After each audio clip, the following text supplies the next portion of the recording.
There's always a pillar. And when there's not, I just fly off the map. I'm risking too much. Like, these people are all just... They're driving... If like, you're on a full send scale, they're driving at, like, an 8. I can beat all these times. I just full send off the map. Ladies and gentlemen, please allow me to lock the frick in here. Last round of this French beauty.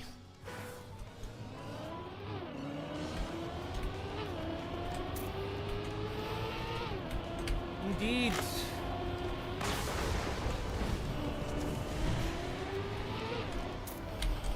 I want to play Trackmania, but I don't want to pay. It sucks.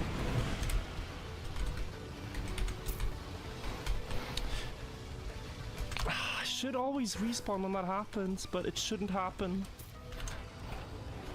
And yeah, okay. Alright, I tried. This map, it's a good map too. It's a nice map. I wish I did better here. I wish I did better. Look, no respawns, that's second. And that was kind of like my experience playing this the entire time. Second, first, second. But I keep falling off. Finalist is at 1441 points. I'm a little bit down right now. I mean, I'm tied with a Swede. That's how you know you're not doing too well. Is this a pathfinding map again? Oh, it's choose your car. If you build a map like this, it's very boring to make the stadium car the fastest path. You kind of intentionally, I think, make the snow car faster. Because you want people to take the more exotic route. Yeah, what?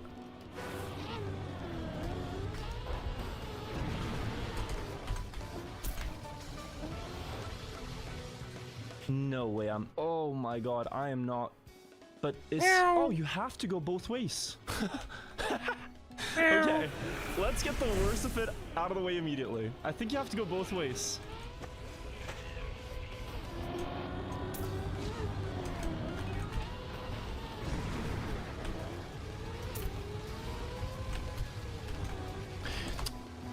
I got baited.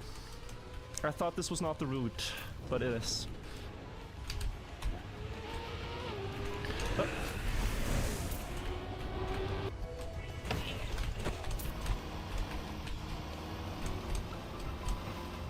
Wah.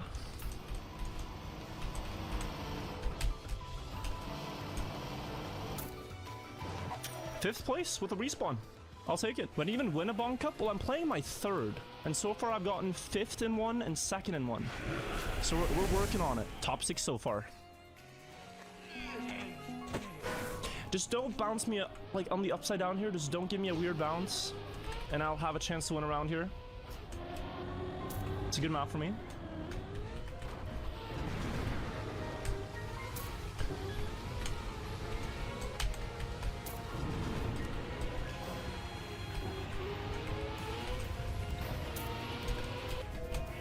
Yeah. Yeah, Trackmania. Ow, ow, ow, ow, ow, ow, ow. Whew. Okay. It's not gonna be a round win. But we're clocking in. Decent points. I'm fine with that. Terrible crash. I should have tapped brake. But you know, I'm scoring better than 5th. I'm scoring better than 4th. The top 3 though are almost at 800 now, so we have some catching up to do. Yeah, this was a hard map. This is a familiar sight if you've ever played Fall Guys. Slime Climb. We even had like this. We had this map in Shitfest Cup 2 years ago too. But if you ever played Fall Guys, you know this is a really annoying level. So this is gonna be all about cycles. Yeah, you might not be able to make that first cycle, so everyone will be tied here.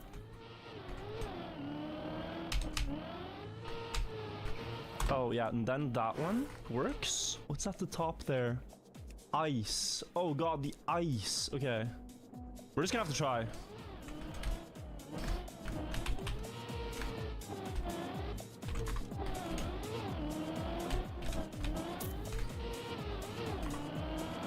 Can wait a little bit.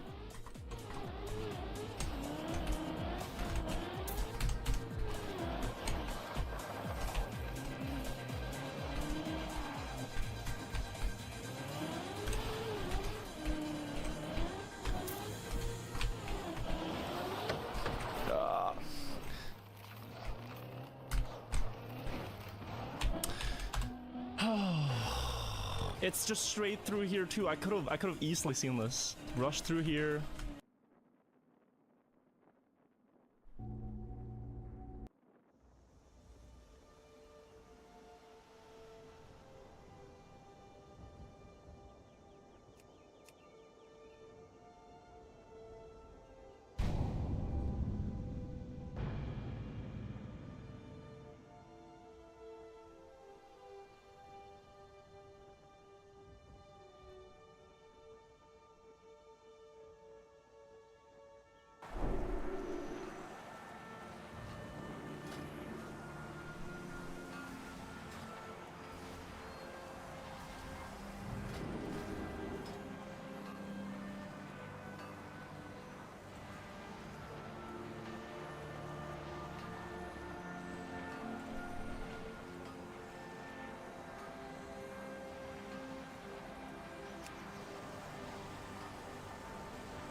Change is good. What time is it? This has been time well spent.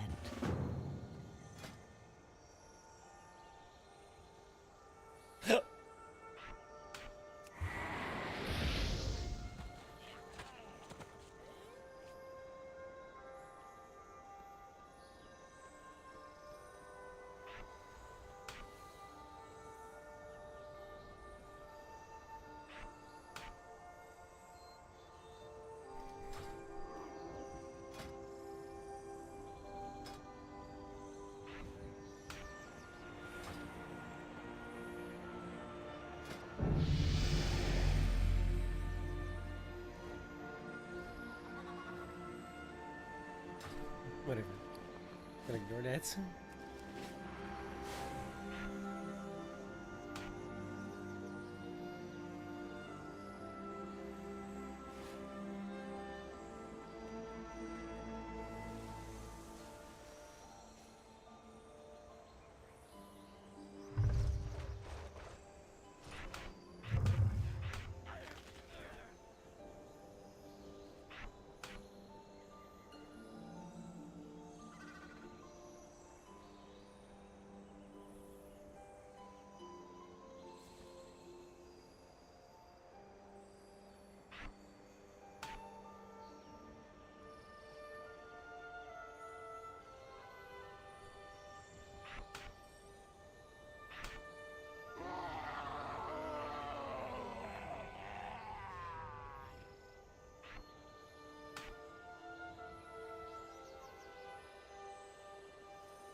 Eternal fire will.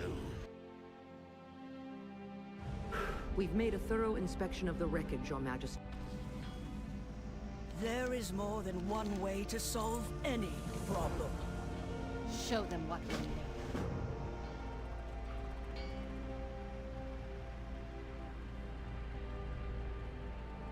What in blazes is this? Admiral. You're not in the mood to play it, Toto? Significant native presence here. Have I not been Structures. poisoning your mind Eyes on the target. enough? You heard the Admiral. Concentrate fire on the Horde base. Begin your attack runs.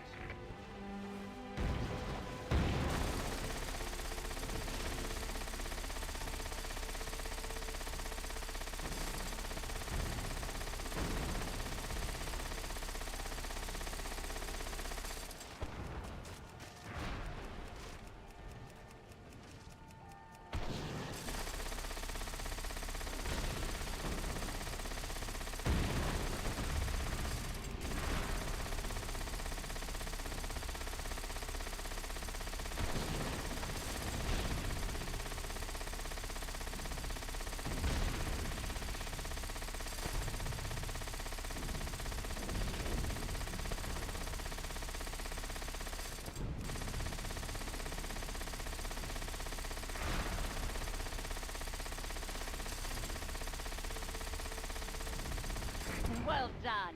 No mercy.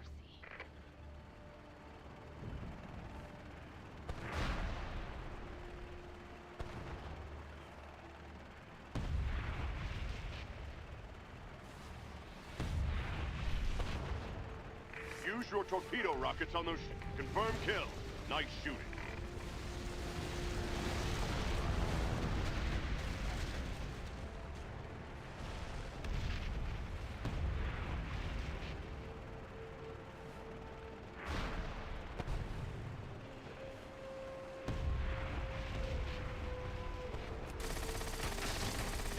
Pay him back. Hit him with that. That one's for Theramore.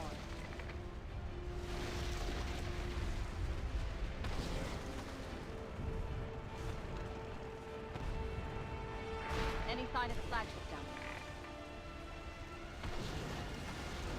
there? Negative, Admiral. No sign of Captain Taylor or his flagship. That's the negatory All commands. wings report back. In the Prepare pipe. for ground. 5 by 5.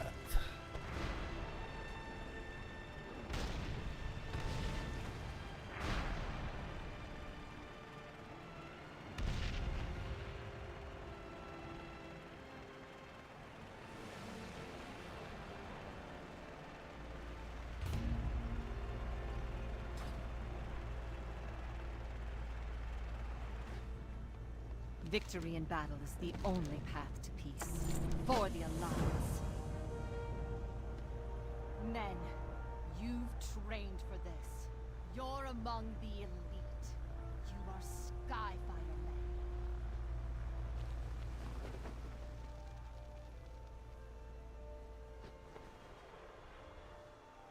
Yo, now what's up? You're around early.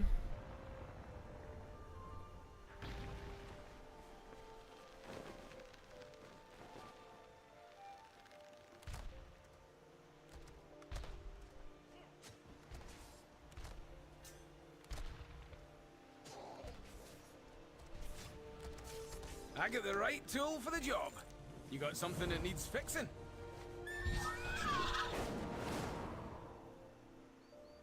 Ah, fuck off.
That's nice.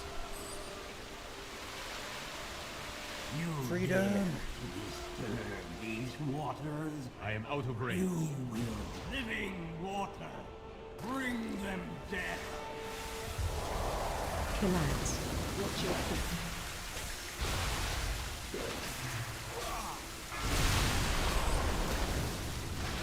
Mara, it only delays the income. The living water. Bring them death. Wash over.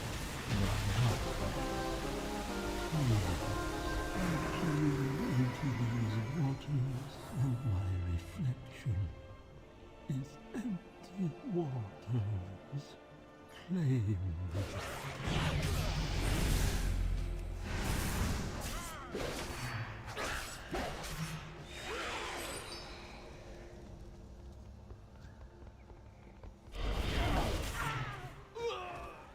I do not have a target.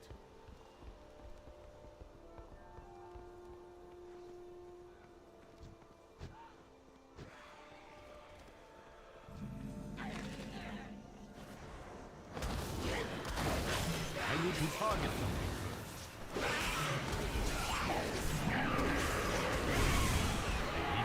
aggressive.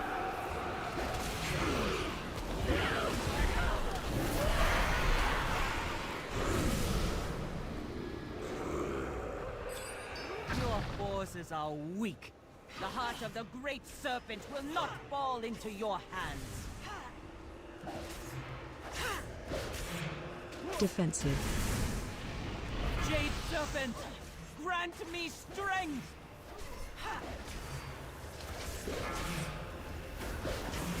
Run out. Watch way. The cycle must I continue. need a target. The I Jade need to serpent target must something. be reborn!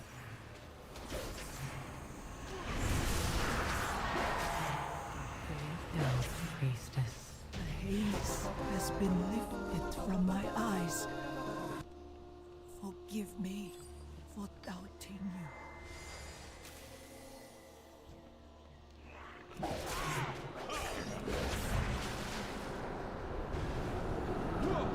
It is too far away.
Every breath.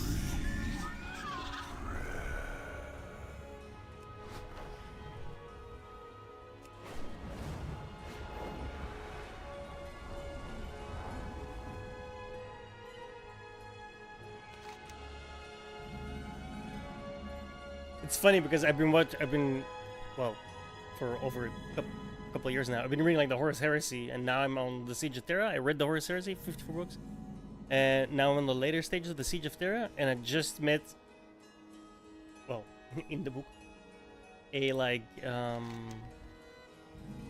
I don't even know how to explain it. It's like a demon, right, that introduces himself as being like.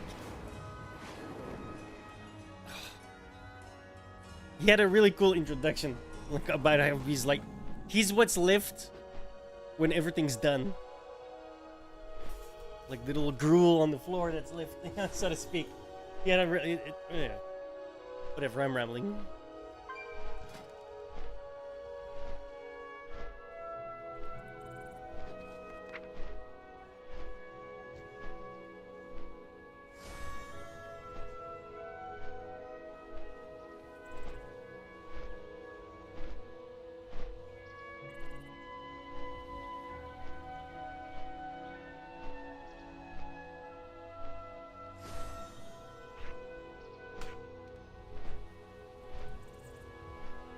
No.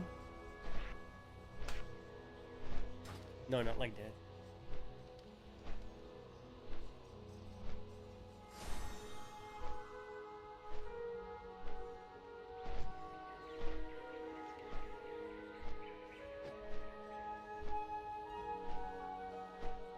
It's like 50 pages.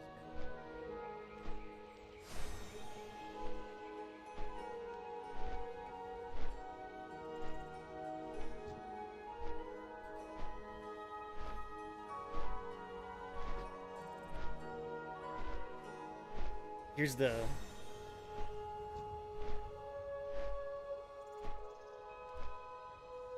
picture. The thing calls itself the Remnant.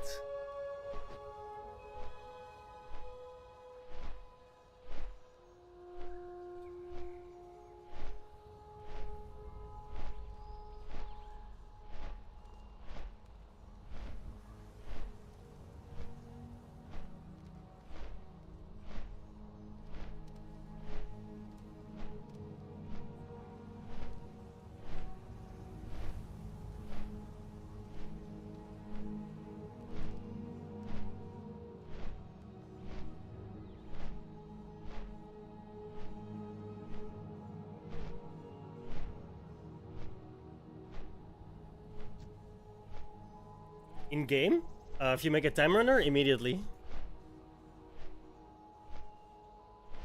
I am the remnant. I am the last scrap. When all else has been consumed, I am the little slip of gristle that lingers. When you have chewed the steak, I am the memory. I am what came before.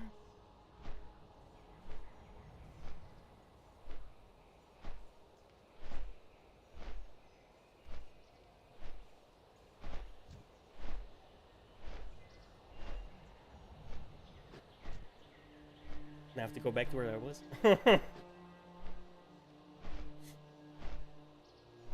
The thing is, I stopped at a major chapter, so that's easy.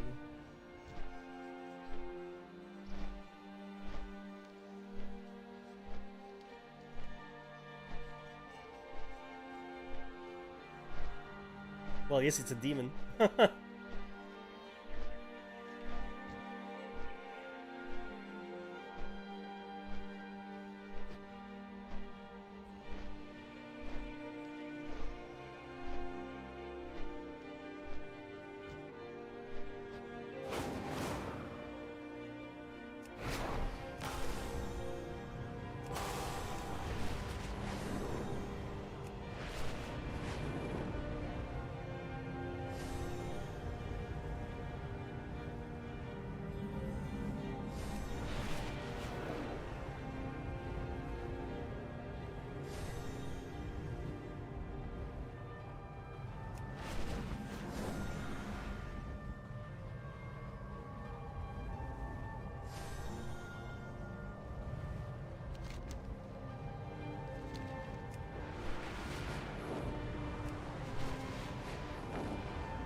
What is your purpose?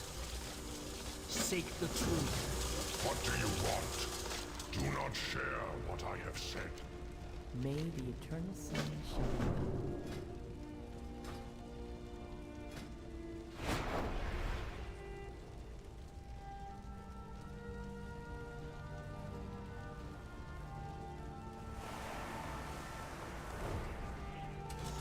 So yeah, if you make a character, you can immediately dungeon in the time runner. Well, unless you want to do the little tutorial bit. You have to probably do it the first time. So, what? 15 minutes?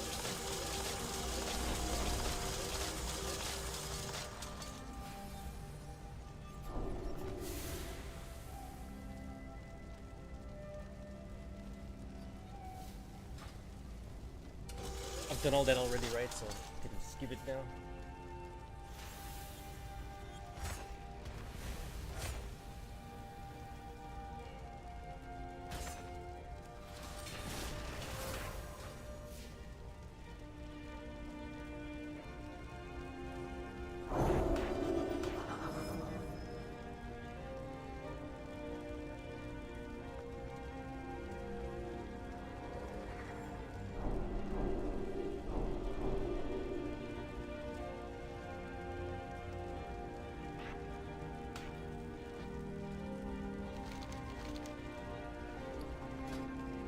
Inventory is full.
Just you for now.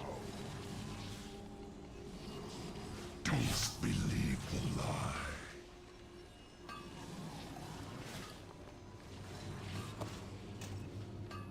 Why is this broke? It's not. I cannot wield that yet. Then why what? Okay.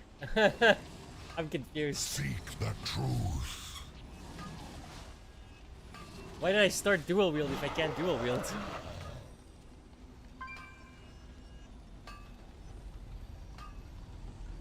Grab my bottle.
agony shall be yours.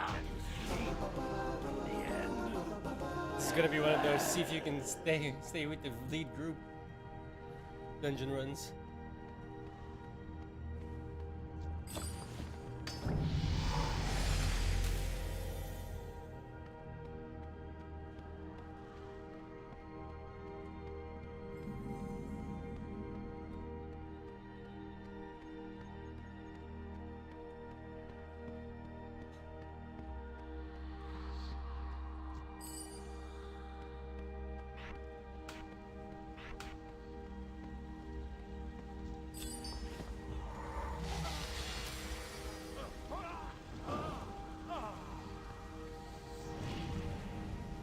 I will break you.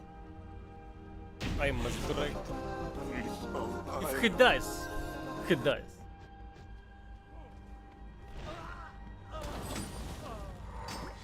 To think you've come so far, only to perish here. I'll honor you with clean deaths. My legend begins now!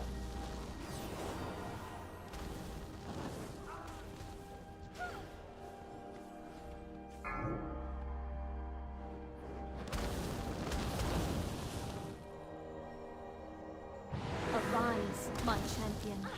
You're inside the altar, lady. Stop glitching the game. No grain. I need to get closer.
You seek answers? Do not share what I have said.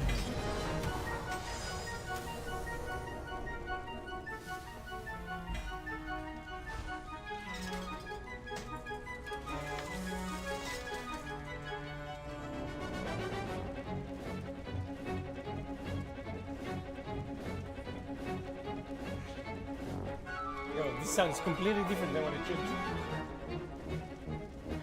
Still pretty good though, damn.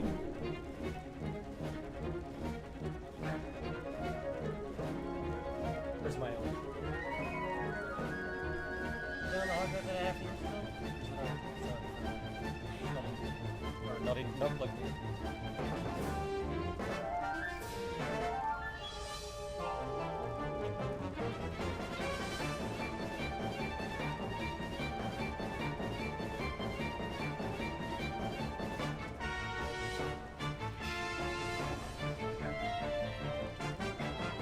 Okay, but this is not the original. I want the original.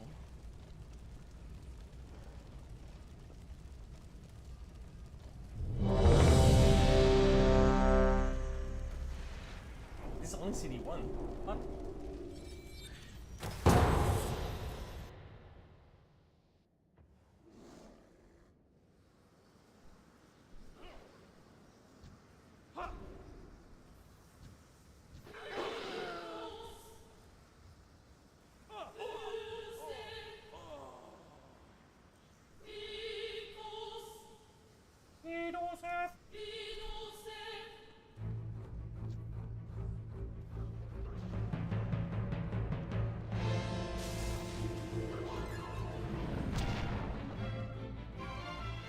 Archers, attack! Keep firing! Let none escape! Another down! Keep firing! Let none escape! Oh.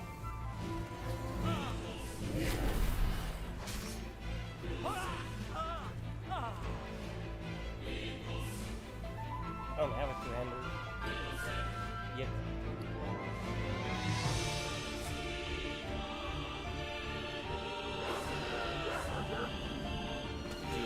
Released!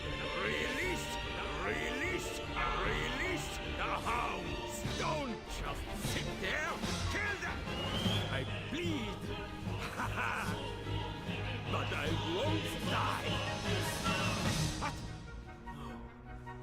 No! Stop! Obey your master!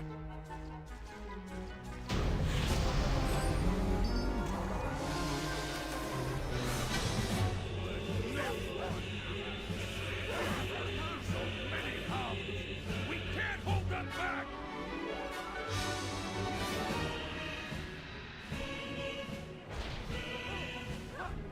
I instantly want to play Final Fantasy VIII.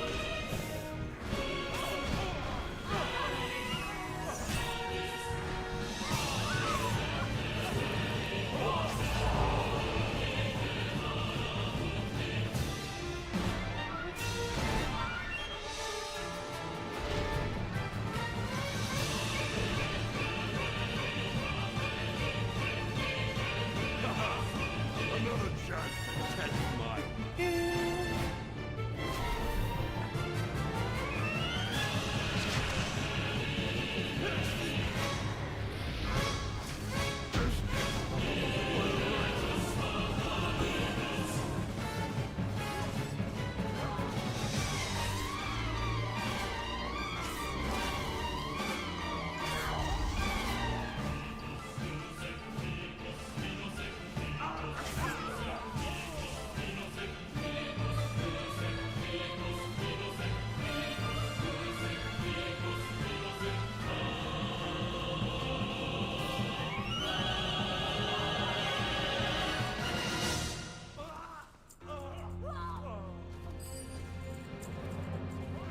This is my childhood in musical form, bro. Everything must. I've played Final Fantasy VIII so many times. You too shall be charged. Twice.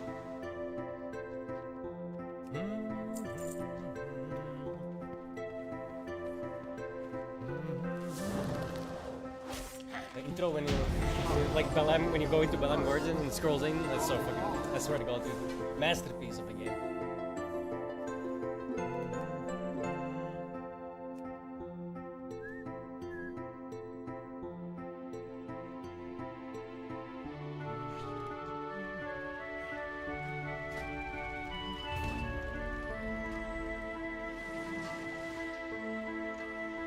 Why are you here?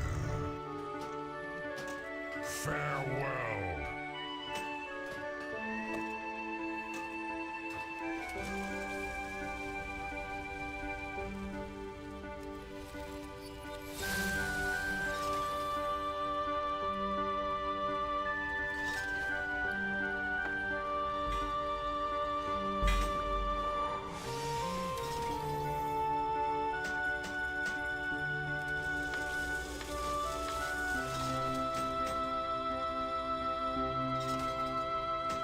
Ya mas corona kalian.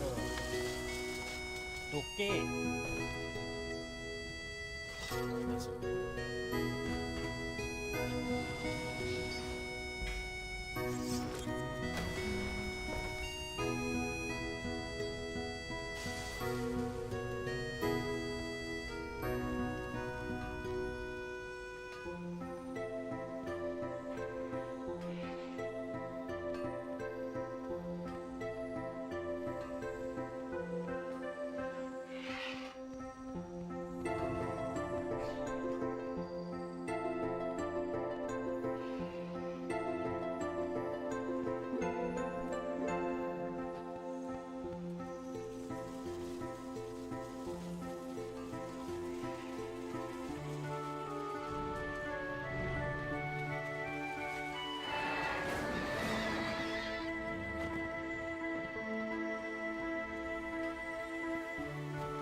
What?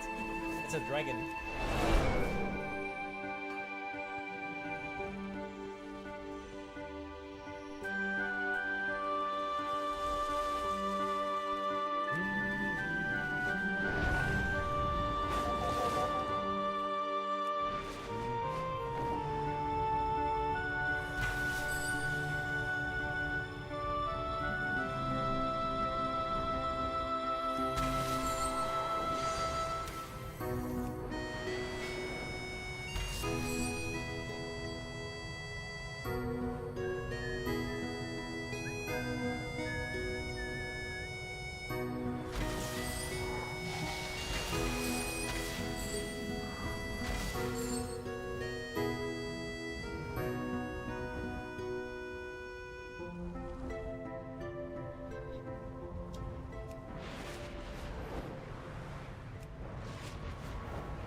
World map.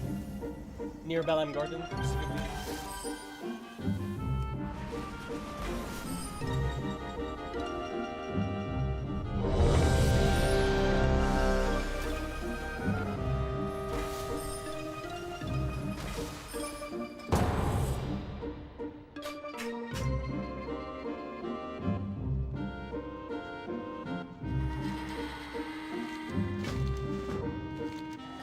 Class is now in session. Class dismissed. I can never. This cannot be. And yet it be, bitch.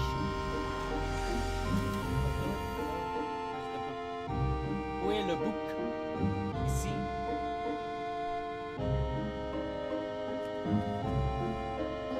That's some real stuff.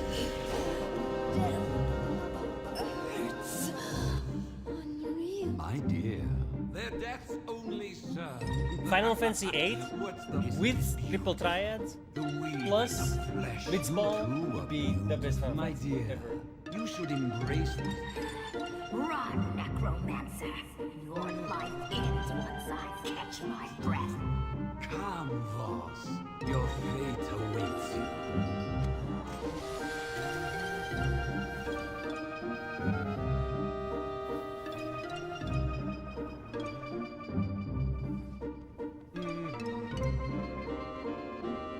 Get burned.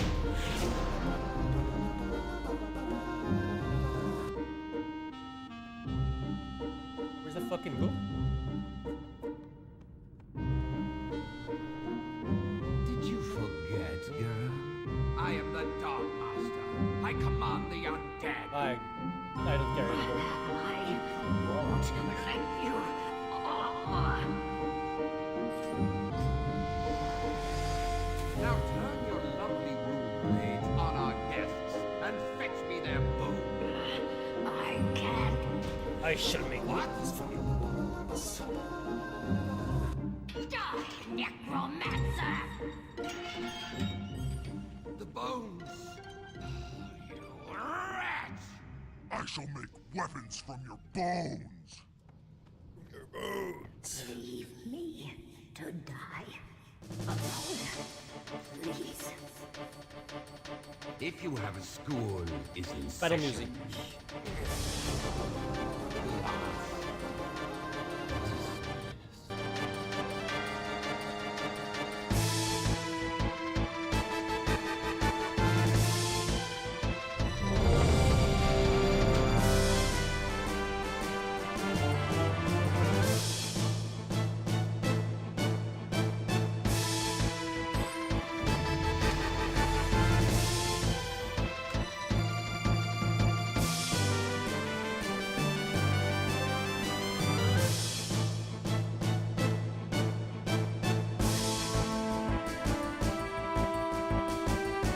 I swear, dude.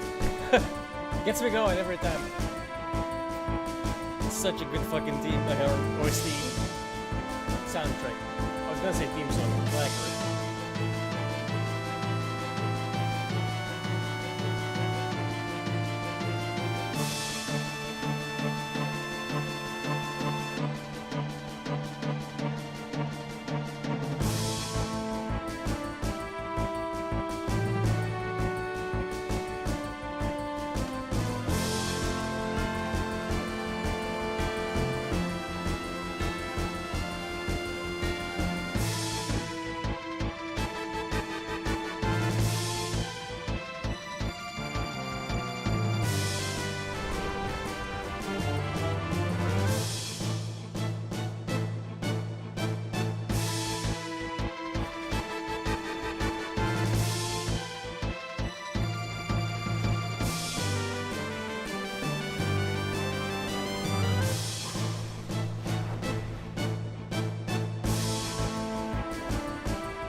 Oh shit. Ah.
This is the most appropriate song they could have ever made for the dungeon it was supposed to represent.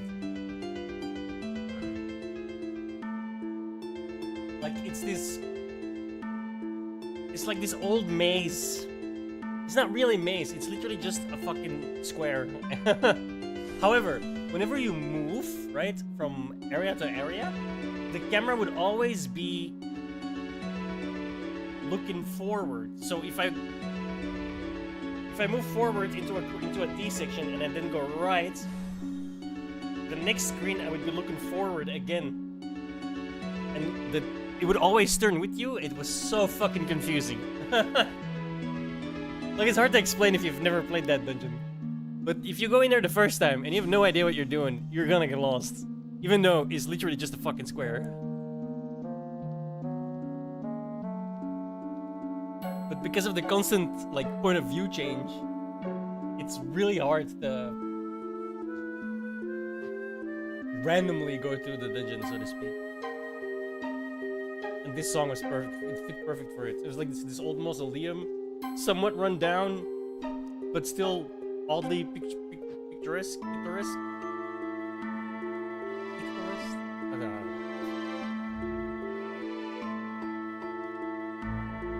not sure that word exists in English.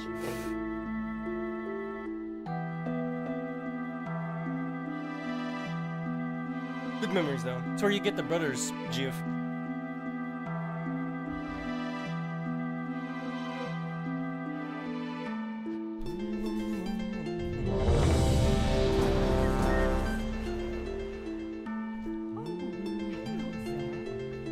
For you to visit old Auntie Stone Stout. May your journey be long. Stay I am not Zan. I am Chen.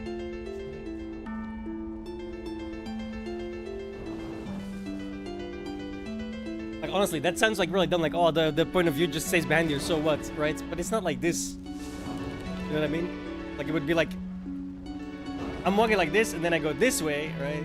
And then the screen starts, but I start like this again, which it was the only the only place in the game that happened. It's really fucking like, oh, what the fuck? It's very confusing is not the right word, but not the word I was looking for at least, but it's the same diff. Crashing party. Me going to ook you in the duker.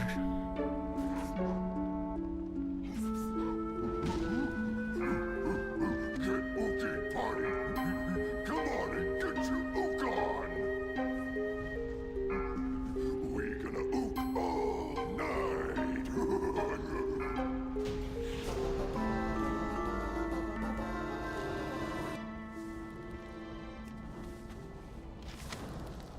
We should play through Final Fantasy 8 again.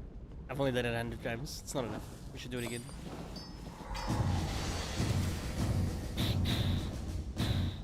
They're explaining the mission. Briefing time!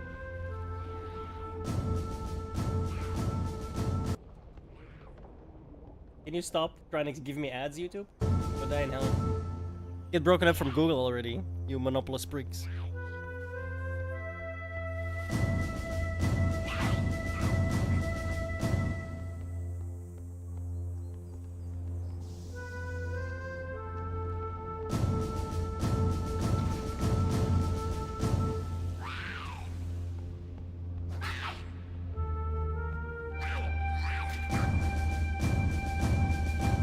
Oh yeah!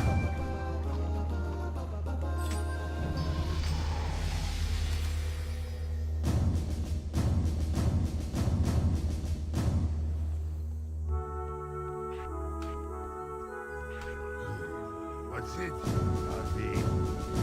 What are they doing to our elementals? Hey, hey you! Those are our flying.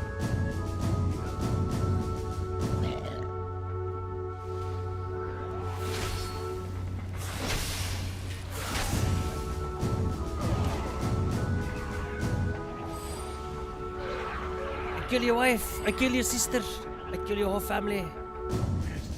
Yes, yes, so close. Just a pinch of oops.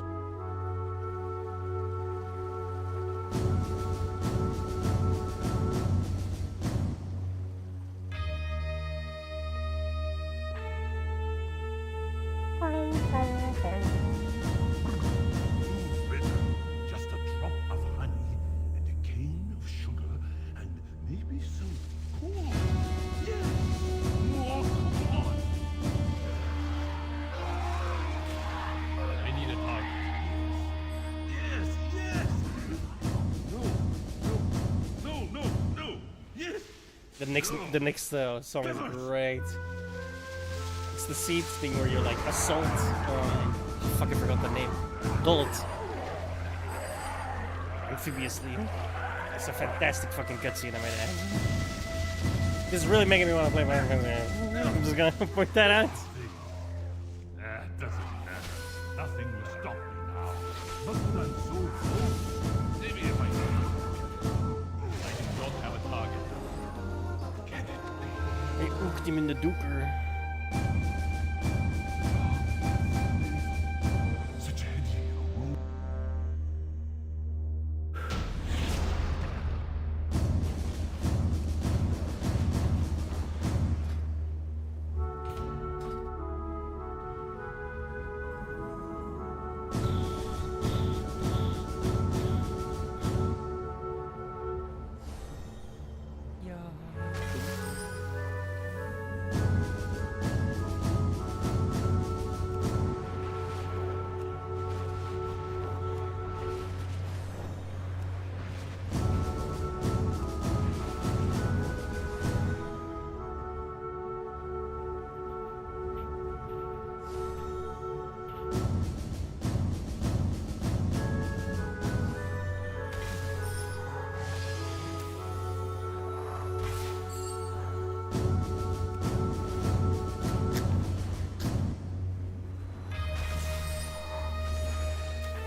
There we go. Heartbeat.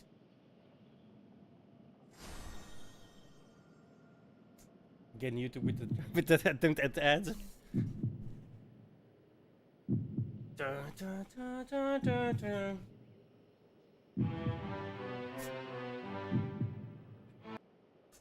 Are you serious? Fucking YouTube.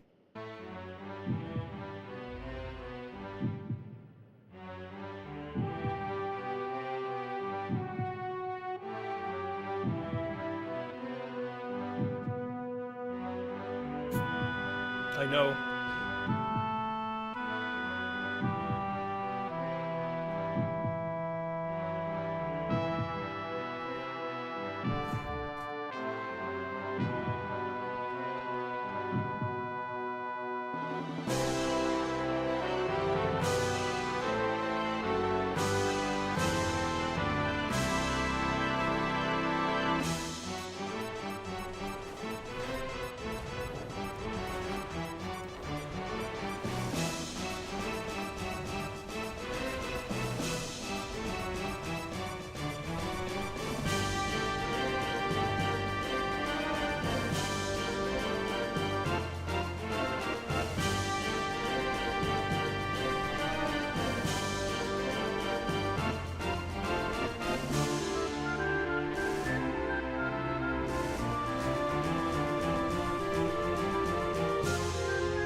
Yeah, that's why I didn't respond.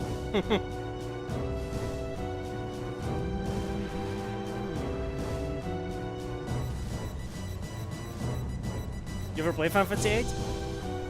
It's the best Final Fantasy, hands down.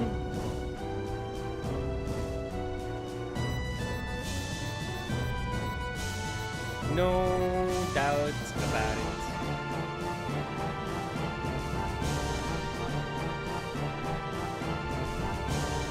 Blasphemy.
Wrong.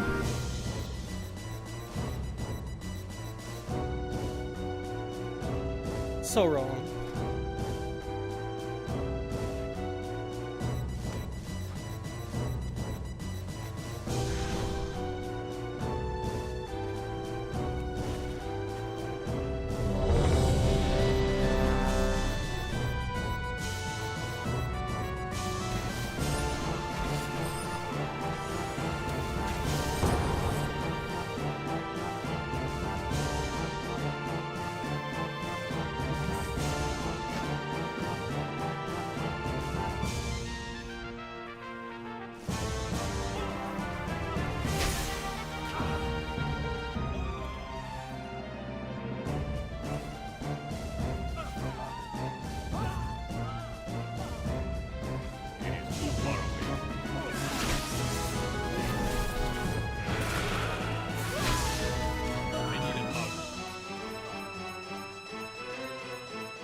Relax. I need to target something.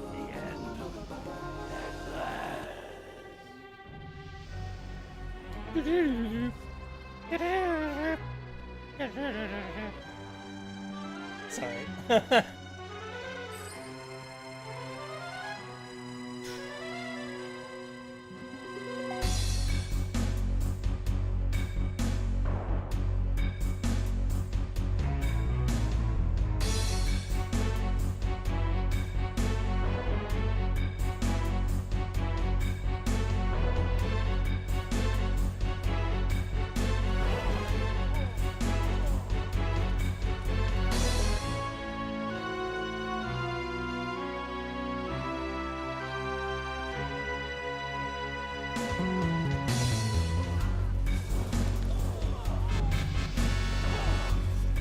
Bro, you ain't beating this OST, bro.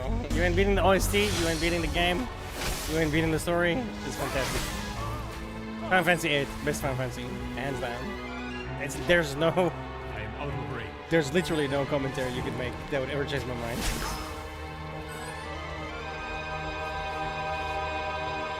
Oh, I forgot the first weapon. Don't care. I'll do it later.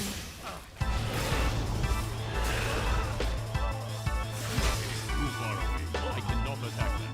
I cannot attack that target.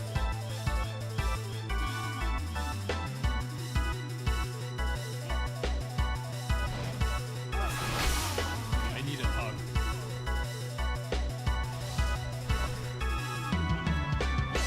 I am out of range. I will thank you.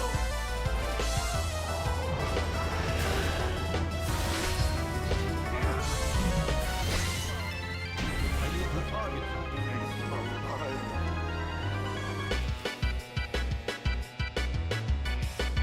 To think you've come so far, only to perish here. I'll honor you with clean death.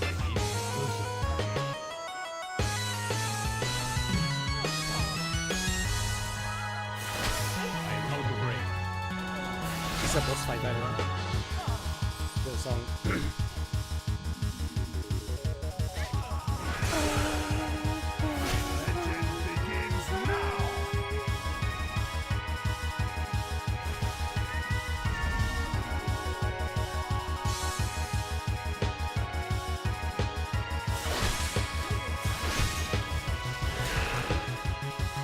Too far away.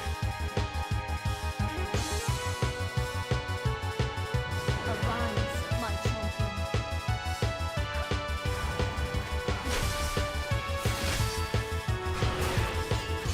Not have a target.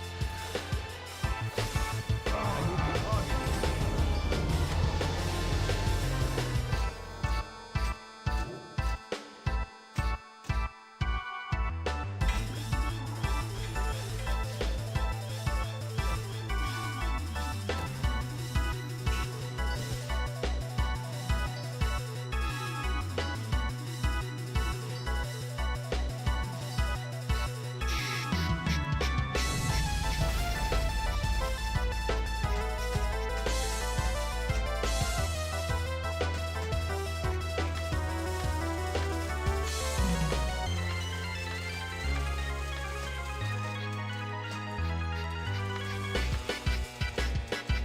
I need a hug.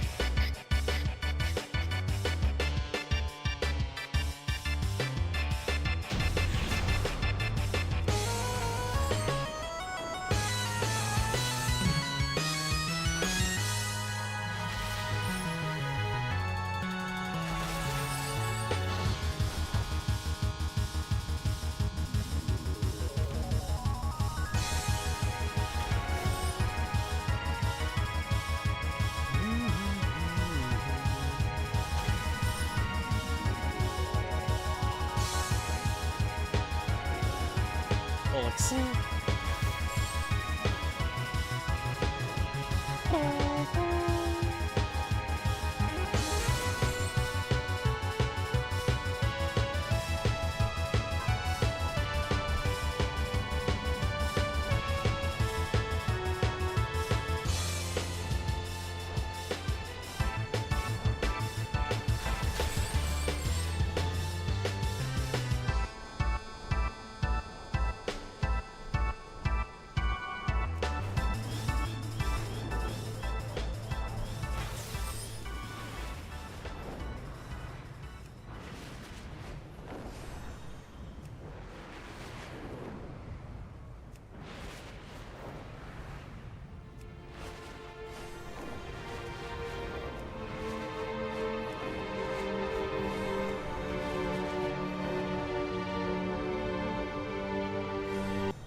Whoever made this soundtrack, like composed it, is a fucking genius. Like, it's fucking good.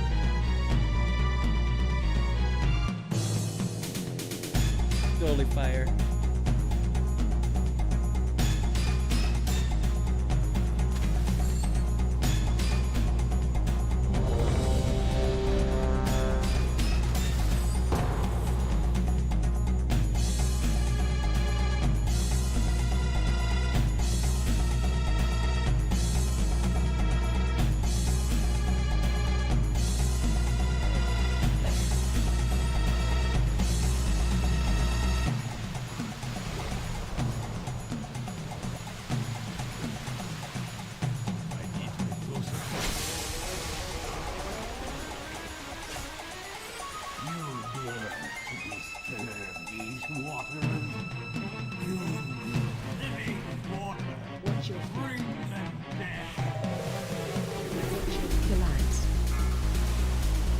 Your mother was an ant.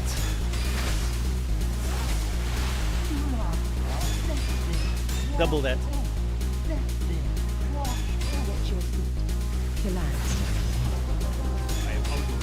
Double it and give it back, motherfucker.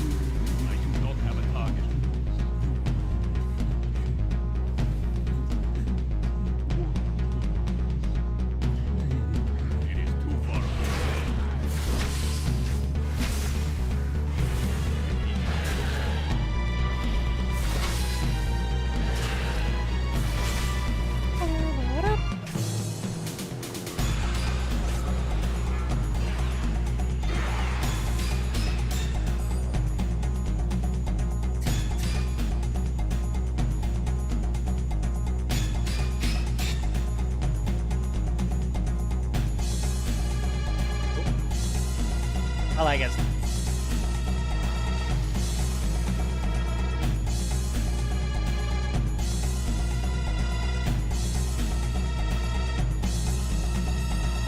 Your forces are weak. The heart of the great serpent Your will pastry not is fall weak, into old your man. jade serpent.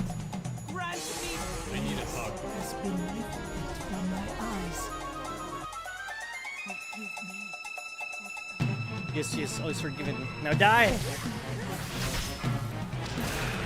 far away. I need a hug.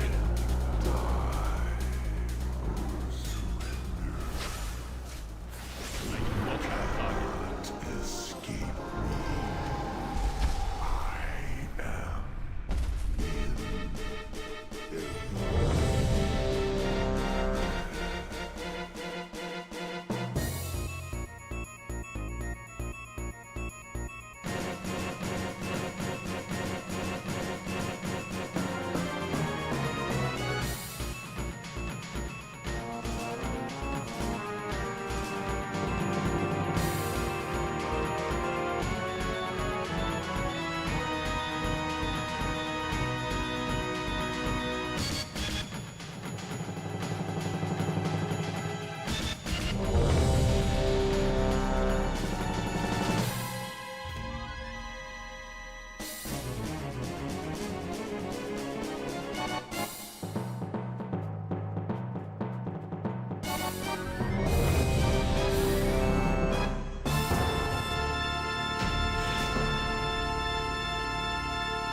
I watched Heat again last night, bro.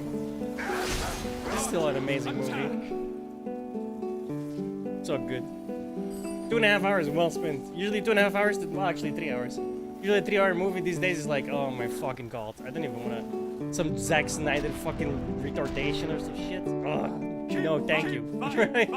Like, you could literally cut out like a half of the fucking movie if you just got rid of all the ridiculous scenes that this moron uses fucking slow-mo in, and going from slow-mo into super slow-mo. Like, bro, get the fuck out of here, dude. You're just a hack fraud. Like, holy fucking shit. No, an actual 3-hour movie, right? With a proper engaging storyline and engaging characters. Imagine that. Closer. Release! Attack! Kill them all! Don't sick! I bleed! But I won't die!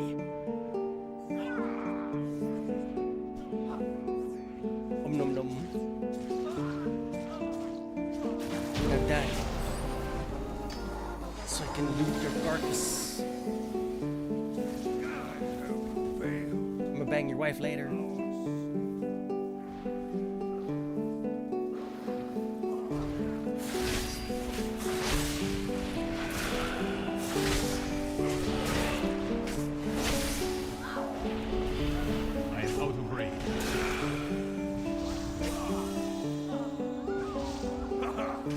Another chance to test my might.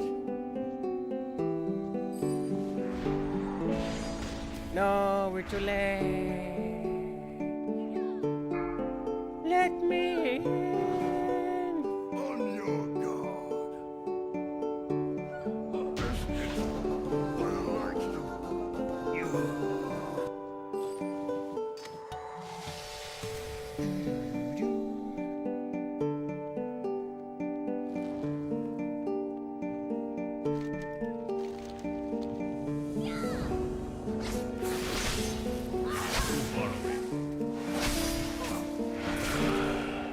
I need to target something.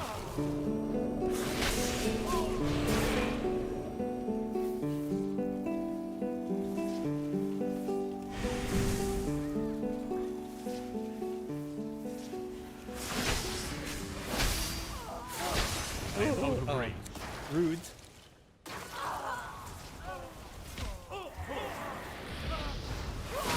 I cannot attack them. Let's play triple triads.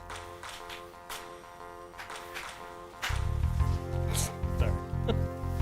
Actually, you know what? I'm not sorry. Fuck off.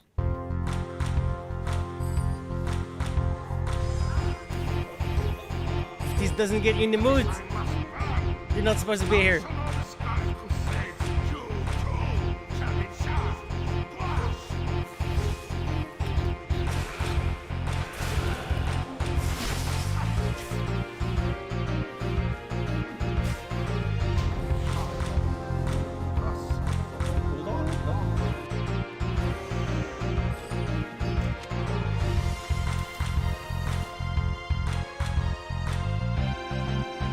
I forgot they had the question.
I am out of range. No rest for the angry dead.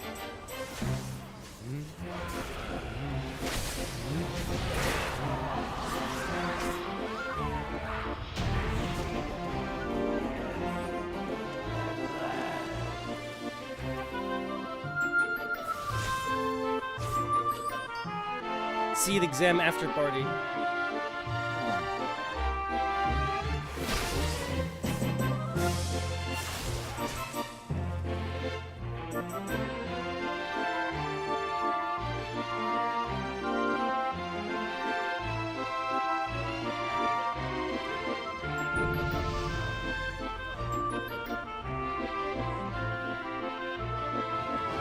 I forgot the blades again. Oh, fuck it.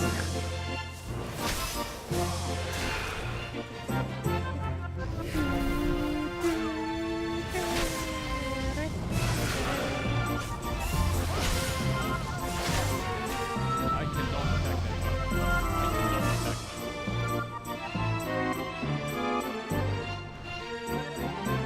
I will bag you.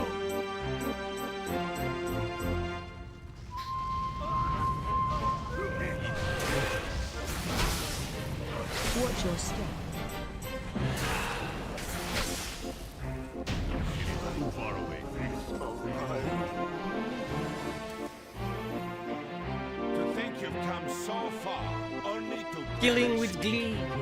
I'll honor That's when you know the game is good.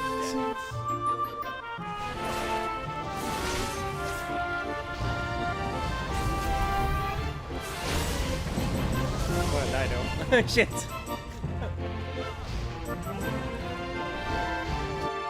That's actually fine. I can get the blades back. Where the blades? Blades!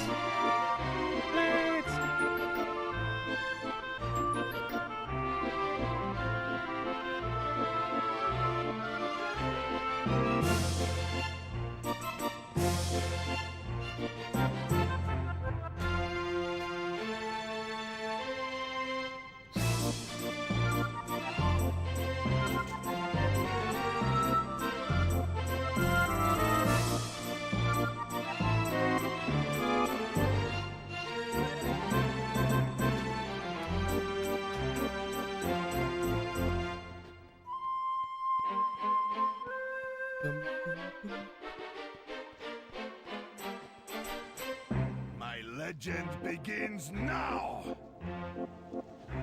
But my legend.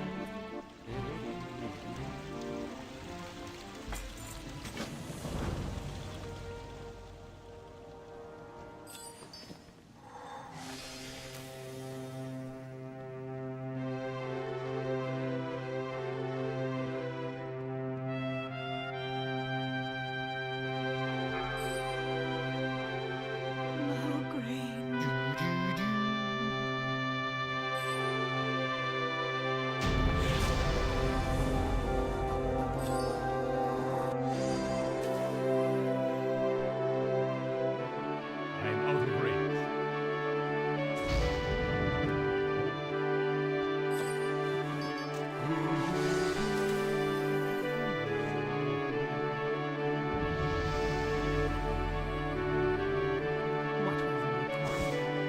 What is it you ask?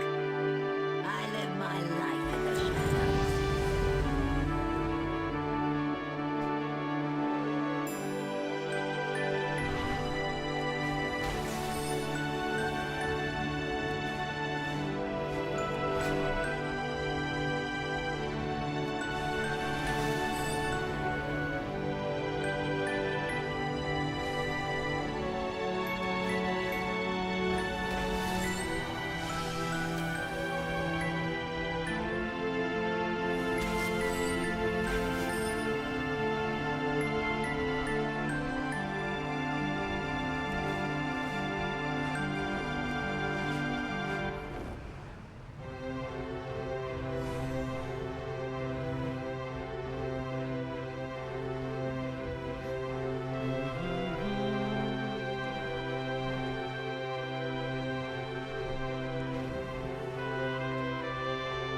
Okay, let me roll a cigarette. A cigarette to smoke. I was gonna say smoke and cigarette at the same time, and cigarette came out.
Man with the machine gun. No, I was one song off. First this, and then the Man with the Machine Gun. I may have listened to this OST a lot. I literally own it. So yeah, I've owned it for like 20 years. Longer. This game was like 98.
Now it's the Man with the Machine Gun.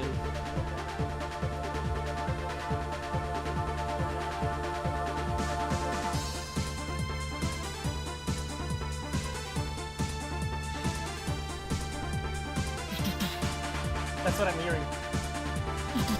That's his attack.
it's in the perfect spot already.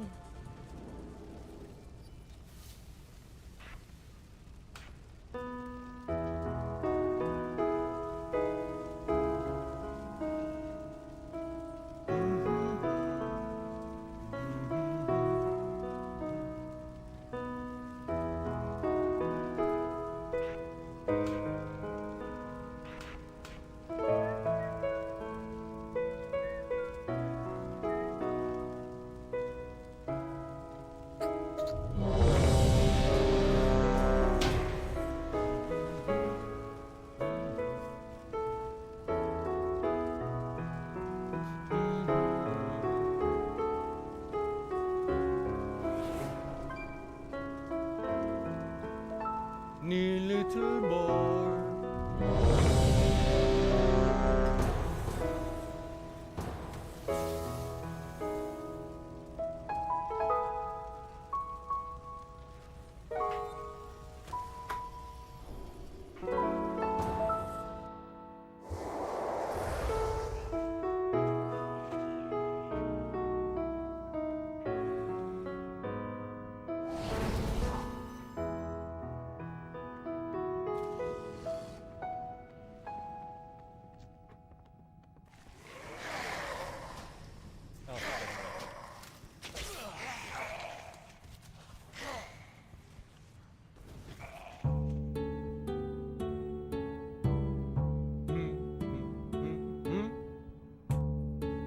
Class is now its class dismissed.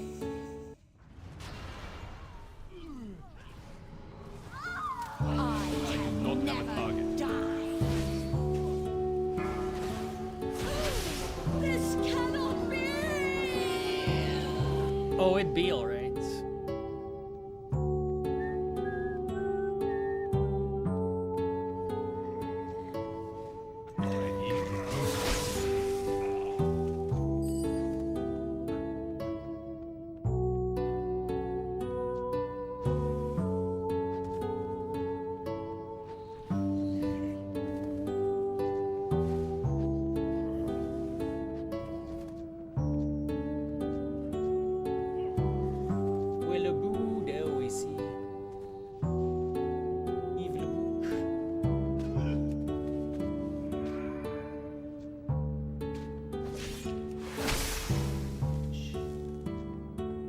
Oh, it takes some real stones to challenge the mistress of illusion.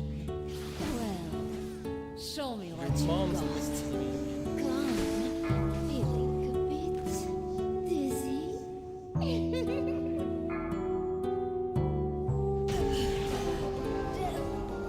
Hurts.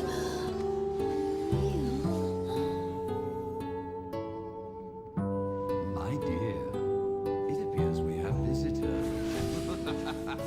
Friends of yours, boss? Their deaths only. What's the matter, boss? Getting tired? Isn't it beautiful? I am out of range. Breathing of flesh The and master of the bone day. and soul. You too are beautiful.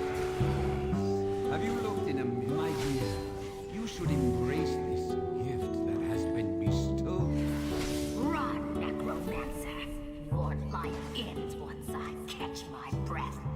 Come, boss. Your fate awaits you. I just realized back when I was young, we had this insult. He translated to English, it sounded really dumb. I don't know why that popped in my head. Probably because I said the French phrase for it.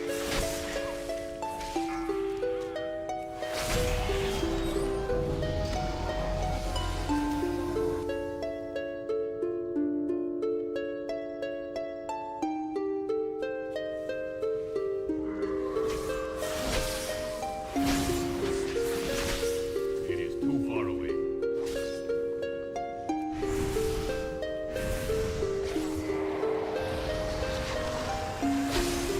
I need a target.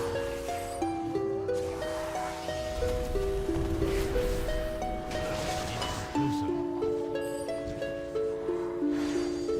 Yes, girl. I am the dark. I cannot attack I this heart. command the undead.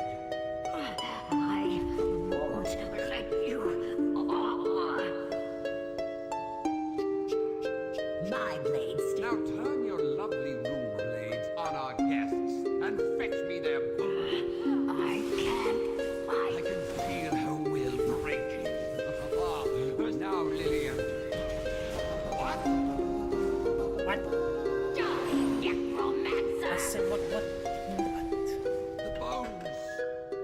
You rat!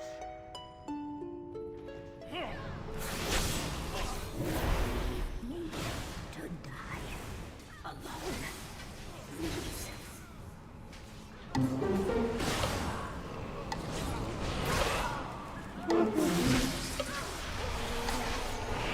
I cannot attack them.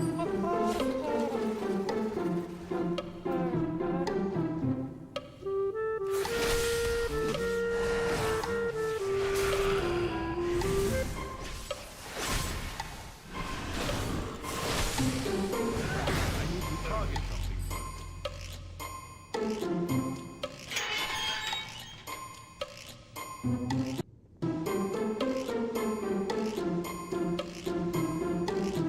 If you haven't come to study, I'll use school is in session. That's what your mom said last night.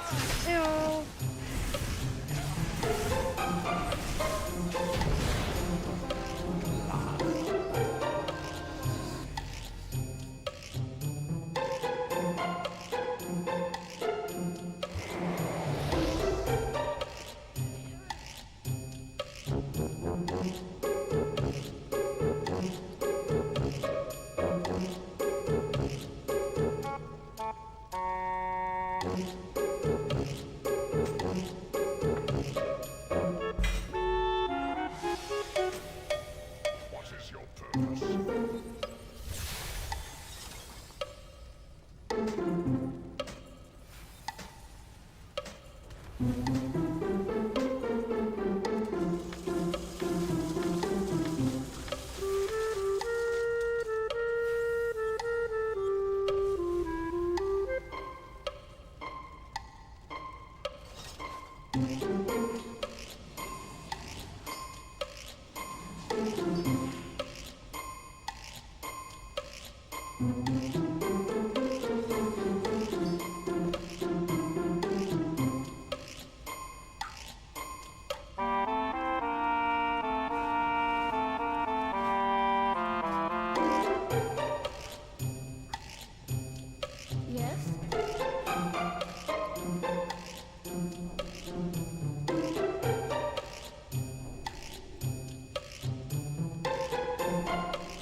Don't forget about me.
Food.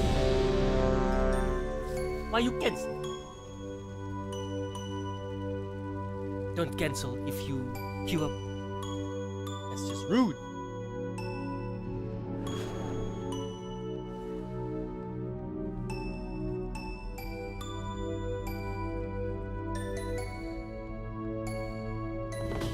These guys are way faster than me.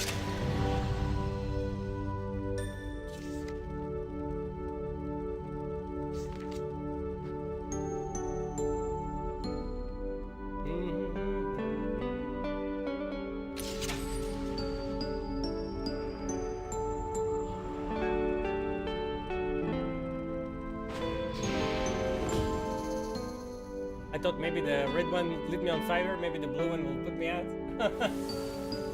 Nope.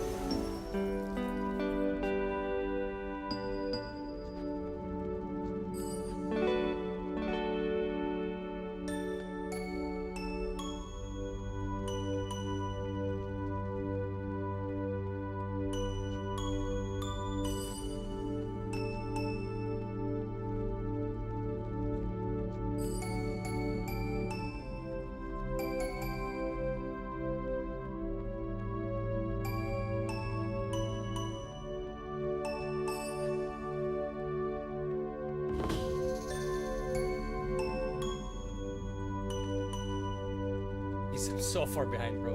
I can't keep up with this fuck.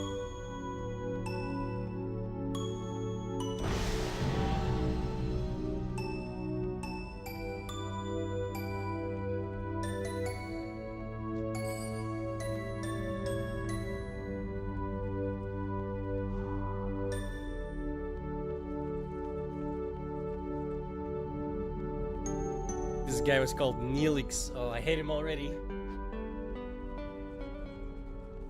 Annoying character in Star Trek Voyager. So annoying.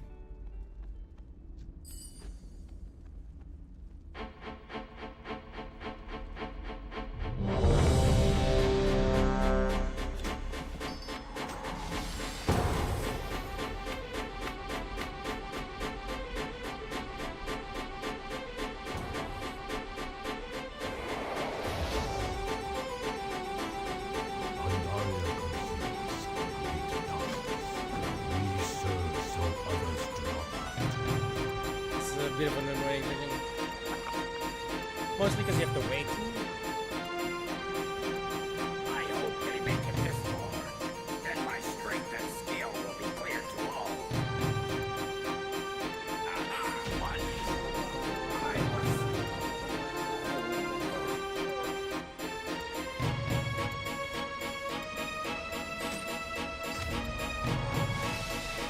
Somebody left.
party started, shall we?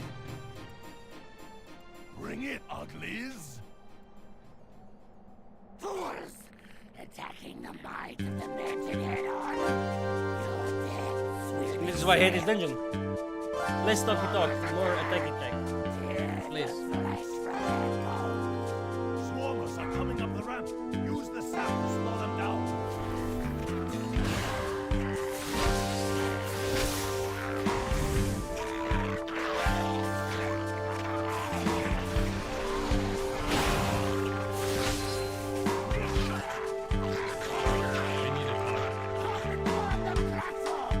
Send in the Amber Wing. The Amber Wing is flying in. Watch out. Demolishers, get in there. Leave nothing but a pile of ash. Demolishers are carrying explosives. Any direct hit would blow them up.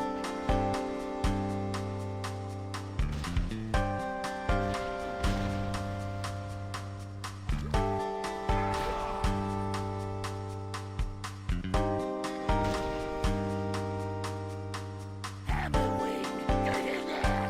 Lay siege to the holdouts. Warriors, trample these weaklings. Crush them. Warrior coming in. Focus your fire.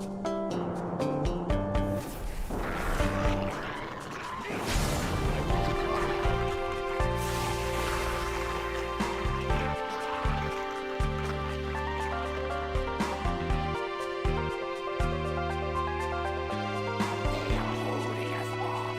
Bring in the air support. Boring! Everyone, send everything. Slaughter these cowards. They're making us look like fools. Those who fail deserve to die. You have really called the wing. I do not have a target. I must finish this myself then. So be it.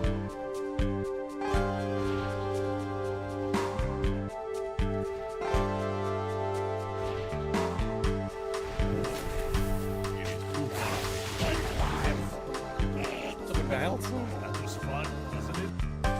Lee and Lo, go look after our friends down below.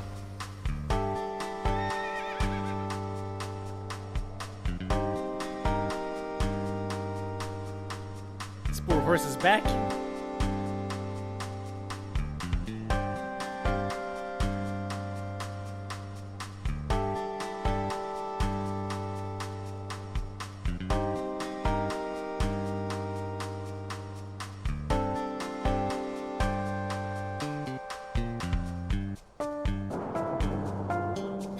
Lee and Lo, go look after our friends down below. Ah, Rhyming low with low is not that I think I have some right. trouble over Yeah, it. let's-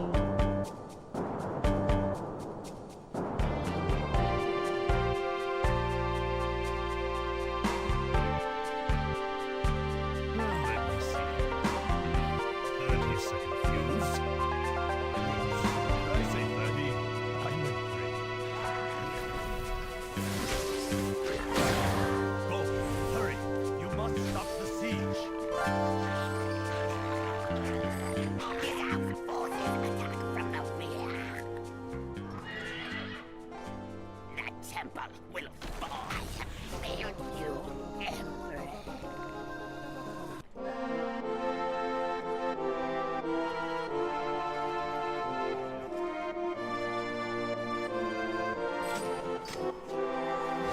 I need to be closer.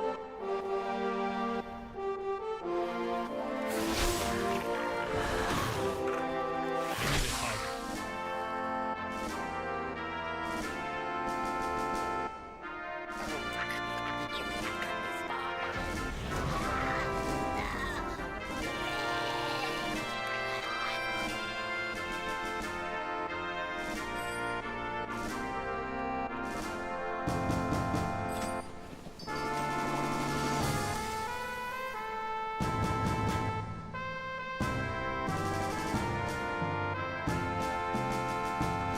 I have just.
Is there a race here? Where's the start thing?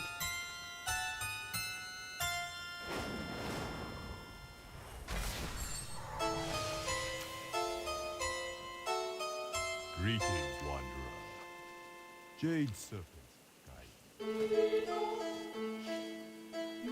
There's no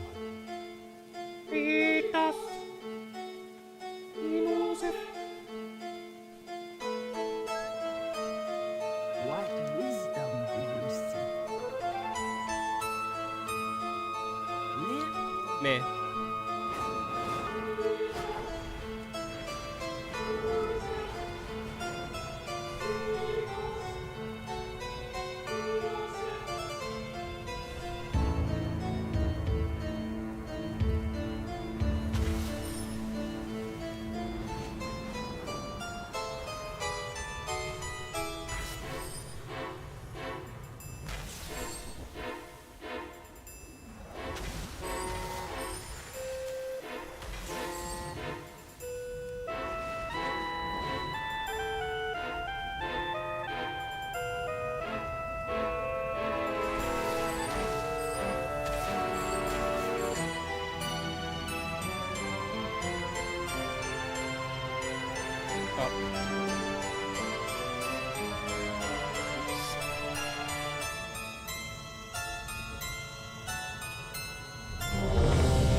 Not the last one. Brothers, dispose of these insolent outsiders. The Shadow Pan need no outside aid.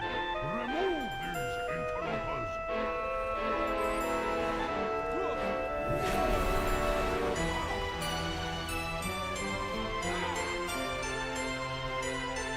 Huzzah! Quickly, let me make room for this. Let me show you my I am out of range. Come to me, serpent! Together, we will destroy these intruders! It is too far away. I need to get closer. Serpent energy is strong.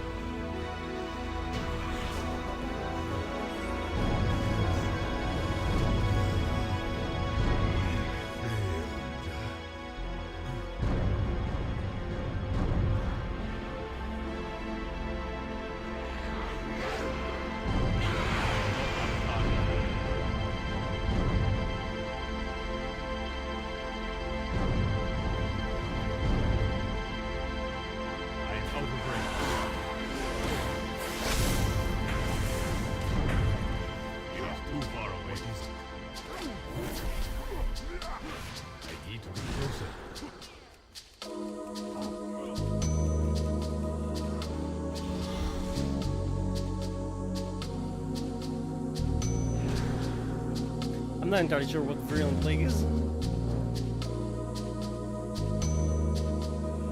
That one.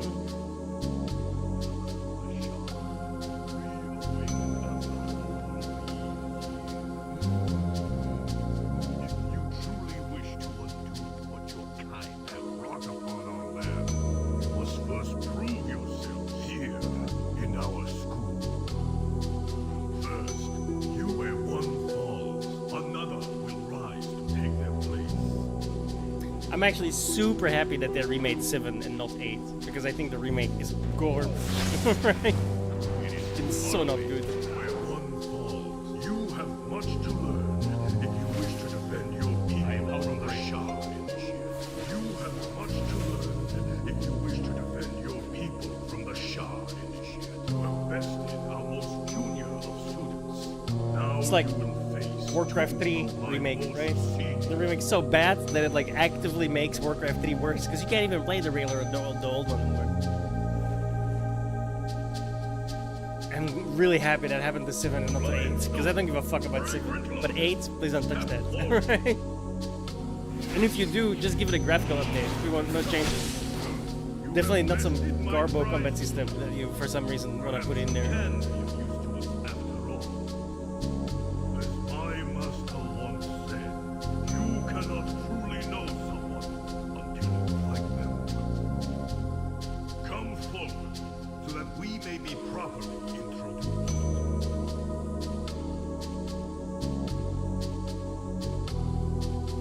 Very well, let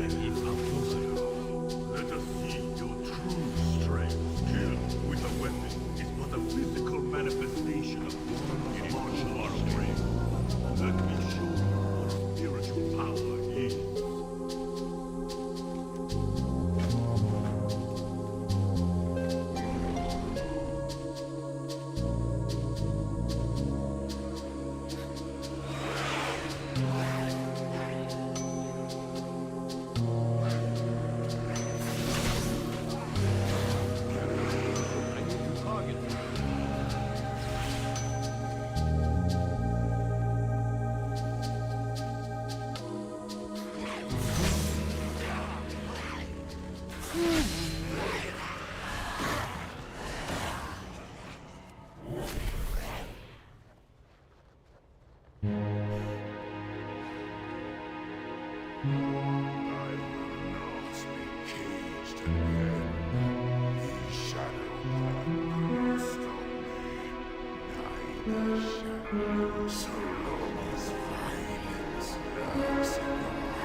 I am out of range.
how does this work logically? Like it doesn't, right? Where'd the water come from?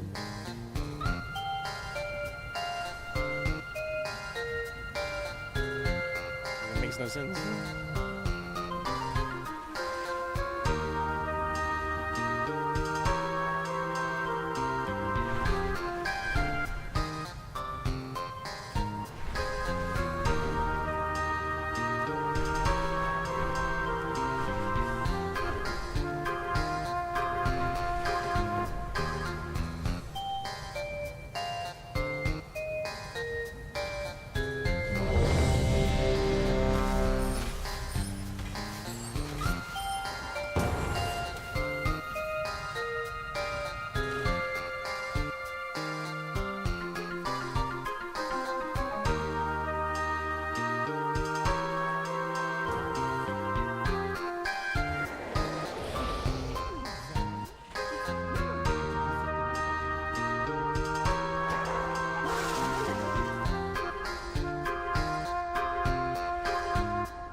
Keep moving.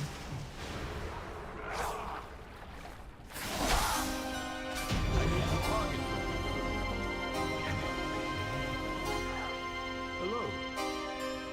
Such harmonious flavor, such heady aroma. It is the perfect. Have no better. A storm stout will be sung once throughout the hills. Uncle.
Bro. They made Cyrex and Sictor female? What the fuck is this nonsense?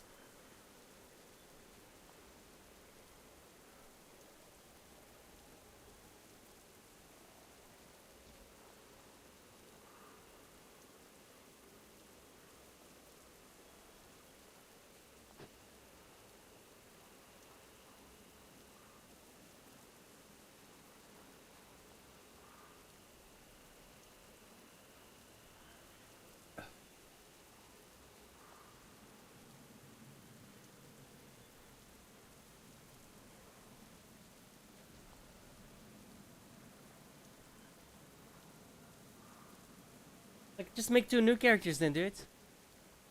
This gender swap nonsense is driving me up the wall, man.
Where we going?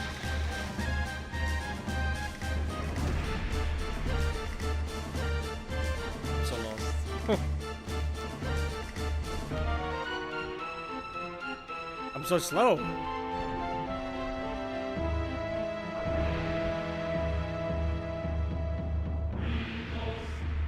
The gates are about to fall! Quickly! Slaughter these meddlers! There will be... It is too far away.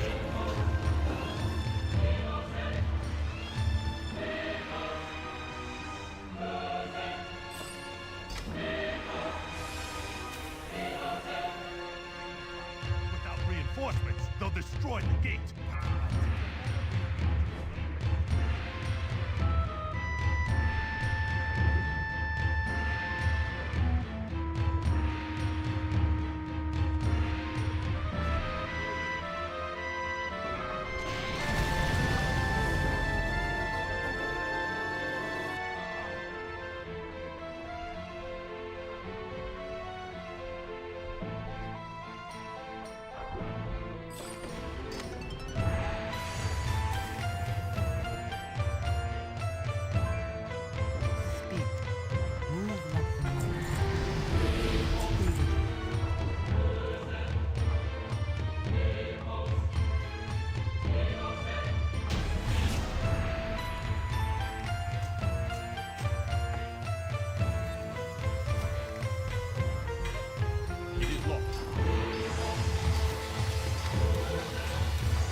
This is where I can't follow you, Dad. I'm so slow compared to.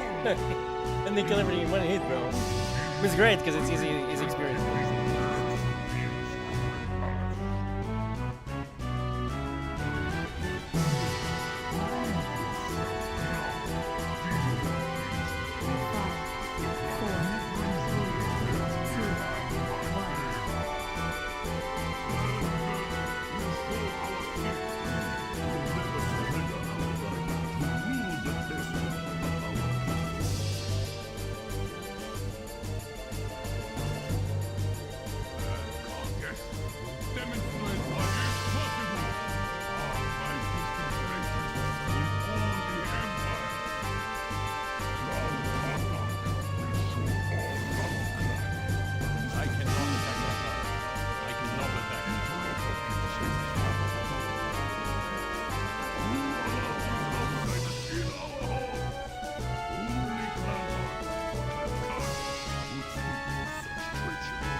How am I so slow, bro?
Oh, no.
now in session. Class dismissed.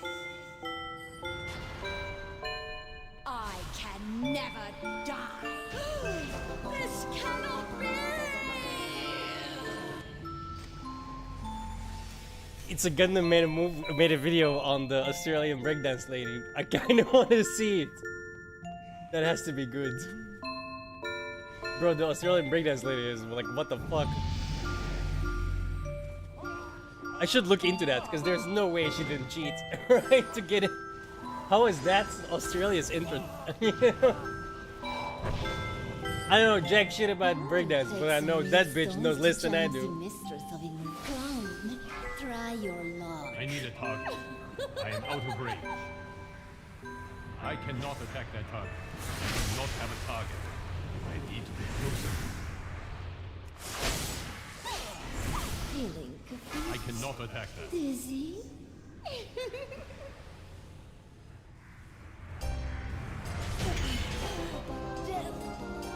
Hurts. Unreal.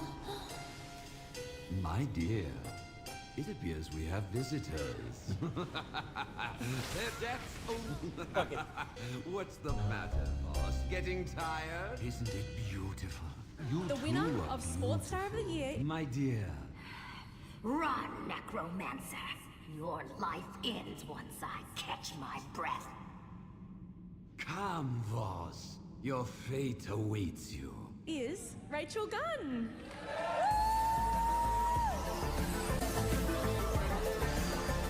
Wowzers, thank you so much. I think it is Oh my just God, the so voice cool alone. that a breaker has won Sports Get Star of the burned. Year. Like, that's just... a dancer has won it. What? Hi, I'm Renata Bliss, and I'm your freestyle dance teacher. What the fuck? I'm gonna cringe so hard at this already now. Unsupervised liberal white women are an annoyance to themselves and others at best, and a danger at worst. Earlier you've heard BIPOC women have tapped us in I am as out of white range. women to step up, listen, and get involved this election. Just nice to be able to not be a human for a little while. Is this real life, or are these societally imposed constructs? Through something like pet play, we can liberate ourselves from those constraints. Yeah, she's an award-winning cat. What the fuck? The 2024 Olympics have been a cluster. The opening ceremony gonna was cringe an so much international already divide. now. There was something about the food not being very good, so Olympic teams brought in their own chefs. There's no AC apparently in France, which would explain the riots, so Americans started flying in AC units. Olympic medals were rusting within 1 week of people winning them. The decline of quality in the Olympic medals mirrored the declining quality of life we're all enjoying now. But nothing prepared us for the breakdance Olympics when a white woman by the name of Rachel Gunn stepped on the stage August 9th, 2024. She proceeded to spaz out for about 5 minutes straight on the dance floor. I've never seen anything like it. She was possessed by the rhythm of the night. She rolled around, she gyrated, as if she was having an epileptic seizure. And the worst part is, she thought she was killing it. This is the sort of smug self-confidence only Darkseid Phil knows. You're felted, bitch. Felted. You're done. She had the confidence of a lifetime alcoholic and the movements of a gymnast having a bad trip on mescaline with a side of mocaine. If you don't know what it is, Google it. Her green jumpsuit, one size too small, hung off her bring my body mount out. like a jaded Valvoline worker stuck in a dead-end job trying to make enough money to pay child support. I'll get you, bitch. Get on the ground. The people in the crowd were clearly unimpressed, many of whom were having existential crisis, going over the many choices in life that led them to this point, while others found it quite humorous. I knew in order to process these events accurately to you, I had to take a fistful of vitamins and drink a little bit of wine. This wasn't a dance, it was an experience. It was as if I was watching the American economy come to life and spiral out of control right in front of my eyes. The bravado, the lack of direction, the crushing realization that you're in over your head, but the only way out is to push through, pretending that every violent and poorly planned move was intentional and wasn't a spasm or a spur gout. I've watched this video backwards and forwards looking for secret messages. I studied Raygun's moves like the Dead Sea Scrolls, and I came to a conclusion that this was an interpretive dance meant to explain the horrors of the coming future in the distant past. 2020s were going to be a miserable time, because this was part of an Olympic sport, quotation marks, and not a meme. When Raygun was faced against dancers that had real talent, she channeled the same main character energy as Vegeta, but instead of her having ki blast, she had poorly placed kicks and freeze movements that looked more like a dying kangaroo or a scared gerbil in its final moments of existence. My name's Paul. I've got children. I'm halfway through my Duke of Edinburgh award. Of course, this one move was then cataloged by the internet and turned into a meme that we will see for the foreseeable future. She was placed in Kill Bill, Karate Kid, and Monty Python, just to name a few. It's needless to say that she got 0.0 points. I award you no points, and may God have mercy on your soul. And rightfully so. She wasted her time and everybody else is there. Rachel is the perfect example of how far a talentless white woman can go, because no one will tell her no. I just want to start by thanking all the people who have supported me. I really appreciate the positivity, and I'm glad I was able to bring some joy into your lives. That's what I hoped. Joy. I didn't realize that that would also open the door to so much hate, which has frankly been pretty devastating. You've been scamming Well, people, I went essentially, out there right? and I had fun. I did. You got take it somehow she got to the very Olympics. seriously. She had no I idea worked what she my was butt off doing. preparing for the Olympics, and I gave my all. This is what equity and inclusion gives you. Now imagine this woman as a CEO, or a programmer for a major company, or an accountant for a major company. Could you imagine the devastation she would wrought upon the people? Watching this video is witnessing someone not getting their participation trophy, which then made the French Olympics worried about her mental state. Gun's mental health is being closely monitored after the barrage of online abuse following her 3 dance routines at La Concorde. Read more. No, I won't. I only have snippets of her dance routines because the internet is being scrubbed. Gunn then took to Instagram to inspire her loyal followers of 200 people. Don't be afraid to be different. Go out there That's and kinda represent crazy. yourself. You never know where How can you that's say gonna that? take you. Like, Ray Gun. I just don't think by her age to do the type of things that she's doing, you know, she's basically at a geriatric stage of any breakdancer. Most cases being different and going out there and being yourself while also sucking ass Savage. tremendously results in getting nowhere but in debt. Raygun is lucky. She got this far, and it may never happen again.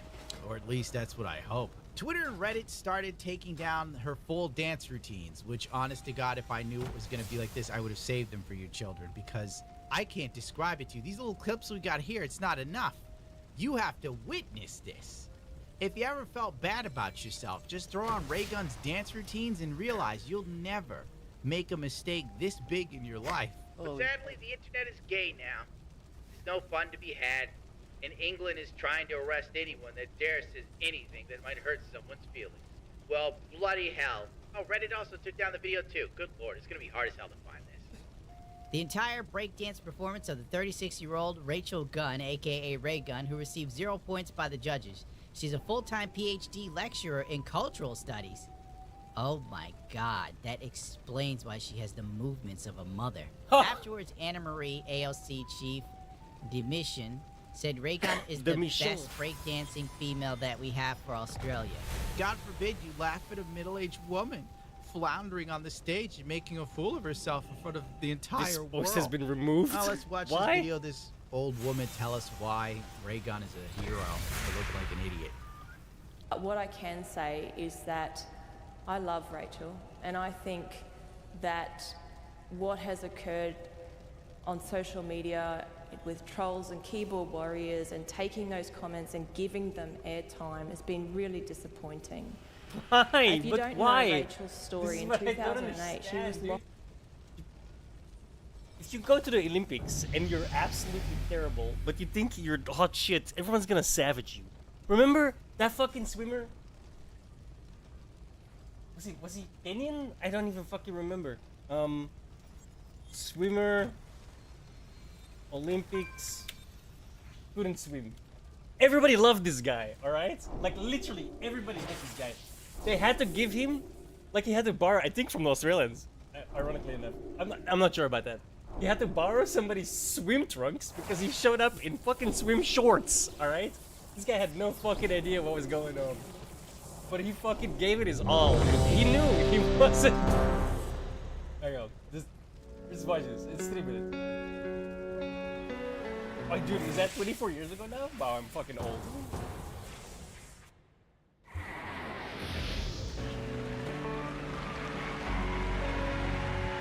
Like, he literally... There was supposed to be a 3 people race, right? And We must not. the 2 of them didn't show up or were disqualified or something. So he like literally had to swim alone. So the only thing he had to do to win his race was just reach it to the end, reach the end, right? And it says here, right? He had only learned how to swim 8 months prior to his Olympic debut, but he didn't like lie about that to anyone, right? Like everyone fucking knew this guy can barely swim. So it's like the underdog type story, right? So everybody fucking loved this, dude.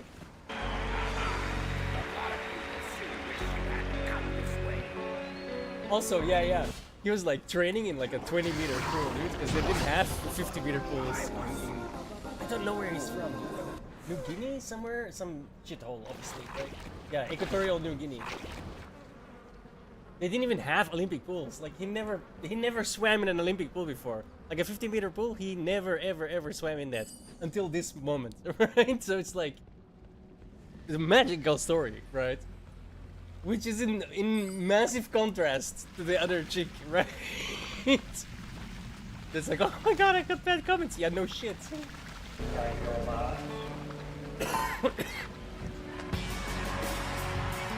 everyone's going nuts.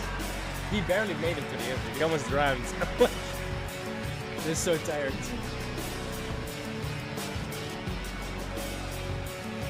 Look at his feet, right? He has no idea how to swim. It's a mistake, but we're still stuck in the middle of the entire Vanguard lookout there. Let's not take that off. I have a crazy idea that just might work, but we need your help here. Let's give these men a taste of their own medicine.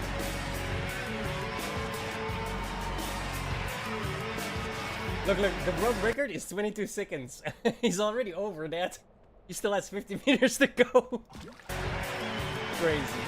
Like, he's almost gonna drown as well at some point. Like, he has to put himself on the TIT, if I remember correctly. But this is, like, inspiring. You know what I mean? The lady thing, not inspiring in the least, okay?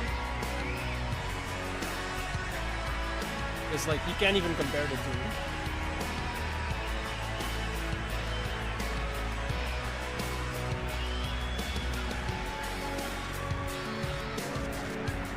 Look, he's like going to the thing because he has to keep himself up there. He's like a bit tired. Let's get this party started, shall we? Again, the shorts, he borrowed them from some other country's coach. He didn't even have them.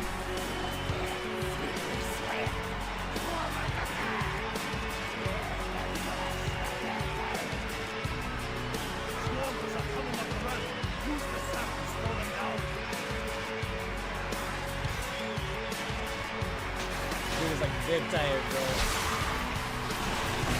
But fucking made it, didn't he?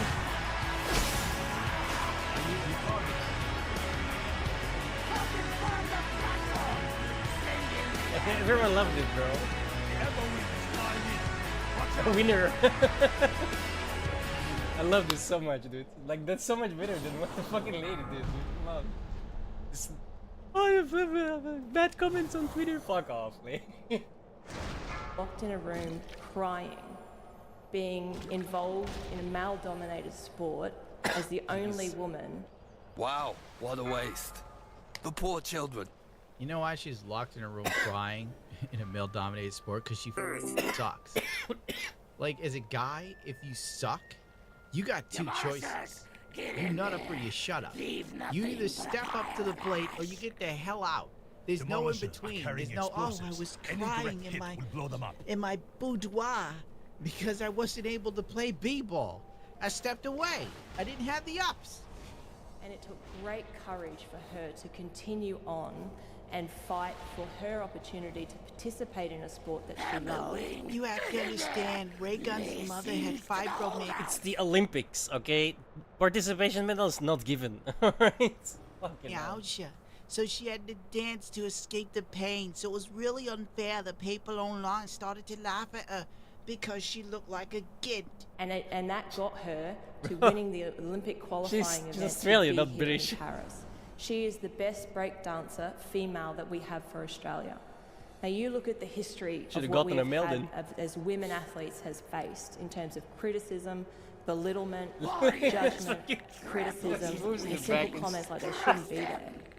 100 years ago, leading into Paris 1924, Australia sent a team of 37 athletes. None were women. Of course, they're ignoring the fact that women online are also saying that Ray Gunn's dancing team suck. No one is saying anything bad about the American Latin girl that made Ray Gunn look like a damn fool. The Latin chick comes in, starts bebopping and scatting. She's got rhythm, she's got vibe. Then she does a headstand thingy and holds herself at a weird angle like 90 degrees. She destroyed Ray Gunn. Frankly, if Ray Gunn is the best the Aussies have to offer, you better start importing some black people and some Asian. Do something. Athletes, none were women. 100 years later, we have 256 women represented here, and Ray Gunn is an absolutely loved member of this Olympic team. I'm sorry, I hate when women try to explain stuff to you. They try to win an argument by appealing to your emotions. Instead of just going, yeah, Ray Gunn really dropped the ball, she looked like an idiot, that Latin girl danced all over her face. They're like, you have to understand, Ray Gunn. Wrong accent. Yes, wrong accent, bro. Or to feel it in the orders, Ray Gunn had something special she did. I cannot attack.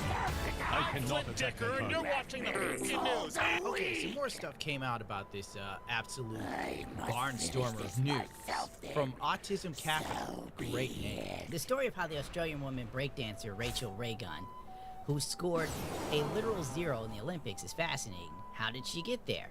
The too long didn't read. The Olympics outsourced the breakdance qualifications to a third party called the World Dance Sport Federation, who didn't know anything about breakdancing. They wanted to do a ballroom dance. The Olympics said no to ballroom. So World Dance said fine, we'll oversee breakdancing instead. The World Dance didn't know anything about breakdancing, so they outsourced to a smaller org local to the country. In the case of Australia, the organization called the Australian Breakdance Association, which was founded by Ray Gunn and her husband, who advised them to partner with this org. Starting to see it? The Australia Breakdancing Association, Aussie Break, runs a competition every year that only has 10 to 15 women show up. Obviously, Rachel wins this, and her husband becomes the team coach. Basically, Rachel elects herself as the Australian Olympic breakdancer rep, and the rest is history. Nice fat 0 for the history book. Looks like the husband was involved in the dance routine. He's just as bad, if not worse, than Ray Gunn. This got community noted. I checked the community notes, and one of them wanted me to pay for a subscription to read an article. And I'm not paying just to read about this woman dancing like shit. The other one showed the Australian Breakdancing Association Corporation. I don't see Rachel Gunn's name up here, and I don't know her husband's name. I'm going to assume his last name is the same. But I don't see that. We go further in the tweet timeline, and someone else posts this. It gets even worse. They are DEI stereotype accepted. You must stop the deterritorializing gender in Sydney breakdancing scene. A B-girl's experience of B-boying. Oh my god. This thesis critically interrogates how masculinist practice of breakdancing offers a site for the transgressions of gender norms.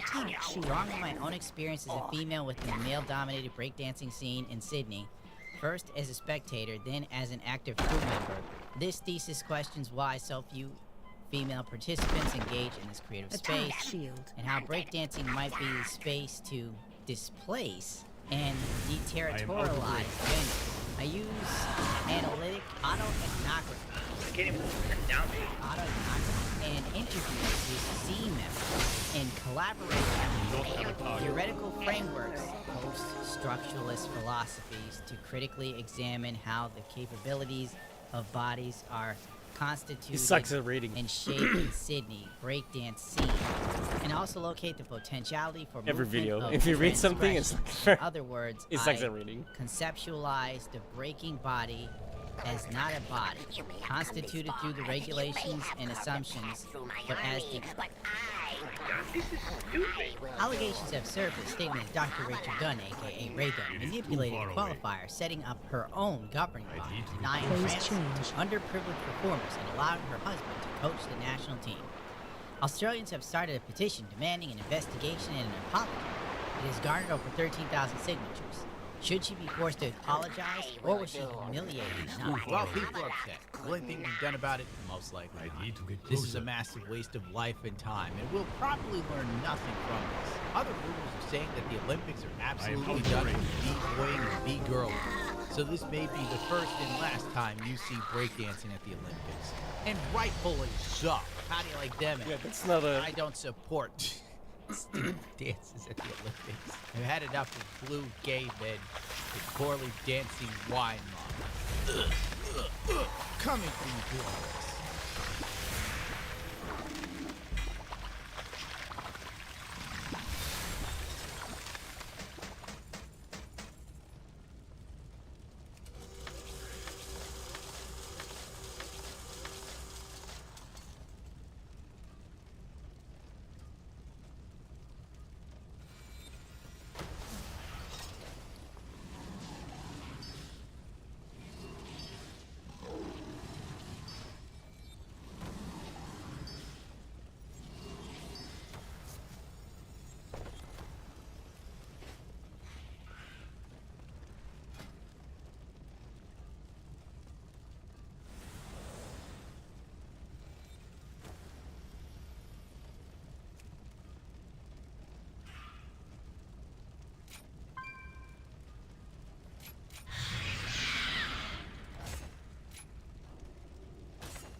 That's quite a few new ones. Vault Hunter! You come in search of the secret lost vault of Pandora! Legend has it that there's this massive treasure hidden in some secret vault. And if you go hunting for it, you'd better take any help you can get. Make it rain with your body parts. Nobody kills me but me! Here I come. How are we gonna get through this? Kill them all.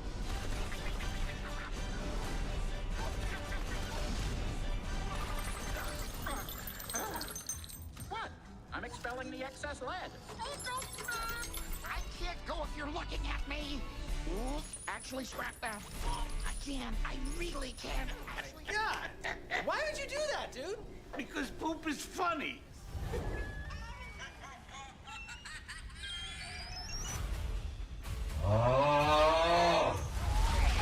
Wow, it's up to 9%. Holy shit. It was like 6% last time I checked. Speak. Over the years, we've witnessed a surge in adaptations of video games into films and TV shows, a trend driven by the growing recognition of video games as powerful vehicles for storytelling. Despite the potential for rich, expansive narratives, with the exception of a few adaptations like The Last of Us and Arcane, most of these have been awful. Say hi to your brother for me, will you? You first. When the game is over, the king and the pawn go back into the same box. That's fucking Force choke. We work in the darkness to serve the light. We are assassins. Games are immersive experiences that often rely on player agency and interaction to drive the narrative forward. This intrinsic element of gameplay does not directly translate to passive viewing experiences such as films and television. Many adaptations also suffer from what can be best described as a surface-level understanding of the source material they aim to bring to life. In addition to this, games tend to feature complex characters who players spend hours with, developing a deep emotional connection. This depth is frequently lost in translation when character development is sacrificed for plot or action sequences. Of course, it can't be forgotten how the commercial aspects of filmmaking play a major role in the substandard quality. Studios prioritize potential box office earnings over artistic integrity, leading to rushed productions and underdeveloped scripts. The focus on recognizing... I'm gonna go to the bathroom. Give me a few minutes.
Titles for guaranteed audience pool often result in adaptations that do not realize the original game's vision, functioning merely as cash grabs.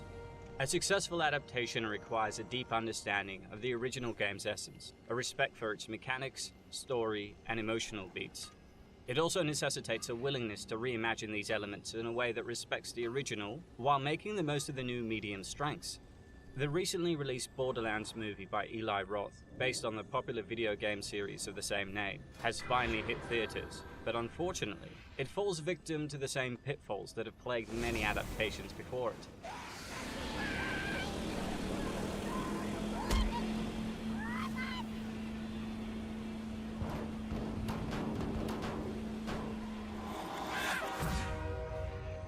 All right, Baghdad, time to wake up. It's a beautiful day full of opportunity.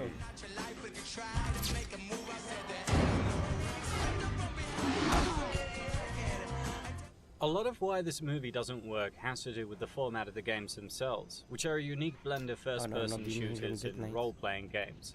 Referred to as looter shooters, they're characterized by their fast-paced combat, extensive weapon customization, and a vast open world filled with enemies, loot, and quests. Players choose from a variety of vault hunters, each with distinct abilities and skill trees, and embark on missions across the chaotic planet of Pandora. The gameplay is driven by a cycle of combat, exploration, and looting, where players continuously upgrade their gear and abilities to face increasingly tougher challenges.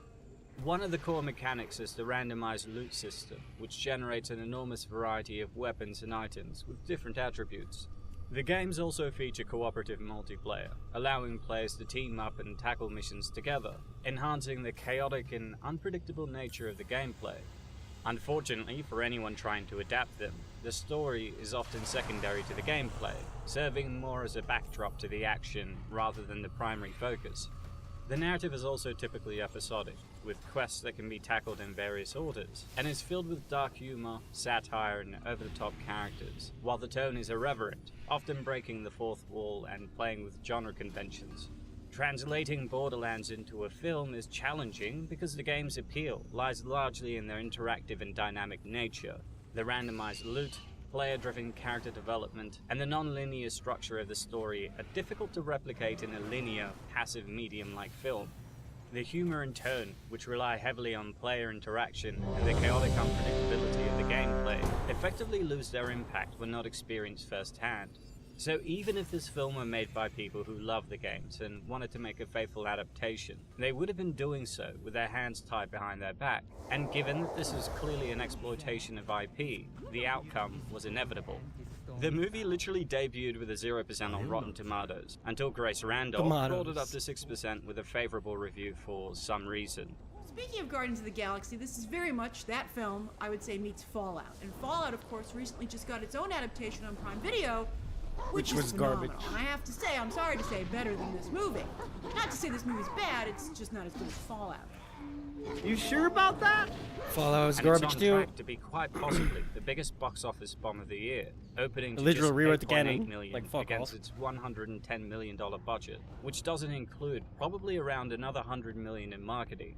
It's done so poorly that the CEO of Take-Two, Strauss Zelnickov, has been begging people to give it a chance, while the CEO of Gearbox, which made the games, Randy Pitchford, is having a meltdown on Twitter, blocking anyone that doesn't write a favorable review. Cannot be a quote-unquote version of the game because the game exists already and is very exciting as it is. So what is great about translation into a movie is to also expand the universe of the game. So cinema allows you to also add new elements, complete some information, create new bridges, within the storytelling. Bro. And I think that's complete some information. Is that drawn on with Sharpie? What the fuck is this shit? And they wonder why people hate this movie. You know it's bad when the original writer is like, yo, don't put my name on this shit. And they put some random name. Joe Crombie or some shit. create new bridges, you know, within the storytelling. And I think that that's also something that hopefully fans will appreciate. Despite the rich, vibrant world of Pandora and its iconic, over-the-top characters that fans have come to love, the film struggles to capture the essence of what made the games a hit. Instead, it delivers a disjointed and superficial experience that misses the mark on multiple fronts. From a lackluster plot and miscast characters to an uneven tone that fails to balance humor and action, Borderlands serves as yet another cautionary tale of how not to adapt a video game to the big screen. I think people are going to love the throwback sci-fi element of it. They're going to love that we went there. They're going to love seeing Kate Blanchett fighting psychos. They're going to love seeing Kevin Hart kick ass in a way you've never seen before. They're going to love discovering Tiny Tina, this little grenade monster. They're going to love seeing Krieg plowing through psychos and fighting. I mean, they're going to love the world. They're going to love the ships. Amazing. Every word of what you just said was wrong. So the movie starts off with Lilith, played by Kate Blanchett, a bounty hunter giving us some exposition about an ancient alien race called the Iridians. They had advanced technology and left behind a vault full of secrets and treasures on the planet Pandora, which many vault hunters have tried to find. And only a special person called the Daughter of Iridia can open the vault and restore Oh shit, wasn't Hunt going out today? The story today begins again, on a the new one? space station orbiting the planet Pandora, where Roland, a former mercenary soldier, now branded a rogue, carries out a daring rescue. With the help of Krieg, a psycho who's institutionalized in the same facility, Roland frees Tiny Tina, a teenage girl with a mysterious past. So Roland fights off the Crimson Lance soldiers, including his former commander Nox, who he's had a relationship with, let's say. And then all of a sudden, psycho prisoner Krieg jumps out of his cell. And all I was thinking was, why is this all made of glass, and why didn't he break out earlier? It was that easy. He literally jumps out exactly when they approach his door. Not only are many of the iconic characters absent from the movie, but the portrayal of those that are featured is disappointing, with performances that feel more like caricatures than faithful adaptations. Kevin Hart was grossly miscast as Roland, with his comedic style and high-energy persona not matching with Roland's established character as a stoic, serious, and battle-hardened soldier.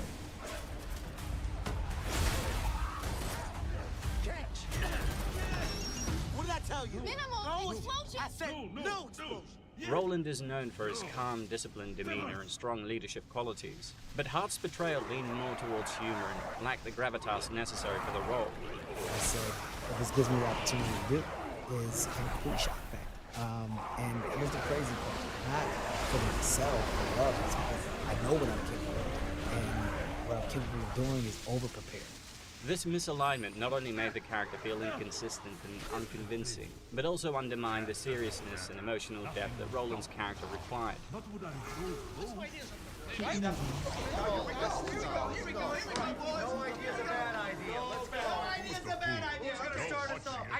When Eli and I talked about the character, I said this is an amazing opportunity for me as an actor because we're going in a complete opposite direction than what the fans of this world may expect or may think Roland should be, or who he should be. What the f is that? You said no idea was a bad idea. I was wrong. That idea sucks. The movie sucks, and so do you. Tiny Tina, on the other hand, a character beloved in the games for her dark humor and eccentricity, becomes a source of frustration rather than charm.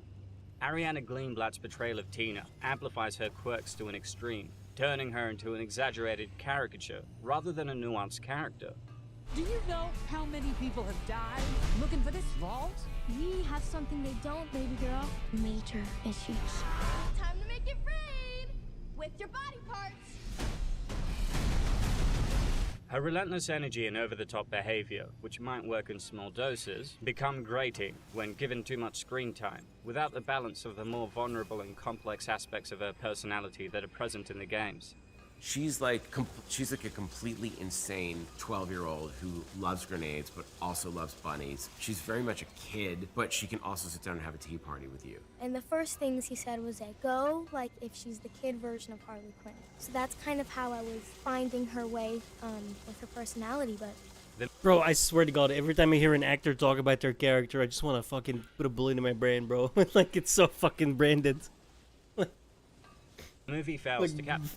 If they all have like this entire mouth, blah. That's completely meaningless. like what the fuck did you just say? Come on. And the first things he said was that go like if she's the kid version of Harley Quinn. So that's kind of how I was finding her way with her personality, but What? Fuck off, dude. I hate actors so much. The movie fails to capture the delicate balance between her chaotic exterior and the underlying trauma that makes her a compelling character, instead reducing her to an incessantly loud and hyperactive presence that detracts from the overall narrative and becomes more annoying than endearing. Meanwhile, on the planet Promethea, Lilith, a seasoned bounty hunter, is approached by Atlas, a powerful corporate magnate with vast influence and resources. He convinces Lilith to take on a mission to rescue Tiny Tina, who he reveals is his daughter. Though initially reluctant, Lilith accepts the job, driven by the promise of a substantial reward. A fan-favorite siren known for her fiery attitude and badassery, Lilith is portrayed by Cate Blanchett in a way that feels flat and uninspired.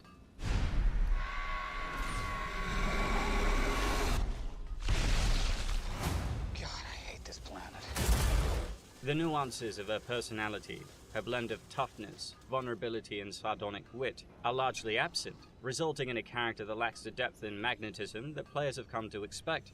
I knew nothing.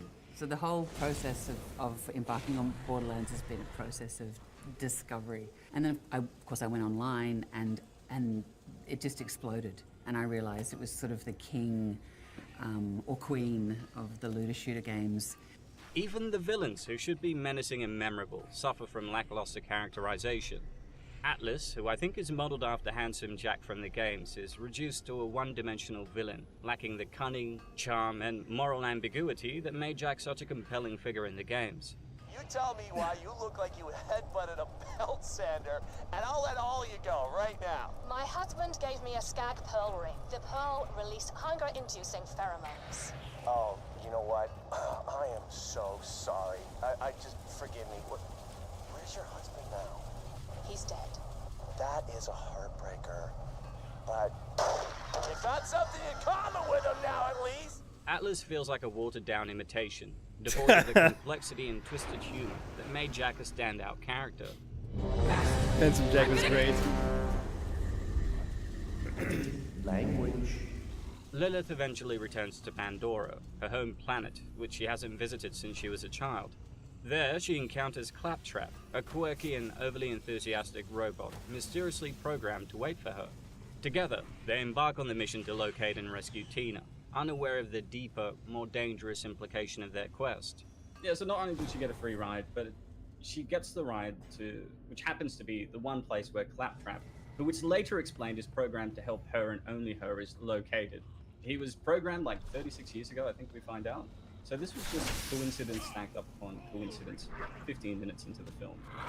It's important to set the I'm gonna die. you can expect for the rest of it. It's also coincidence upon coincidence. Oh, hey there, it's Lilith. I'm the leader and stuff. God, I hate this planet. Tread lightly, bucko. I am violent by nature. Claptrap, the wisecracking, often annoying robot sidekick, is another casualty here. In the games, Claptrap's over-the-top personality and incessant banter add a layer of humor that is undeniably integral to the Borderlands experience. Well, of course you won with those cards. Even Steve could have won with those cards. And all he can say is, hey-o. Shut the f*** up, Steve. People say I'm annoying.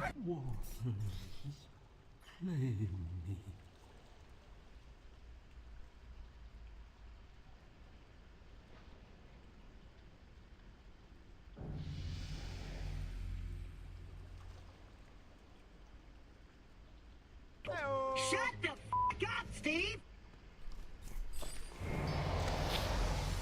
I have that on my soundboard. Your forces are weak. Add a layer of humor that is undeniably integral to the Borderlands experience. Well, of course you won with those cards. Even Steve could have won with those cards. And all he can say is, hey-o. Shut the f*** up, Steve! People say I'm annoying. These are human beings. Shut the fuck up, Steve. Totally kidding. Screw those guys. In the movie, however, the character's humor feels forced and out of place, with many jokes that failed to land and a tone that doesn't quite fit with the rest of the cast. Instead of bringing the character to life, the portrayal by Jack Black comes off as irritating rather than engaging. Would you look at that? A ladder! Unfortunately, my design doesn't facilitate this type of... Follow me this way, I have a tremendous sense of... Lilith and Claptrap managed to track down Roland, Krieg, and Tiny Why did Tina. you... Tina sends... I don't know why people insist on getting Jack Black. He has one acting mode, and it's Jack Black. Like, it sucks. Not appropriate for this type of character, to be honest. Krieg after Lilith, but Lilith manages to hold her own in the fight somehow. This is where the action starts to fall apart. So Lilith is a bounty hunter with a gun, who we've seen one-shotting people, so insta-killing them, but all the bullets just bounce off of Krieg's axe. He, along with all the main characters, have so much blood armor. There is an instance in this fight scene where she actually does shoot him twice back to back in the stomach, and he doesn't deflect the shots. But again, plot armor and actual armor. Well, he had all the CG abs over his actual stomach. The abs then protected him. Is that what you're saying? As Lilith confronts Roland, she begins to realize that Atlas's briefing doesn't entirely add up. Tina, it turns out, doesn't want to return to her father, and the situation is far more complex than a simple rescue. You see, Tina is an Iridian, a member of the ancient race that once inhabited Pandora, and she holds the key to unlocking the Vault, a legendary structure believed to contain the secrets and powers of the Iridians. It's also revealed that she was created by Atlas, using blood found on ancient Iridian technology, with the group then attacked by Atlas's private army, who have been sent to retrieve Tina at any cost. Lilith decides to switch sides, teaming up with Roland, Krieg, and Tina. It also becomes clear that Atlas is after more than just Tina. He seeks the power of the Vault itself. One of the most glaring issues that becomes noticeable here, apart from the invulnerability of the main characters, is the movie's failure to effectively translate the rich world of Pandora to the big screen. Instead of delivering a faithful adaptation, Borderlands rushes through a generic story that haphazardly combines elements and characters from all the games, resulting in an overstuffed and muddled narrative. It's like a speedrun without taking the time to explore the universe or engage with the deeper aspects of the story or lore. So soon, Nox and the Crimson Lance soldiers who work for Atlas arrive to take Tina.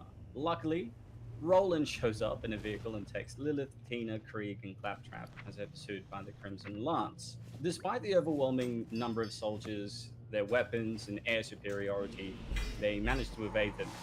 And once again, you never feel as though the characters are in any real danger. Also, Tiny Tina is described as being precious cargo, but Nox tells her men that they're to go weapons free, and they fire at them with no regard for her safety. It's such a dumb chase sequence. You should see my notes. I did it in all caps. I was like, why are you shooting at the target you need to collect? What is wrong with you? Why becomes the theme in this, and then you realize it's there's no reason to ask that anymore. Just slog through. Not for me. I didn't see this movie because I feel like I'm the only smart person that saved his money and stayed home. I have Same. Yeah, what have you been paid? Oh, wow. So eventually, the group travel through Piss, Wash... Not gonna Gully? watch it Is either. Gully or Gullet? I think it's Gullet. Gullet. I just call it the Valley Piss and shit. Yeah, that's a great name. They encounter a beast called a Thresher. Living to go. With the on this soldiers character? catching up to them, Roland fires missiles into the Thresher's mouth, and they escape by driving through the hole in its head, like it's a regular Tuesday.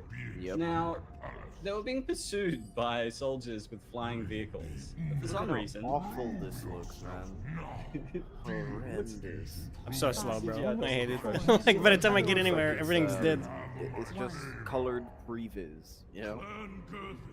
This Not this even the lineup, final one. this lineup makes no sense too. Why are the trucks at the edge of the cliff? Now they all have to back up and maneuver around each other to get back down for the actual chase scene. So this shot is just silly.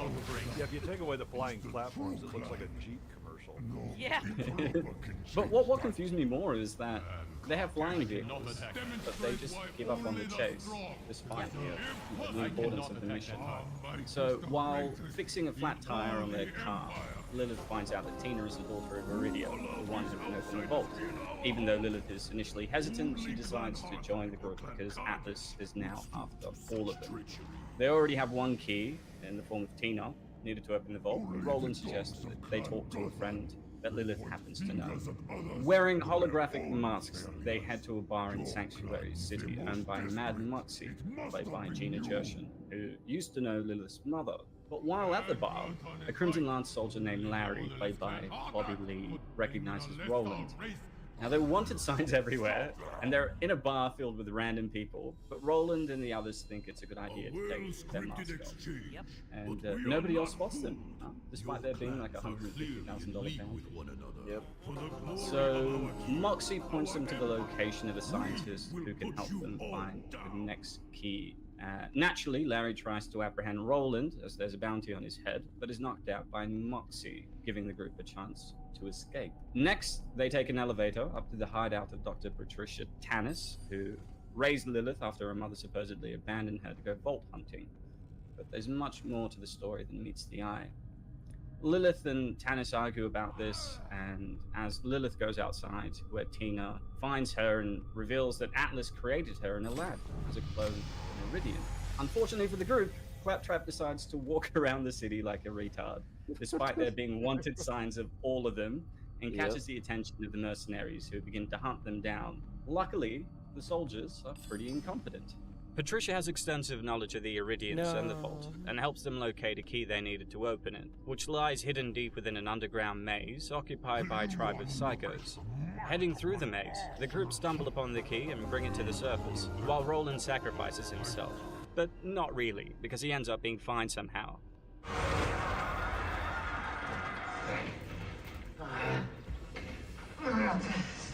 Rest in peace, Bob. I'm not sure if this was due to like a deleted scene or reshoots, but we then cut to Roland getting up, somehow having defeated all the bandits that were on top of him. It was so jarring. Did y'all catch that?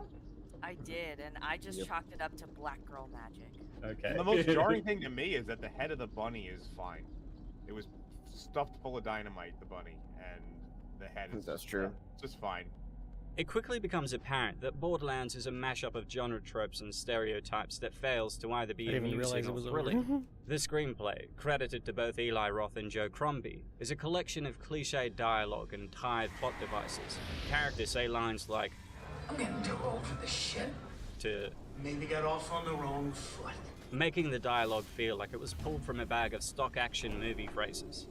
In the games, Pandora is a character in itself, an unforgiving, lawless wasteland, brimming with eccentric personalities, dangerous creatures, and a darkly comedic tone that sets it apart from other post-apocalyptic settings. The movie, however, presents a watered-down version of this vibrant universe, stripping it of its unique identity. The depiction of Pandora feels like a generic backdrop, devoid of the intricate details and wild energy that made the game world so engaging. The gritty, colourful aesthetic of the games is reduced to a bland and uninspired visual style that fails to evoke the same sense of adventure or danger. The environments, from desolate wastelands to makeshift bandit camps, lack the distinctiveness that fans of the series have come to expect, coming across as merely lifeless and unmemorable. Moreover, the narrative approach does little to immerse viewers in the lore of the Borderlands universe. Instead of delving into the complex history of Pandora, the characters, or exploring its myriad factions and conflicts, the plot skims over these elements, offering only a superficial glance at what made the world so compelling. The result is a story that feels detached and unengaging, leaving fans of the games disappointed and newcomers bewildered by the film's lack of depth. As the team prepare to head to the vault, Atlas tries to manipulate Lilith into handing over Tina, and realizing the true extent of his deceit, she severs contact with him. However, he responds by sending a drone with a holographic projection of himself to issue an ultimatum. He wants Tina, and is willing to go to any lengths to get her back. Tina overhears part of the conversation and mistakenly believes that Lilith has betrayed her. In a fit of anger and fear, she throws a grenade at Lilith, leaving her for dead. Distraught and confused, the rest of the team decide to leave without Lilith and Claptrap, continuing their mission to find and open the vault. They arrive at the location, only to find that Atlas has somehow beaten them there, despite him not having a map like they do. He demands that Tina open the vault, threatening to kill them all if she refused. However, when she tries to open it, nothing happens. At this crucial moment, Lilith reappears, having recovered from the attack. After conveniently stumbling upon the place where she grew up and watching a hologram from her mother, she reveals that she is in fact the actual daughter of Iridian. And not just any Iridian, but the deity known as the Firehawk. This was really confusing, because in the game, the Firehawk was a legendary repeater pistol, but here they've turned it into some kind of indestructible manifestation of psionic energy. Actually, in 2, I want to say, there's this one small mission right at the start where you go get Lilith, and she is the Firehawk. Or is that? Yeah, she's the Firehawk. It's like some fake deity that she uses to keep the psychos under control, or a sect of him. Isn't that? I swear to God, that's what that is. What? None of it makes any sense. She mentions that there can be no salvation without sacrifice, but they don't sacrifice anything. With this revelation, Lilith uses her power to unlock the vault in exchange for the safety of her friends, despite the next scene showing her cover them in literal plot armor. I'm not kidding, it's like Captain Marvel meets Thor handing his powers to the kids in Love and Thunder.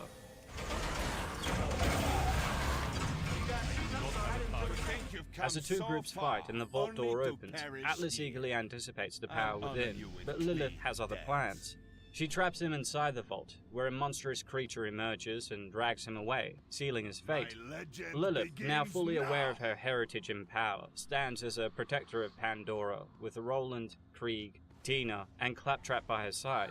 Turns out the real Firehawk are the friends they made along the way.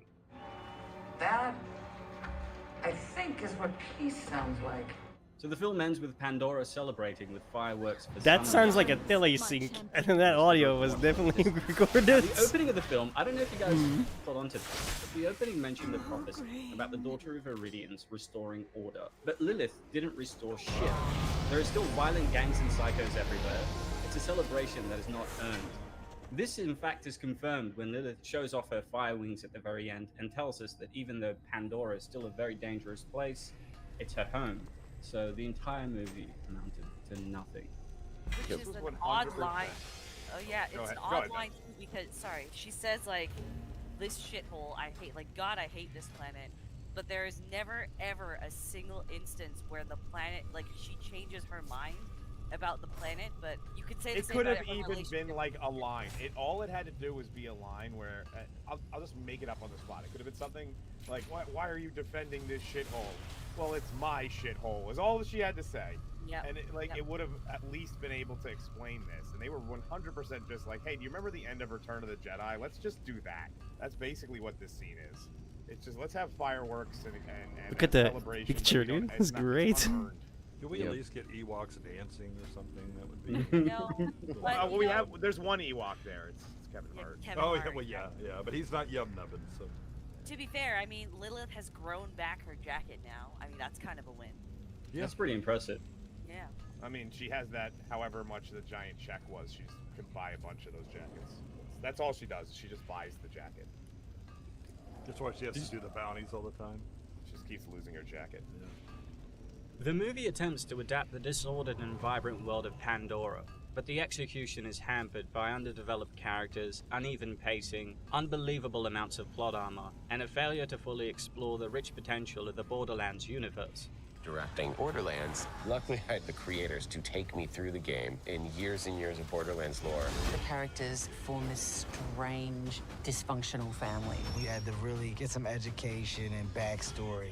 The shallow portrayal of Pandora not only alienates fans, but also undermines the film's ability to establish a cohesive tone.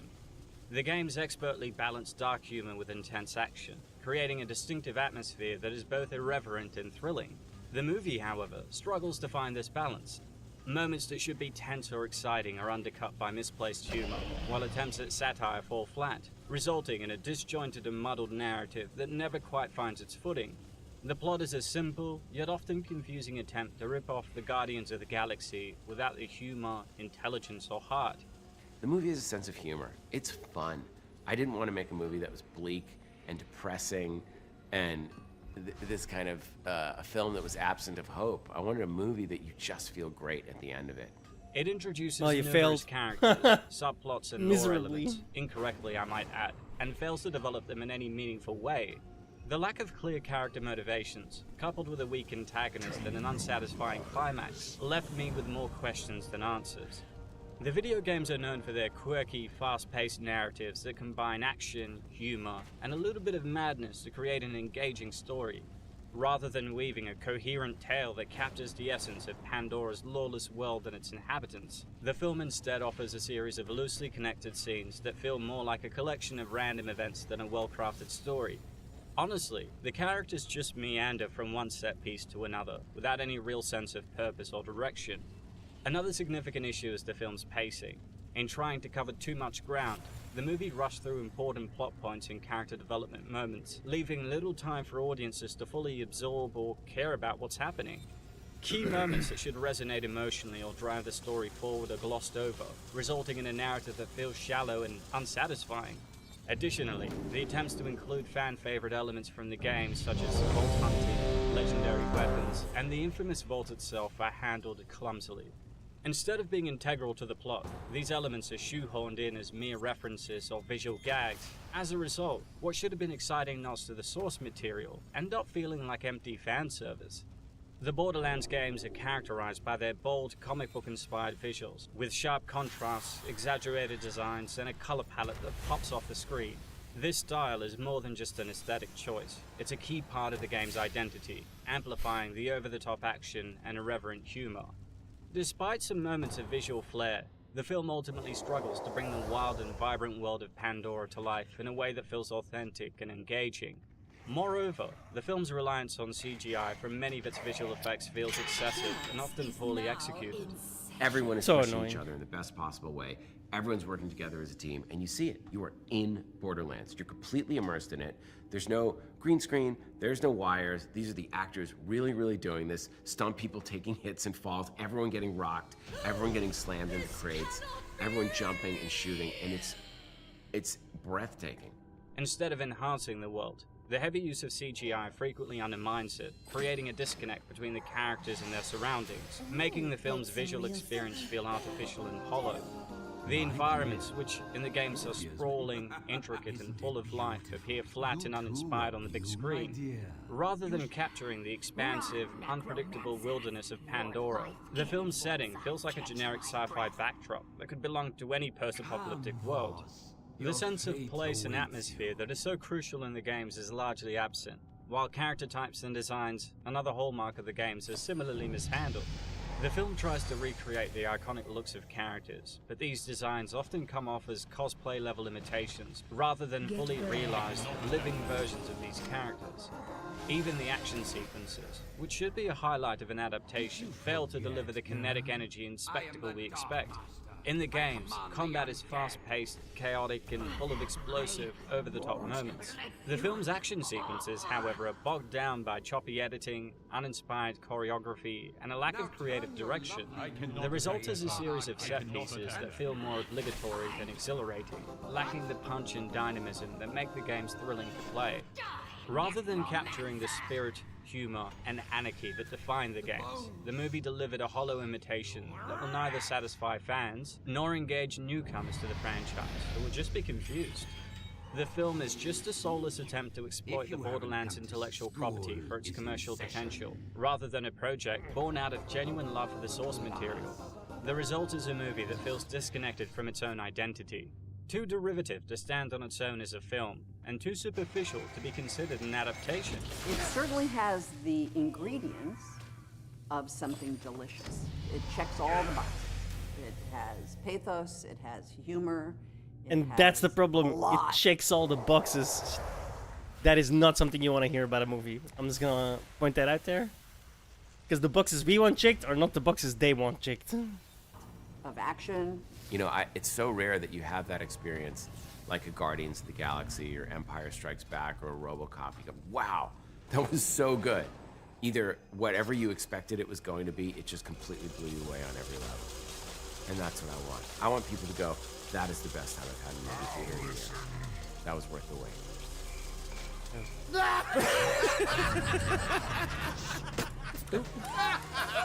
Oh, we're out here. Yeah.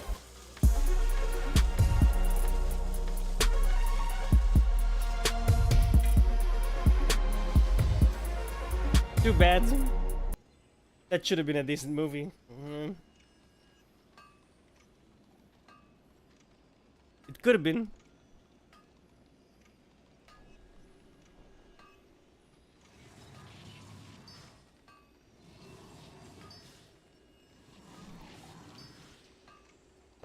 Not with that director though, let's be honest. That dude is like a horror guy, right?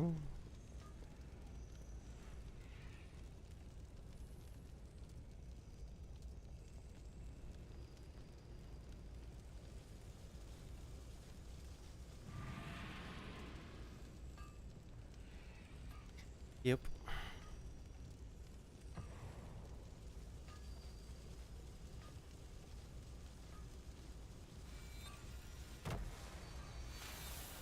Apparently that dude is 52 years old. What the fuck? I didn't realize he's that old.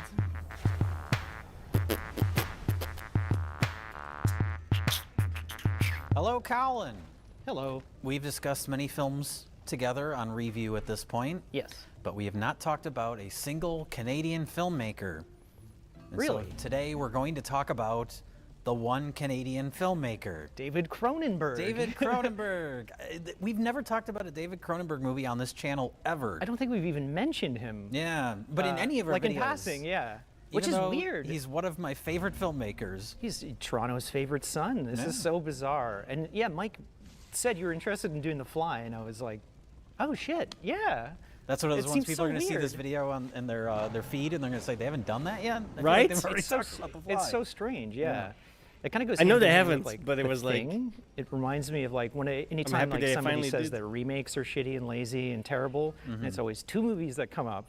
It's The Thing and then The Fly. Yeah. And those are the two greatest examples of like remakes done right, I think. Yeah, and they're lumped together too because they're both 80s remakes of 50s. I think they're both 50s. Yeah, I right? think so, yeah. 50s sci-fi.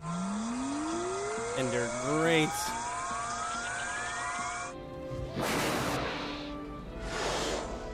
With some of the most amazing and disgusting special effects you'll Oh ever yeah, see. yeah. Oh god, That's this The Thing, movie. which we've discussed The Thing. You and I did Yep. The Thing. Uh-huh. And so now we're here to talk about The Fly. Yeah. Shot in Toronto. Yes, like There's the CN Tower. That's like most of his films, I think. Yeah, Eastern Promises obviously was shot wherever. Yeah, I want to say probably London. I think that might have been the first where he shot outside of Toronto. I don't know. I'm not that familiar with David Cronenberg's sort of early stuff. I don't think I've seen his Eastern best stuff. Promises. I know, but I think The Fly. Like I was in, I don't know, grade school when that came out, and Fairly everyone certain was I really haven't. excited to see it. And that was like, that and The Thing were like the two movies that I really wanted to watch on Yeah. VHS when they came out. Those But are the yeah, movies your friends dare you to watch. Yeah, I they're dare like- you to sit through this without puking. oh, it was amazing. Yeah, I loved it. The Fly, I think, is my favorite David Cronenberg movie, and I feel like that's a real like basic bitch pick, but I don't care. It was probably the first one that I saw. That might contribute to it, but it's also like, I mean, he's obviously made movies that are more like complex and challenging with stuff Yeah. like Naked Lunch or Videodrome, where, Yeah. where you really have to kind of work out what the hell's happening. I can think of at least two things wrong with that title. Yeah. And I think there's a real simplicity to this movie that is its biggest strength. It's so streamlined and so Yes. stripped down. It is like an hour and 35 minutes, and Not that a would wasted not, moment. That would not happen this day. Like modern filmmakers have to learn how to be efficient with stuff. There's no reason why fucking like a Deadpool or a comedy should be like 2.5 hours. Yeah. It's insane. Well, you gotta leave in all the funny banter. all Ah, the just funny like the bloat. It's why I always love when it's like Halloween and we go back and watch. When it's like October, and you go back and rewatch like 90 old minutes 80s and out. horror movies. They're They're all in and like out. 79 minutes. It's Yep. like wow, it's amazing. Yeah, But this one in particular feels shorter than it is. It's like, yeah, a little over 90 minutes, Yeah. but it is so compact and efficient and like intimate that it just flies by. No So to pun speak. intended. But like, I mean, the opening, right off the bat, it starts mid-conversation Yeah. between our two main characters. What am I working on? I'm working on something that'll change the world and human life as we know it. Change it a lot or just a bit? You'll have to be more specific. You don't even see their like introduction. It's just like they're already into it. And then I was thinking it's about just that. like, Yeah, like a modern movie, you'd have like 3, 4, Oh. 5 scenes before they even get there. You'd have an intro, like a prologue, with him like doing experiments or something, and then blah blah blah. The introductory scene between her and her boss, who Yeah. they have a history that you learn throughout the movie, just gradually, like it's not. Yep. But in another movie, it would be you'd have that scene where he's telling her that she has to cover the science convention. Oh, I want to do real stories. Yeah. There's none of that. It would be like So- 30 to 45 minutes before you met. You know, they met and like started talking. Yeah. And this is so right off the bat, it's great. Mhm. But the whole movie's like that, and it's you said like intimate. It's crazy. There's only like 3 main characters really in this whole movie. I've wondered if there's anyone's ever done like a stage production of it, because it feels very theatrical. Because Yeah. most of it just takes place on one set. I know there's an opera.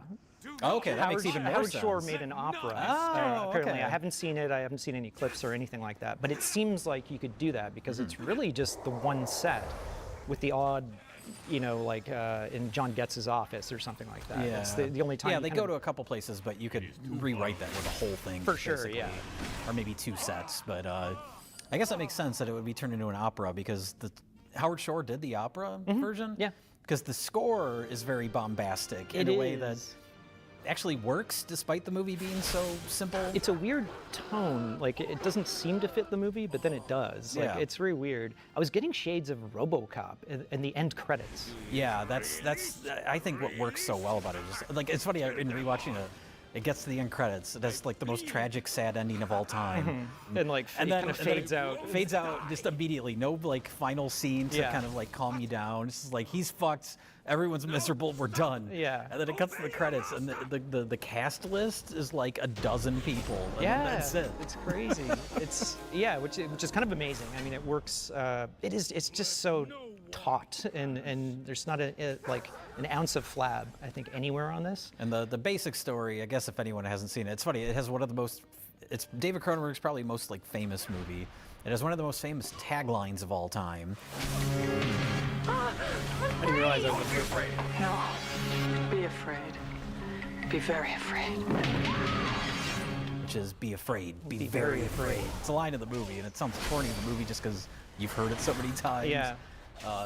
But an alternate tagline for the movie that I thought of is "He just wanted to get laid." It's true. That's the catalyst for the whole story. Oh, that charmer. Yeah, because it starts at that science convention, and he's Jeff Goldblum is Seth Brundle. He's an awkward, nerdy scientist man. Okay, these names. We have to talk about the character names. It's not mentioned very much in the script, but Seth Brundle is the only time you kind of hear his full name. But Yeah. like, well, then they start calling it once he starts transforming into the fly. He's Brundle Brundle Fly. Fly. Yeah. How does Brundlefly eat? You have Gina Davis playing Veronica Quaife. And then I didn't even know she had a last name. Yeah, I guess it's just in the credits. Everyone calls her Ronnie in the thing. Yeah, So it's yeah. Veronica Quaife, and then John Getz plays Stathis Borans. Yes. It's just like Stathis sounds like staph infection. like, yeah. it Oh, sounds maybe that- gross. You get Grundle Queef and like staph infection. That's very Cronenberg. I don't know if that was intentional, but it probably yeah. is. But so the movie starts like with him at the science convention. She's a journalist that's trying to find a story at this. For Particle magazine. Her boss is her ex-boyfriend, so Yeah. there's a little like love triangle thing going on. He's kind of a skis bag. Oh yeah. Oh, we'll talk my about God. Stathis more. But so then he invites Seth Brundle invites Ronnie to his lab, not for a story, but because he thinks he'll impress her with his teleportation pods. Because he doesn't even know she's a journalist. He doesn't. When he finds out, like he's surprised that she's here to "Oh, try and no." write a story, and then Yeah. he's of course weirded out because there's no information about what he's doing at all. Mhm. And that's sort of the kickoff to the whole movie. They form a relationship, and there's some drama and tension because her ex-boyfriend is involved in the situation. And it's very, like I said, intimate, and I think. Like it's one of my favorite movies, but I don't watch it very often because everyone talks about like the effects, and we'll talk about how great and disgusting all the effects Yeah. are. But the thing that always sticks with me is how just like sad the movie is. It is really sad. It's so profoundly sad. Yeah, especially the last act. Yeah, well, the oof. entire middle of it, because he teleports and there's a fly in the chamber with him, and so they get genetically fused. So the bulk of the movie is if you strip away like the sci-fi elements, it's basically just like someone watching someone they love get sick and just like deteriorate Die in front horribly. of them. Yeah, it's you know, obviously it's in the 80s, so you could say it's a metaphor for like AIDS. But Yeah. I always think of it more as like cancer, but really anything. Yeah. All those scenes where she comes to visit him and he's just getting like worse and worse. He's using like crutches to walk and.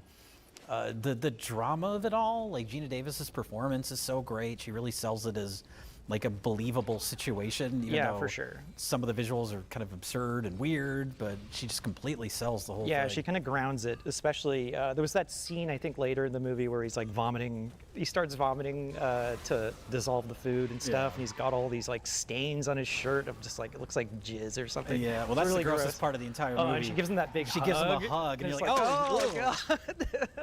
Do you think this kind of like, I know like Videodrome kind of gave Cronenberg the body horror kind of label, but I think this movie may have like. I mean, all of his early movies. His first movie is Shivers.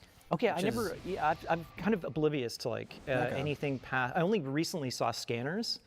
I've seen nothing before that. I haven't seen The Okay. Brood or. Yeah, no, The Brood, Shivers, Rabid. they're all Rabid. They're all, and that's why I like Cronenberg so much.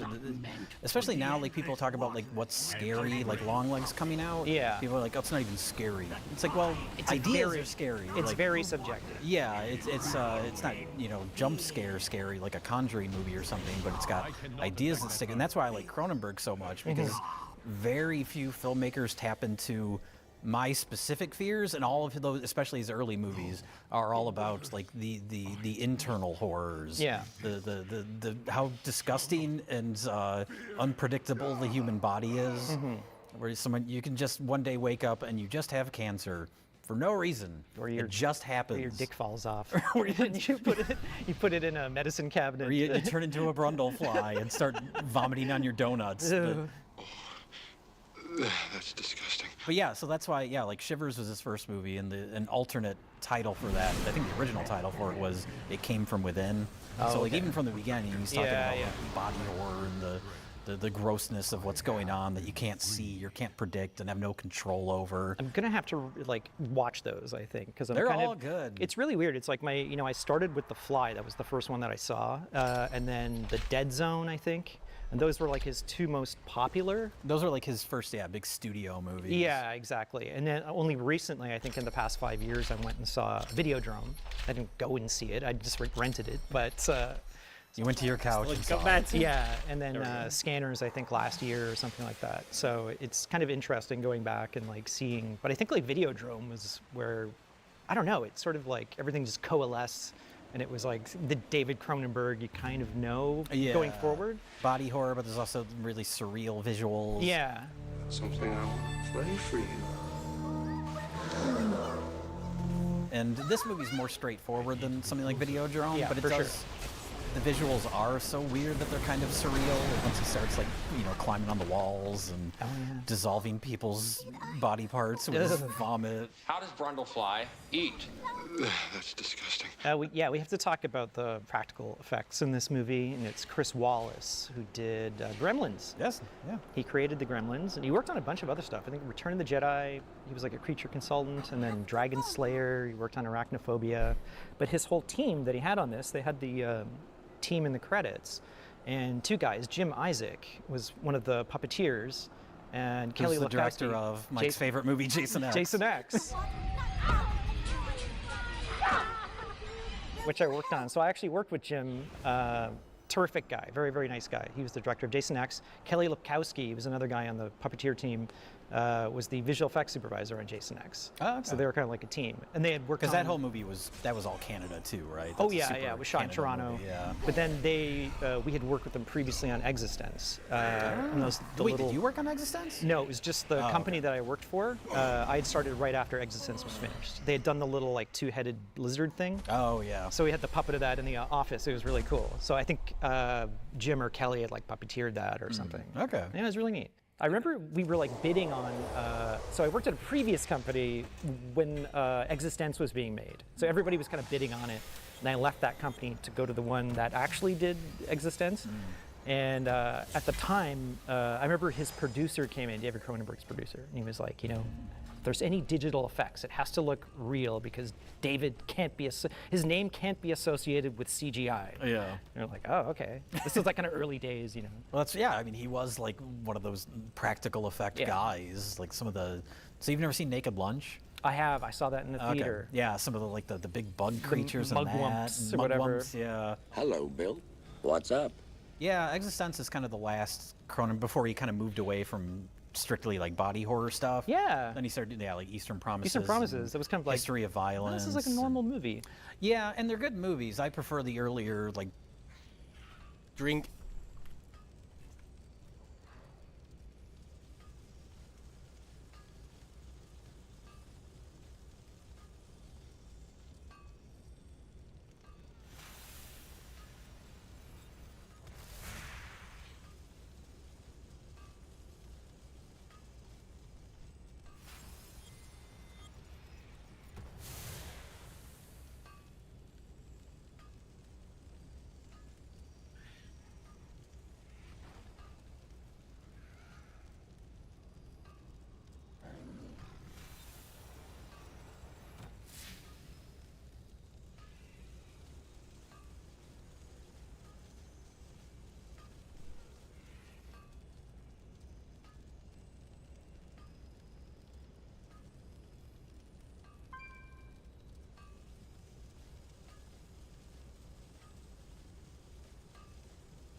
Oh.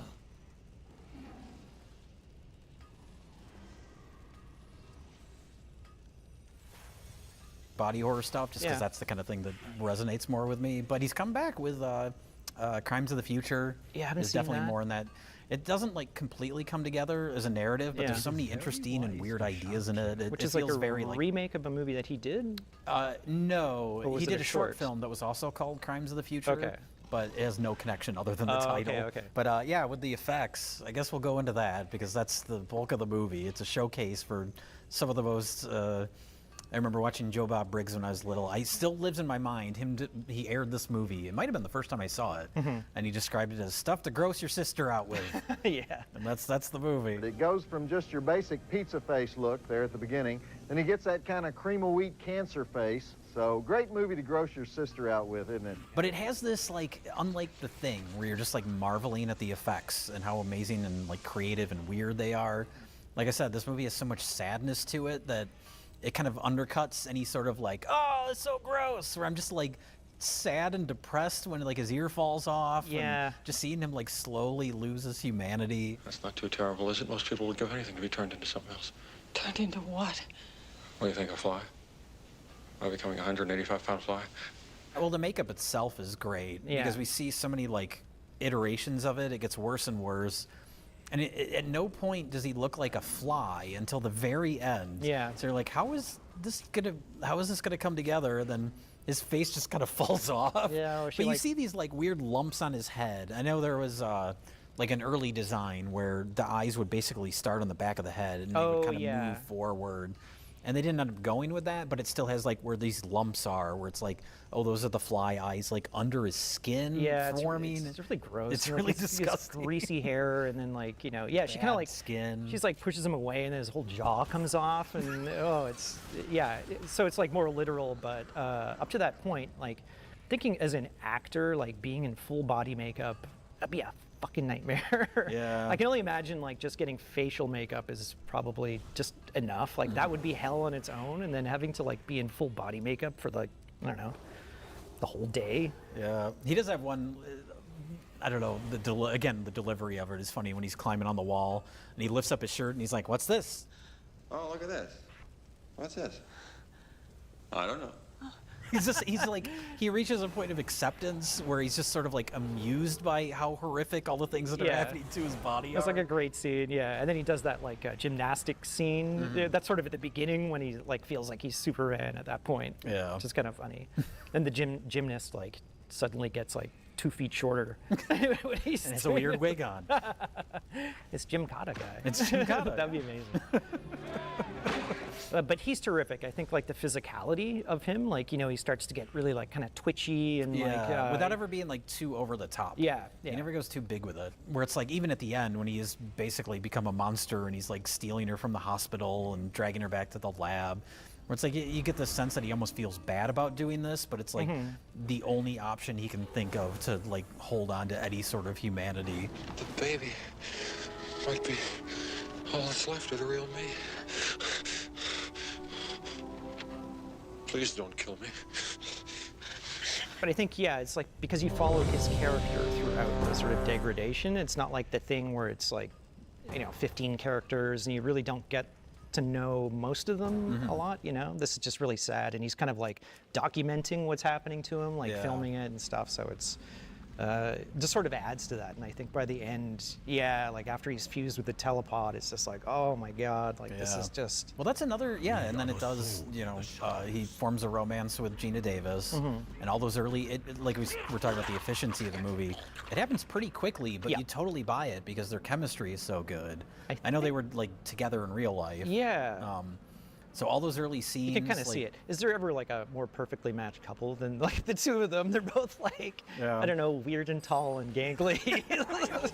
He's so charming. It's just like, whatever. But he's so oblivious too. Like that's what's great about his character. It's funny because it's a very Jeff Goldblum performance. Yeah. He's got his weird mannerisms that everybody kind of, you know, memes on and jokes about. And I was thinking about that in relation to, he's a scientist in this, he's a scientist in Jurassic Park. Yeah. Very similar, like the way he delivers his lines and stuff. Yeah. But in Jurassic Park, he comes across so cool. Yeah. And in this, he comes across so awkward and nerdy, but it's a very similar performance. It is But he weird. somehow, like, makes both of them work. Yeah, I don't know if it's just like how like focused he is on the work in this one, whereas like, I don't know, Ian Malcolm is like this rock star, you know what I mean? He has like shirt undone, he's like dresses like a rock star. I think I told you this story where I met him in Vancouver. So I was in a hotel in Vancouver, and then I was going to the elevator, and then Jeff Goldblum was there waiting for the elevator, and he's very, very tall. He's like 6'4" or 5 or something, Right. and he had this like long red leather trench coat and these like biker boots on and sunglasses, and he looked like a fucking rock star. Like, Okay. you're just like, who is this person? And you're like, oh my God, it's Jeff Goldblum. And then he like held the elevator for me, and then we both went in, and then more and more people kept coming into the elevator, and he was getting like freaked out. He was like, oh no, no, no. Oh, no. No, no, no. Oh, no, no. And Like then out loud he was out saying loud, these he's like, things? no, no, no, no, no. And then he got up and he's like, excuse me. And he like left the elevator. Oh my God. And then some lady was like, was that the fly? I've come here to say one magic word to you. Yeah? Cheeseburger. But yeah, their relationship forms pretty quickly, but believably. For sure. And I like his little like awkward moments, like because he's so unnatural in dealing with other people. And he's just like, is this a romance we're having? Is that what this is? Is this a romance we're having? Is that what it is? Yeah, could be a romance. He's like not he used to it. understands it intellectually, but it can't verbalize it in any sort of like romantic way. Yeah. But then Gina Davis's boss, John Getz. Stathis Borins? Stathis Borins is his name. What's fascinating about him, he's such a sleazebag early on. He's that like classic like 80s yuppie. If he were younger, he'd be played by like James Spader. Yeah, I could see, and then if he was a bit older, it'd be Ron Silver. Yeah, exactly. He's that character. That skis bag. I followed you. You stayed with Brundle all night. Oh, yeah. Yeah, I think he'd look great in this. Don't you? But what's interesting is that as unlikable as he is for most of the movie, once shit gets real, once he sees like the footage of what's happening to Seth Brundle, he's watching video of it that Gina Davis took, and then right after that, Gina Davis finds out she's pregnant. Like he has such a character shift that you don't usually get in this type of movie, where he becomes like completely like sympathetic towards her and supportive of her and like helps her out as much as he can. And you get the feeling that maybe it's not. Doesn't he get killed for like that? you I'm know, if pretty you were sure he more gets killed. cynical, you could say, oh, he's just doing it to like get back with her or something like that. But it doesn't feel like that. No, there's nothing in the movie like that. Yeah, when he feels it's like real. Yeah. Like holy shit. She's pregnant and she wants to have an abortion. In the middle of the night. We have good reason to think that this child will be deformed. But yeah, they go to the doctor in the middle of the night, It's like, why do you want the abortion? We have reason to believe that the child will be deformed. Why do you think this? That's the TLDR version. The We don't want to father explain. is He's a fly deformed. man. You don't want to explain that. Yeah, when it's like the stakes are real, he kind of like changes modes. And like in another type of movie, you'd be rooting for him to die at the end, sort of thing. Right, but yeah, he's the bad guy. Yeah. And it's rare to see a movie like this where that type of character takes a turn. They have the funniest line, I think, in this scene where she's like, I'm finally onto something big. Don't you get it? I am finally onto something that's big, huge. Yeah? What? His cock? Now, since we're talking about John Getz, we'll bring up briefly, I haven't seen it in a very long time, but they made The Fly 2. Yeah. The only actor they could, it's directed by Chris Walas, who did the effects on the first No movie. shit. Yeah. That's why he didn't do the effects for Gremlins 2. Because he was busy directing The Fly 2. Wow. But yeah, no one, Cronenberg didn't come back, Yeah. so Jeff Goldblum couldn't really come back unless you have him as like a ghost or something. But Ghost Goldblum. But yeah, Gina Davis didn't come back. So the one actor they could get back from the first movie is John Getz. He has one scene and he's like completely lost his mind from the first movie. But because they knew no one would recognize him without a beard, they like glued on this shitty fake beard. And I think he just has like little stumps because his arm is, been melted off. And yeah, it's like a really like unintentionally funny scene because he's overacting. I think he kind of knows like the movie's not up to the caliber of the first one. Dissolved my hand and my foot with fly vomit. I had no love for the man. He bugged me.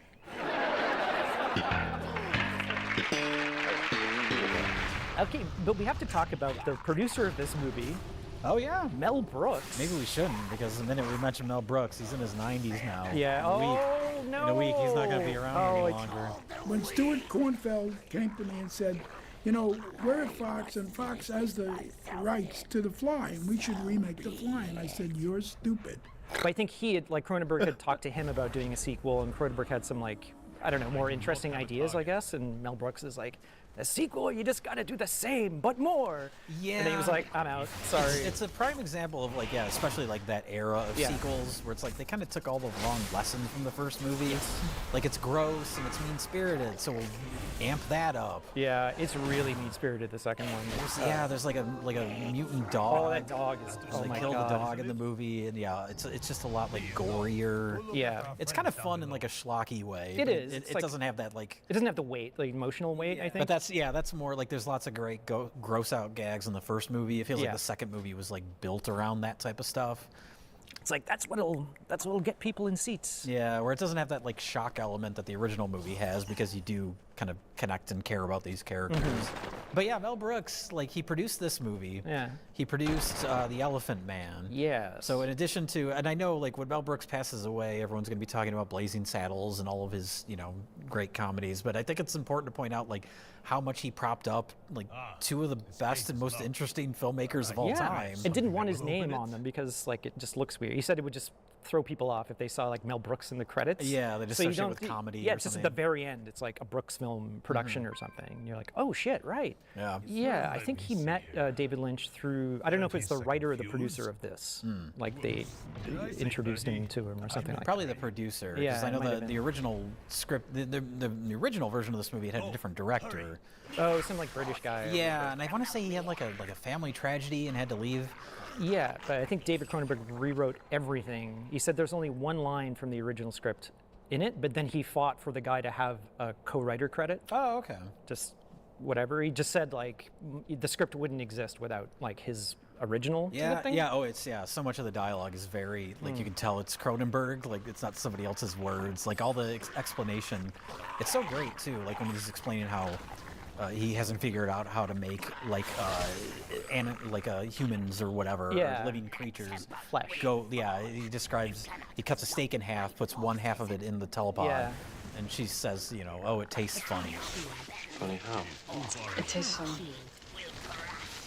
synthetic. It's like just a simple way of explaining what is going on because he hasn't taught the pods he hasn't taught the computer about the poetry of the steak. But it doesn't, not yet. I haven't taught the computer to be made crazy by the flesh But it's a great way of explaining it because you like understand it, and it isn't just like tech gobbledygook. Yeah, exactly. That a lot more modern movies would do. Just like, well, I got to do this, something like that. You just kind of brush over it, or You just brush it over. It's not important, and you get the concept. It's very like simple to understand, I think. And something's getting lost in the translation. Me. I'm lost. There's one moment in a movie that I keep talking about the kind of tone of it, how it feels so sad, but there's one moment that feels a little too silly for the rest of the movie, which is when she's at the hospital about to have the abortion, and Jeff Goldblum just jumps through the window, breaks the wall like the Kool-Aid Man. It feels like Phantom of the Opera or something. I was thinking of like classic Universal monsters, like when he's up on the top of his building watching them get in the car to leave. And then they have the conversation, and he's kind of learning that she's going to have an abortion. Yeah. And then he's like, oh. And that's when it has that kind of, almost like operatic element in the Howard Shore score. Darkman or something. Yeah. Like watching from the rooftops. Yeah. Now there's the first test. It's sort of like he sets it up saying to Gina Davis that it can only do inanimate objects. Like it can't do anything organic or living yet. And at one point he like tests out this baboon teleport. I mean, why would he even try it if he knows that it can't do? And first of all, where's he getting baboons from? You see, there's in the background of a few shots, you see like crates of previous baboons. Oh, for God's sake. I think it's one part when he's having an argument with Gina Davis. She's like about to leave. And yeah, if you pay attention to the set deck. It looks like a cat carrier, but it's it's like a giant baboon carrier. Yeah. There's a couple of these them. things? From Bartok Industries, the company. Okay, all right. They're, Which like, is a nice funding him. detail when they talk early on. Like he's very like humble with the way he talks about all this stuff. Where he's like, I'm basically like a middle manager. Like I tell one person to make this, one person to make that. He and just then puts it together. I just put it together. So nobody knows what the actual project is that he's working on. But I guess he's funded by Bartok Industries, but they're never mentioned again, which is kind of like... No, they go into it more, Bartok Industries in the second movie. Right, okay. Kind of like, I don't know, like Weyland Yutani and Aliens, where it's just this background like corporation. I like that. It's sort of like mentioned and it's not important, but I think like we're talking about modern movies, if this was redone, they would be like a big part of it. They would be all over this fucking movie. But yeah, so he does these experiments on baboons. Yeah. All right, another one done. Leads to one of the most horrific things you'll ever see, where the baboon gets turned inside out. Well, what happens when you try to teleport living things? Not while we're eating. Can't be worse than this. This is grosser than I remember. Like, it's so disgusting. Well, it's so much worse, too, because it's still alive, and it's, like, writhing around. And... There's, like, the good reveal. I like how they kind of use the smoke to kind of hide what's in the telepod, you know, at first. You just sort of see the gradual, it spills out, and it's revealed, and you kind of hear, like, the like noises. Squishy noises. Oh, and you feel so awful for it. But the baboon, there's another one that he tests that works later. I did not know this. And it's a famous movie baboon named Typhoon, who's a best of the worst legend because he's in 3, not just 1, not 2, but 3 best of the worst movies. Really? Oh, Treasure of the... No, wait. Order of the Golden Phoenix. Well, he was the monkey driving the tank in... Order of the Black Eagle. Order of the Black Eagle. Okay, yeah, right. And then the other movie in that franchise was Unmasking the Idol.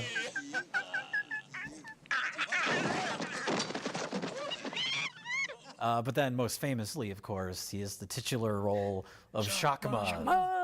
Shocking audiences everywhere.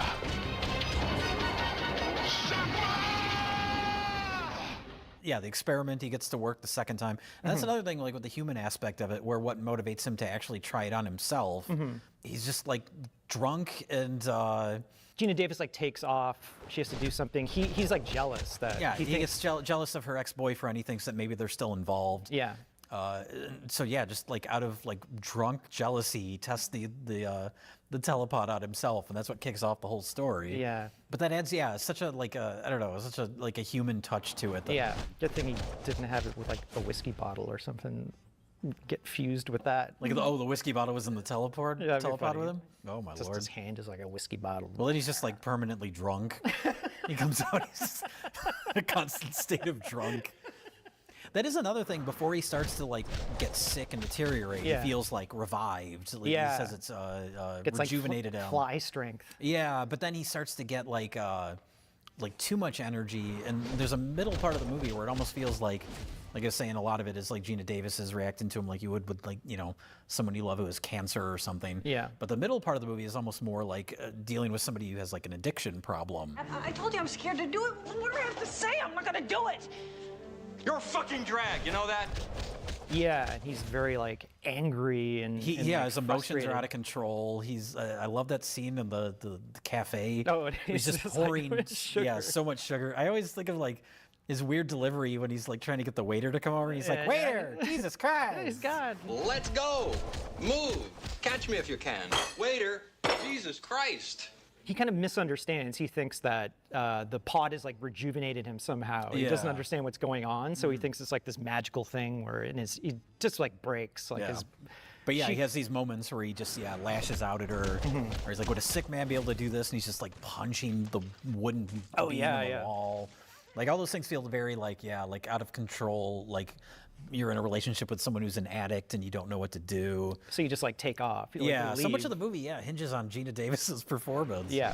And it sort of drives him. He goes out on his own. He's like, I'm gonna find another woman. So he like goes out to this sleazy bar. He's walking down like Yonge Street, goes to this like sleazy bar, and like gets into an arm wrestling match with this guy. Now this is I didn't know this, but the guy whose arm that he breaks, he is like a champion heavyweight Canadian boxer, George Chuvalo. Oh, okay. Yeah, I don't know if he did much before this or after it. I just think it's crazy that because he says, you know, if I beat you in this arm wrestling match, your lady comes home with me, fucking like rips the bone out of his arm, Oh, that's and so the lady gross. is just like, "Let's go to another bar before we go back to your place." Like what? Okay. You run away in horror. You're hot. Let's go back to my place. Yeah, well, okay. I love that whole set. That's like fantastic. Yeah. But like the exterior, so I'm like noticing a lot of Toronto locations in this. In this location, when she's in the Particle headquarters, like in John Getz's office during the daytime, and their Yeah. first thing. So behind her, outside, down below, there's like this red brick building with like a mural on it. And that's like a famous park in Toronto called Birksey Park. So it's like this beautiful like dog park, with this famous mural. And like I actually recently shot a commercial there and we had to remove the mural because it was too iconic, I guess, or something. But they have this really cool like fountain in the middle of the park. It's for dogs, and they have all these dog sculptures looking up at the fountain. Do they have any, like here in Milwaukee, we have the Bronze Fawns. Is there anywhere in Yeah. Toronto that has like Jeff Goldblum, Seth Brundlefly? The Like, bronze fly. They should have like the bronze Cronenberg. I'm surprised they don't. he's the way you associate like, I don't know, John Waters with Baltimore. Yeah. I associate Cronenberg with Toronto. Yeah, this is fun picking up. And then his the exterior of his lab is actually this place called Liberty Village, which is now like built up. So all the kind of rundown warehouses. Oh, okay. And it's actually the same location in the very first police academy. At the end, where they're like fighting the guy on the rooftop, and there's like the big shootout. That's like the same location. Oh, that's funny. And I also think that Back in Action was shot there when they're driving the cars around those old like warehouse buildings and Oh, stuff. that kind of mid-movie car Yeah, chase yeah. scene. Okay. I think that's around the same location.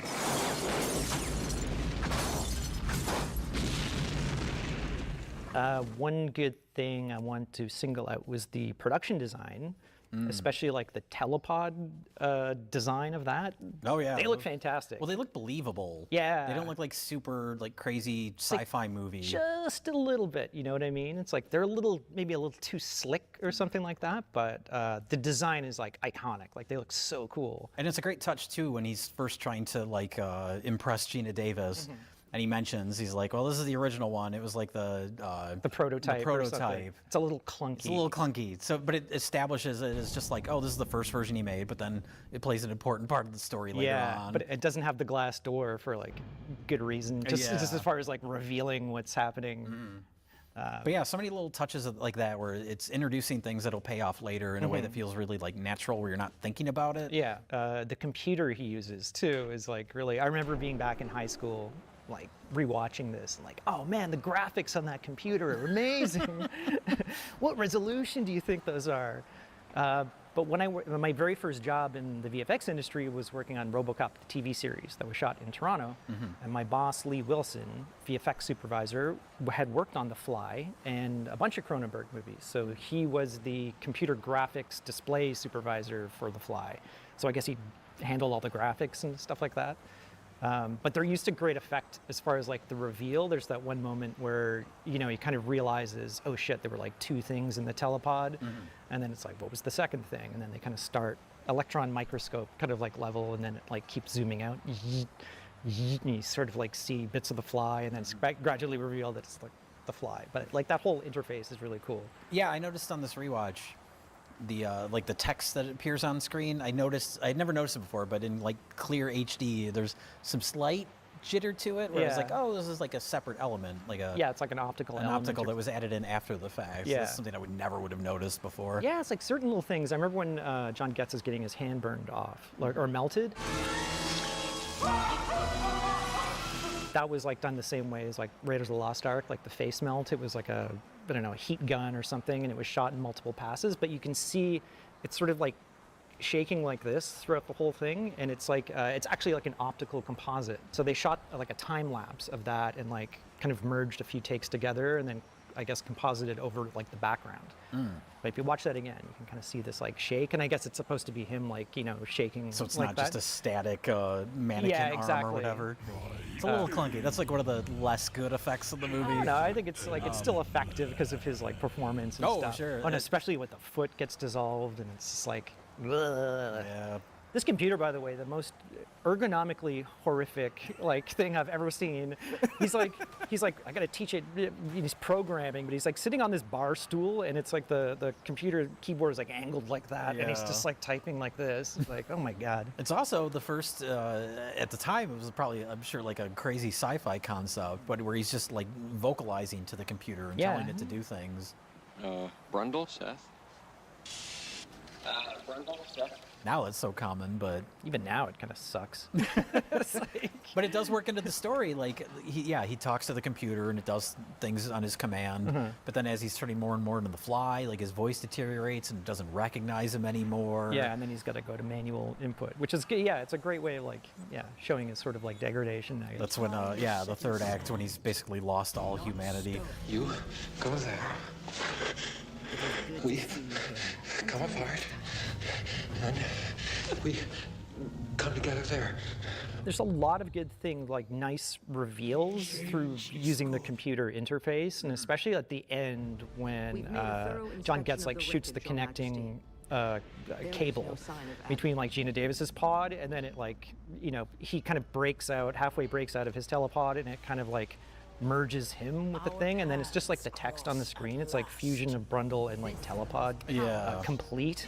And it's like you can't see anything because it's like the old janky one which doesn't have the glass, and it's just like your imagination just takes over, like, oh god, like what's that gonna look like?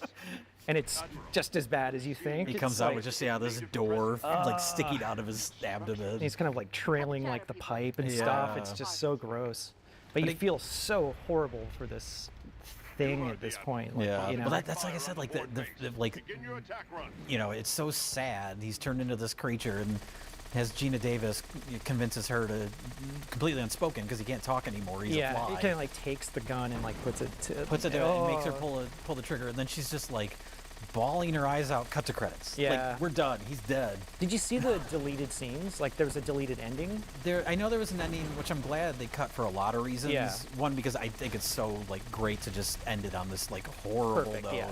It's so tragic. But then also, there was the deleted ending where she's in bed. The butterfly baby. Yeah, she has a dream about like him being reborn as a butterfly or something. Yeah, I think. But she's in bed with John Getz, isn't she? Yes. So that kind of shows like they got back together, which I don't really like. Yeah, John Getz. He gets his John ladies. John gets his ladies. Yeah.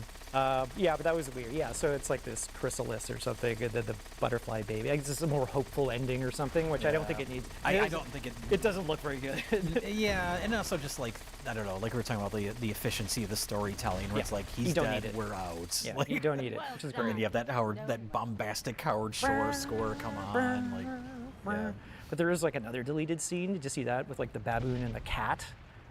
Oh yeah. Oh, that's yeah. so awful. I'm glad they cut that. It's I think we get enough animal cruelty that the point gets made. yeah, he's like full gone. He's like almost, the fly, and then he merges like the cat and the baboon, and it's like this horrific like thing that like scurries off, and then he ends up like beating it to death, and it's just like, it's so mean. Yeah, I'm glad they cut it, because it's like you want to feel sympathy for him, and it's like at that point he would have just been like.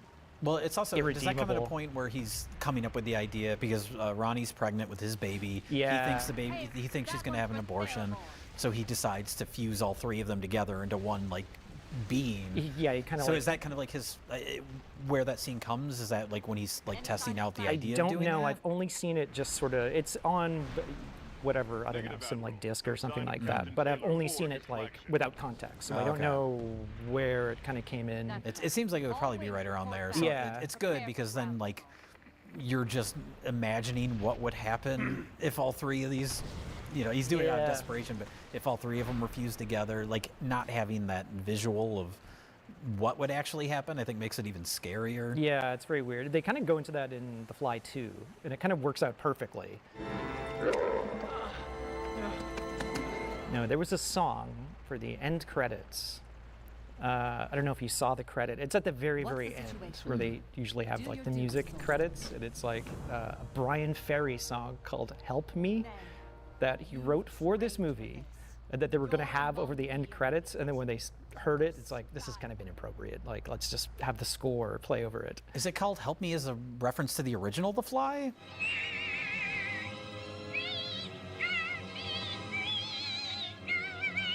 Because I know I saw the original The Fly, and this movie, I guess it's technically a remake, but it's so different. Mhm. It's basically just scientist man turns into a fly. It's more of the like a only- gradual degradation, whereas like you don't have a guy with a goofy fly head on. he had the fly arm and the fly head. But I saw the original one when I was a little kid, Yeah. and I remember like that ending really creeped me out. Where you God. got the little fly body with the human head. Help me! Like that's so like burned into my brain. Yeah. So yeah, I guess that's a reference to that. He does say "help me" in this though. Yeah, he does. He's like hugging Gina Davis, and he's like, "Help me." Help me. Please. Please help me. Haven't heard the song "Help Me" by Brian Ferry, But it's so- still in the credits. It's still in the credits, so maybe they, paid him for it, and we're going to use it, and it's just like, let's just pull it. But That's they still like have- apparently the song "Maniac." He's a maniac. Yeah. It's used in, is that Footloose? No, Flashdance. Flashdance. Yeah. It's famous for that, but it was supposedly written for the movie Maniac.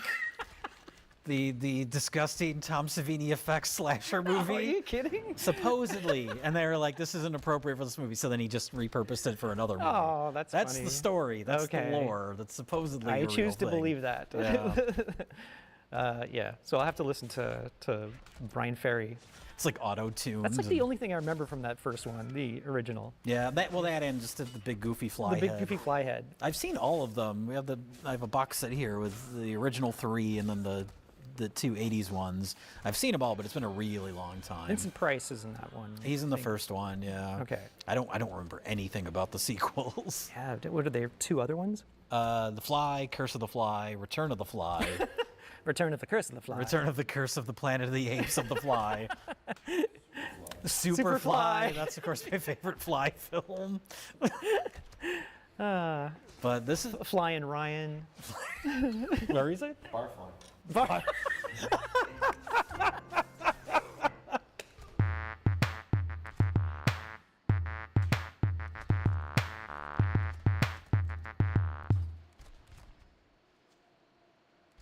Love those guys, by the way. Red Letter Media on YouTube. Go give them a sub. They're fantastic. Every single one of their videos is worth a watch.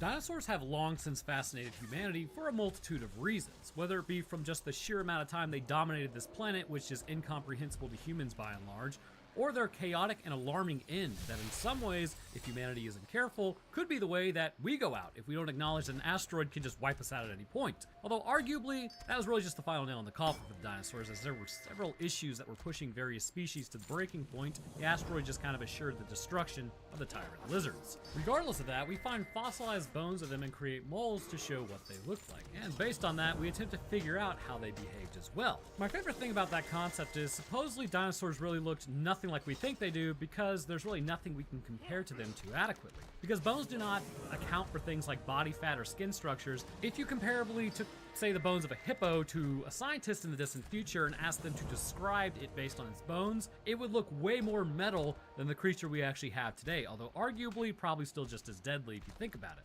Anyhow, because dinosaurs and ancient animals in general have piqued humanity's interest for some time, for the last few decades, there has been an idea floating around that what if we just created them again? After all, man is obtaining the technology to do so, and if we really wanted to, we could probably create something similar to them, but alas, it would never be the true article, and there's an actual physical reason for this. That said, Jurassic Park says, I see physics is involved, and I raise you an I don't care nerd. So thank God for Michael Crichton. But what exactly goes into the process of creating a dinosaur? Why wouldn't this work, and how might it be made to work? And also, why are dinosaurs able to spontaneously reproduce in this movie? Well, let's discuss that in today's episode. Also, the lysine contingency is hilarious. As a biologist, we do not grant you the rank of metabologist. Is that a word?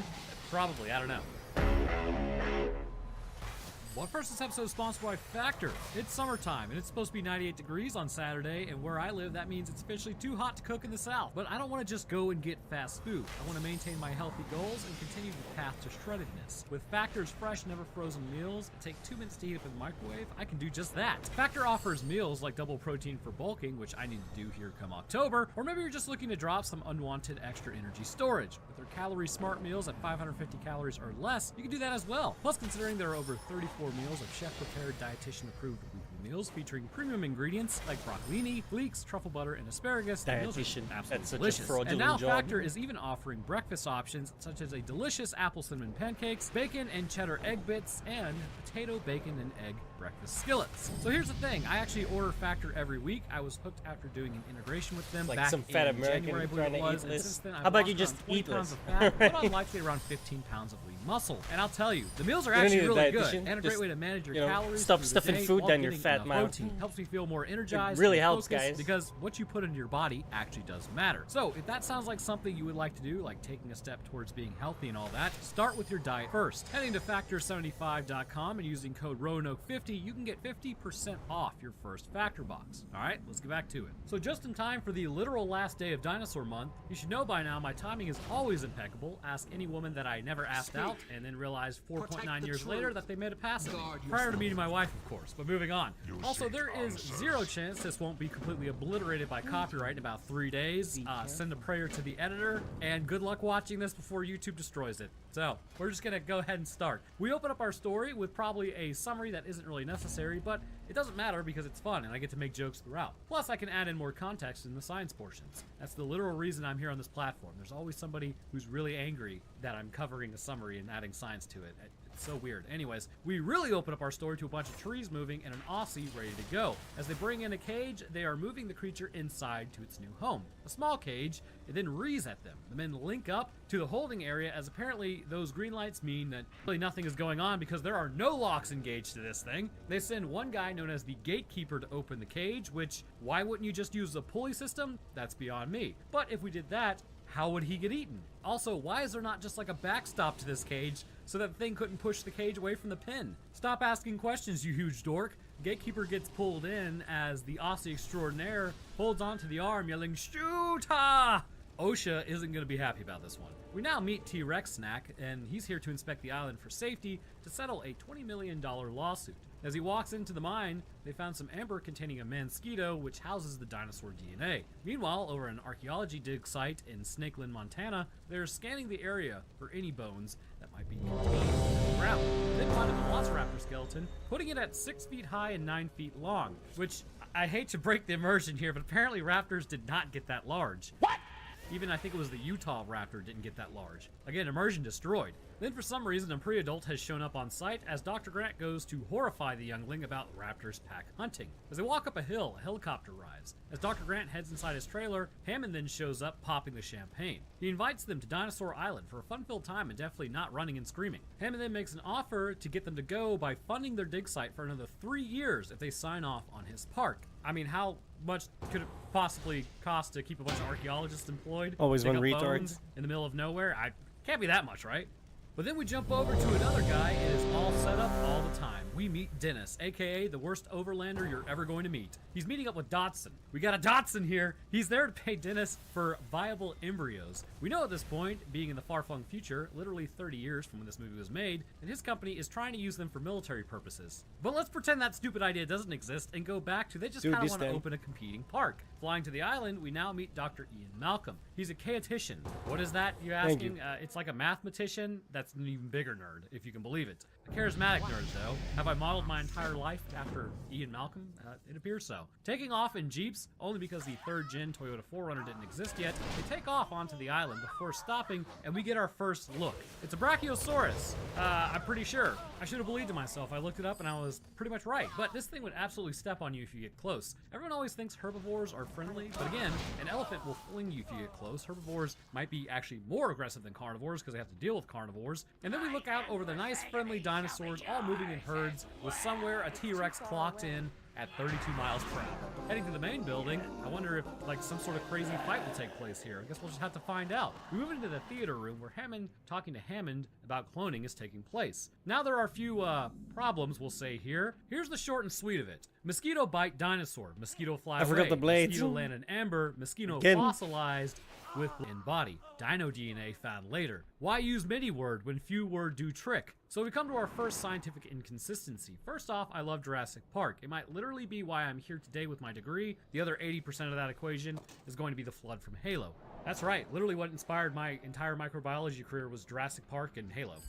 That's kind of why I'm here right now, actually. So DNA has a half-life as we know it right now in standard temperatures on this planet of about 521 years. The physical bonds holding DNA together actually degrade due to the second law of thermodynamics. Entropy demands chaos for the chaos genes. This would mean that 6 million years ago or so, the genes have degraded to the point that there would be nothing there in which to actually pull.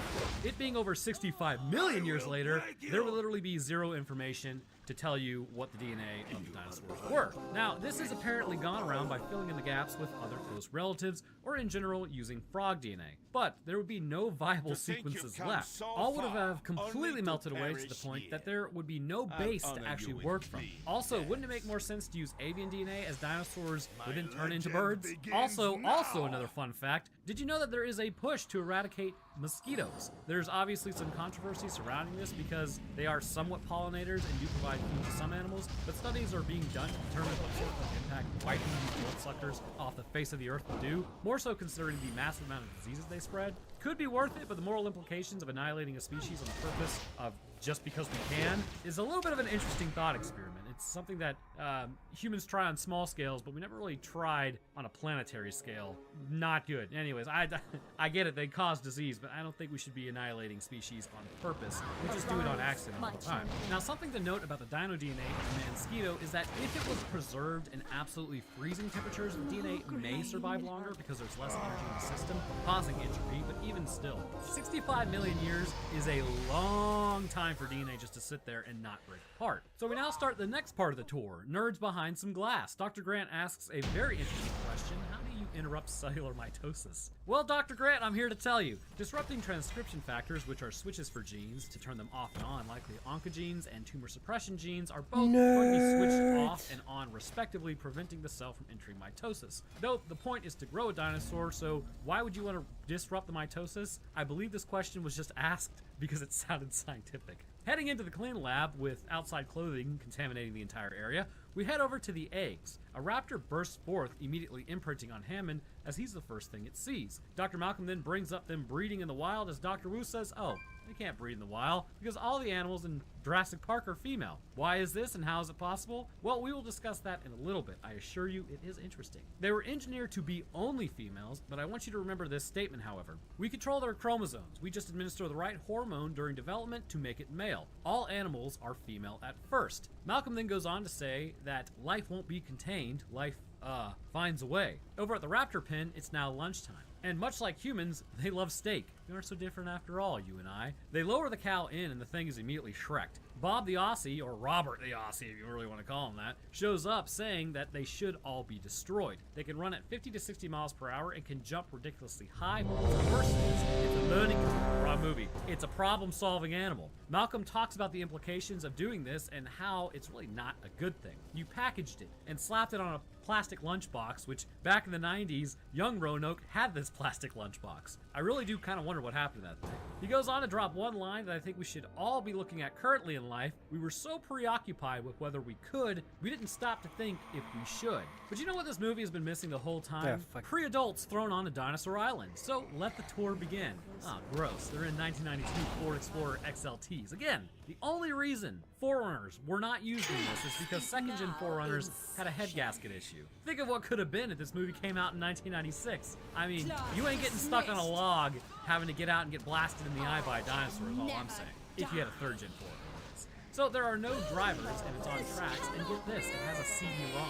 The squad then loads up as the pre-adults begin following Dr. Grant. You know, I'm gonna keep it real with you. We're gonna call him Alan because that's his actual name. But what's also interesting is during this time frame, when the asteroid was impacting the Yucatan Peninsula, this was actually just a hypothesis and hadn't been confirmed yet, and Tim was talking about it. Oh, and if you didn't know, I was a huge dinosaur guy growing up. I watched literally every documentary possible about these things, mainlined right into my eyeballs for hours a day at a time.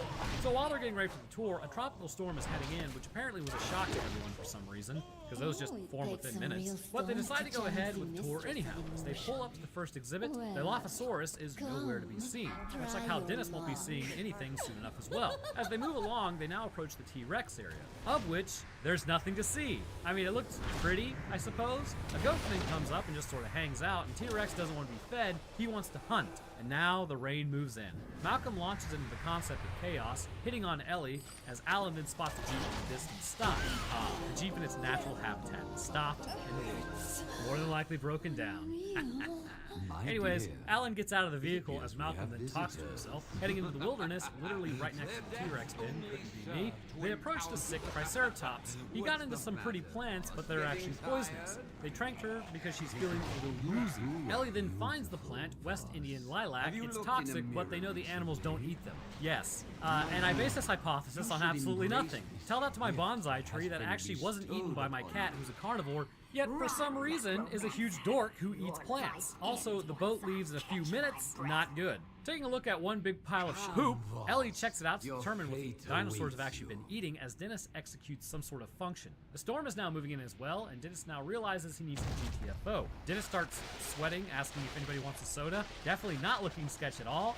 As cars head back to the main building, it's a nice ride through a tropical storm in the jungle. Dennis at this point now heads to the DNA storage facility and begins opening the bug zapper to take out the dynamic DNA. Ian then asks about Ellie to see if she's available, and as he does, the vehicle stops. The fences begin failing all over the park at this point as Dennis breaks in with his gas Jeep. Driving along, he can't see and crashes into the sign showing him where the dog is. Out on the tour extraordinaire, the vehicles have stopped right in front of the T-Rex pen, which is always probably a great feeling now that the electric fences are down. Timmy finds some night vision goggles as Alan drinks some rainwater, which horrific knowledge I'm about to impart on you. There's a chemical known as a forever chemical that is man-made and also a hazardous product. It's called perfluoroalkyl. And yeah, I might have messed up saying that, but it's in the atmosphere and it doesn't actually break down and it falls as rain and goes right back up. And if you drink it, it's been known to cause cancer. And it's in all of our rainwater and the sun doesn't destroy it. Our short-sightedness on this planet is otherworldly. Don't get me wrong, humanity is pretty cool, but good lord, we sort of botched that one.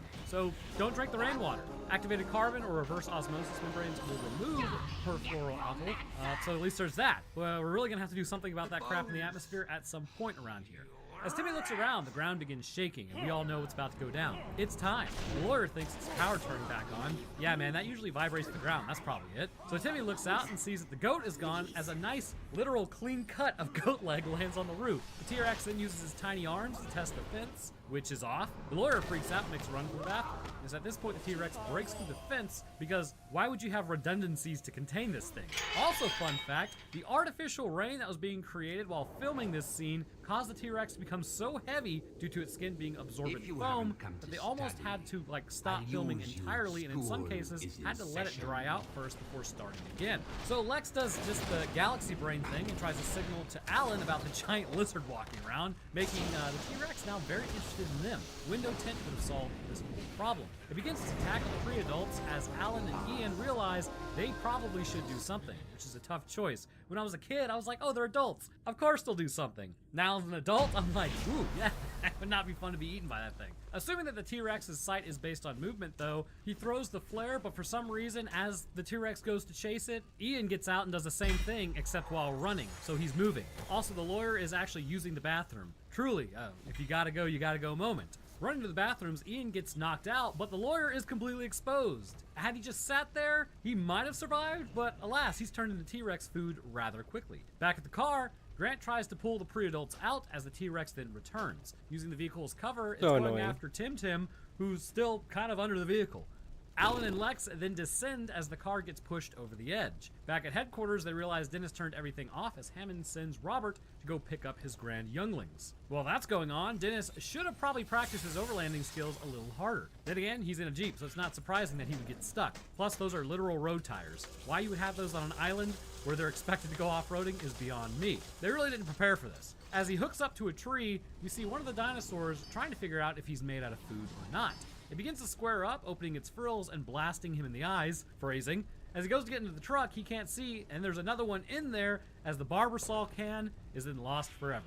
Down at ground level, I am really confused. So the Explorer was pushed over a massive wall, right? Well, when they were there earlier, it didn't seem like there was just a sheer drop into the abyss. How did the T-Rex get up there? Well, who knows, because now Alan has to climb the tree to get Tim out. Finding him in the truck, they begin their descent, but so does the truck. Eventually it falls out of the tree, but they get lucky as they survive it landing on them due to the fact that, the entire roof was open. Robert and Ellie now arrive to find the fence and track ransacked, and that rhymed just in time. They call out for Alan before finding Ian with a broken leg. They hear a roar in the distance and grab him and put him in the Jeep. Descending, they find the other car as the T-Rex begins its return. As Ellie and Robert return to the car, the T-Rex has shown back up looking for a snack. Chasing the Jeep, Robert can't get it out of second gear as Ian falls onto the shifter. Bummer there, but eventually he is able to shift out of it and escape. At this point, Alan and the younglings now head up another tree. Old habits die hard, as they see a Brachiosaurus in the distance. Alan calls out to them, making 14 grammatical errors inside of one sentence as they turn to see what in God's name made that noise. Alan then says he'll stay awake during the entire night in case the dinosaurs come back during the night, a real possibility. And then we see Hammond eating all of his fillings in the cafeteria.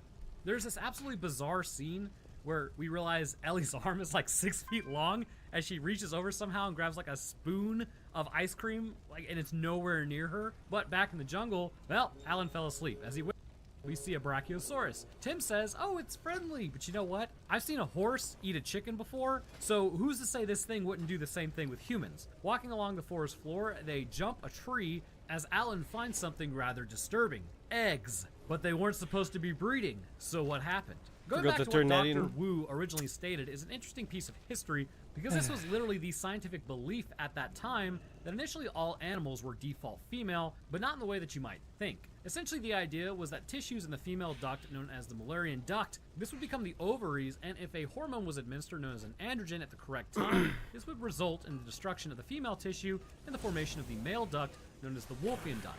Now here's the thing, the ovaries do not produce a bunch of testosterone in an example of forming the Wolffian duct. So according to new studies, there was largely a misinterpretation of data. tests were performed and eventually a transcription factor was discovered known as the COOP-TFII. And this transcription factor, as mentioned, can switch genes on and off, and with its action blocked or it essentially removed, you could get animals to have both male and female genitalia. So it would appear that when it is functioning normally, it acts to dissolve the Wolffian duct in females to render only the ovaries present. Essentially, this would indicate that it is not based on the body administering testosterone to create males using a female as a template, but instead a gene that activates a transcription factor that seems to be able to communicate with the lining of the male and female ducts. So, females are not the default foundation for bodies, but when you are forming, you have both sets of tissue that then have one taken out over the other as you become what you are. Because of this, we know it may be possible that the dinosaurs' genetics turned some male and some female. Although how the geneticists and zoologists of the area would not have known this may come down to the idea that Ellie states. They simply have no idea what these animals are, or really what they are capable of, since 65 million years separates man from dinosaurs. So it may have just been largely an oversight or an understanding that they didn't really know what they were looking for. But there exist other solutions presented in the movie itself, which we'll go over here in a second. Dr. Wu would go on to mention how they had affected the actual genetics of the dinosaur, kind of boasting about it. Now, at the time, this technology was around in some form or fashion, but nowhere like where it was in the movie. It's kind of similar there today, because we typically utilize things called CRISPR and the Cas9 protein complex to take snippets of DNA and implant them. But what is CRISPR and the Cas9 protein complex? I can hear you asking. Well, I'm glad you asked. I always love talking about this. There has been a war in the ocean long before complex life. Bacteria and viruses have been going at it, with viruses on the offensive and bacteria on the defense. 20% of all bacteria in the ocean is destroyed daily by viruses. When you're taking into consideration the marine microorganisms actually make up 70% of the total biomass, it means a lot of biomass is just getting wrecked constantly. In fact, there is an interesting idea that viruses may have not actually originated from our planet. Now, I know, it's a little out there, but it is interesting because of the way it does attack and the fact that it's not really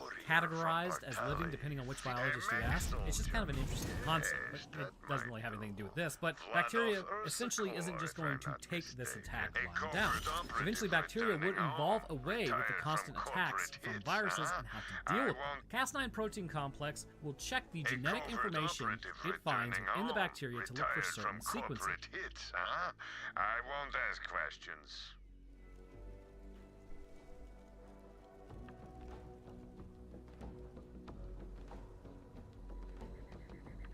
A robotic beastmaster, home planet unknown. Just keep that thing on a leash, huh?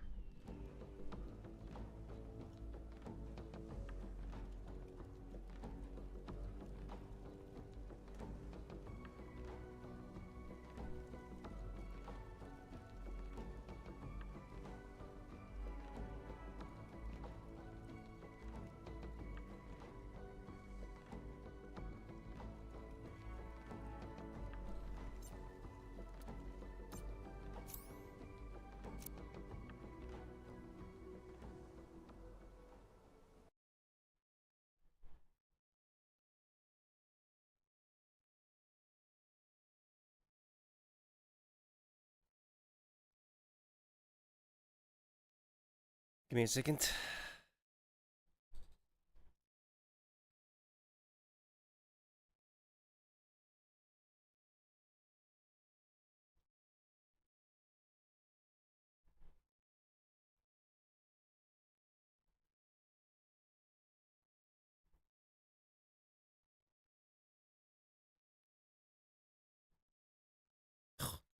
It's a 13 gigabyte install. Fuck my life. Okay, back to the YouTube video. Fuck's sake.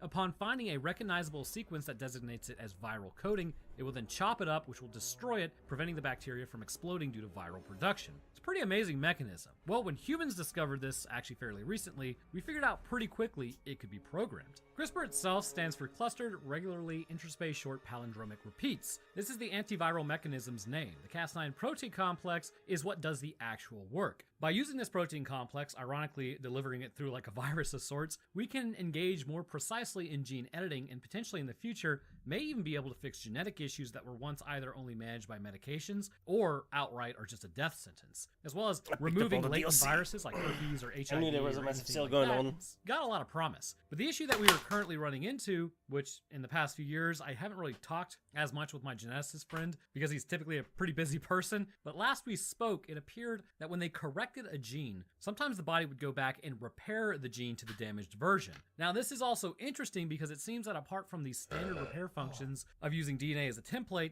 this seems to show that the cell has somewhat a memory of the DNA strand because both sides of the DNA would be excised by the Cas9 protein complex, only to be repaired with the same information that was there initially but then lost. It's very odd, and I personally look forward to when we figure out as a species why this is the case. But anyhow, back to the dinosaurs. As we talked about the degradation of the DNA, all they would end up doing is creating like a frog because there's no way they would have enough of the dino DNA or really any of it to create dinosaurs. But it does serve as an interesting idea and discussion point. If they are cramming in random genes, perhaps then the Coop TFII gene would have gone missing, which from what I mentioned earlier would result in both male and female genitalia. This could also be another solution to the problem as to why scientists didn't notice the issue. Although one's typically a bridge and the other is a tunnel, so you think it would have been more noticeable. But there is another main issue here, that frogs have been known to spontaneously change sex in order to adapt to an environment, and as such, with all the dinosaurs apparently being female, despite what we just talked about, they are able to change and then began reproducing.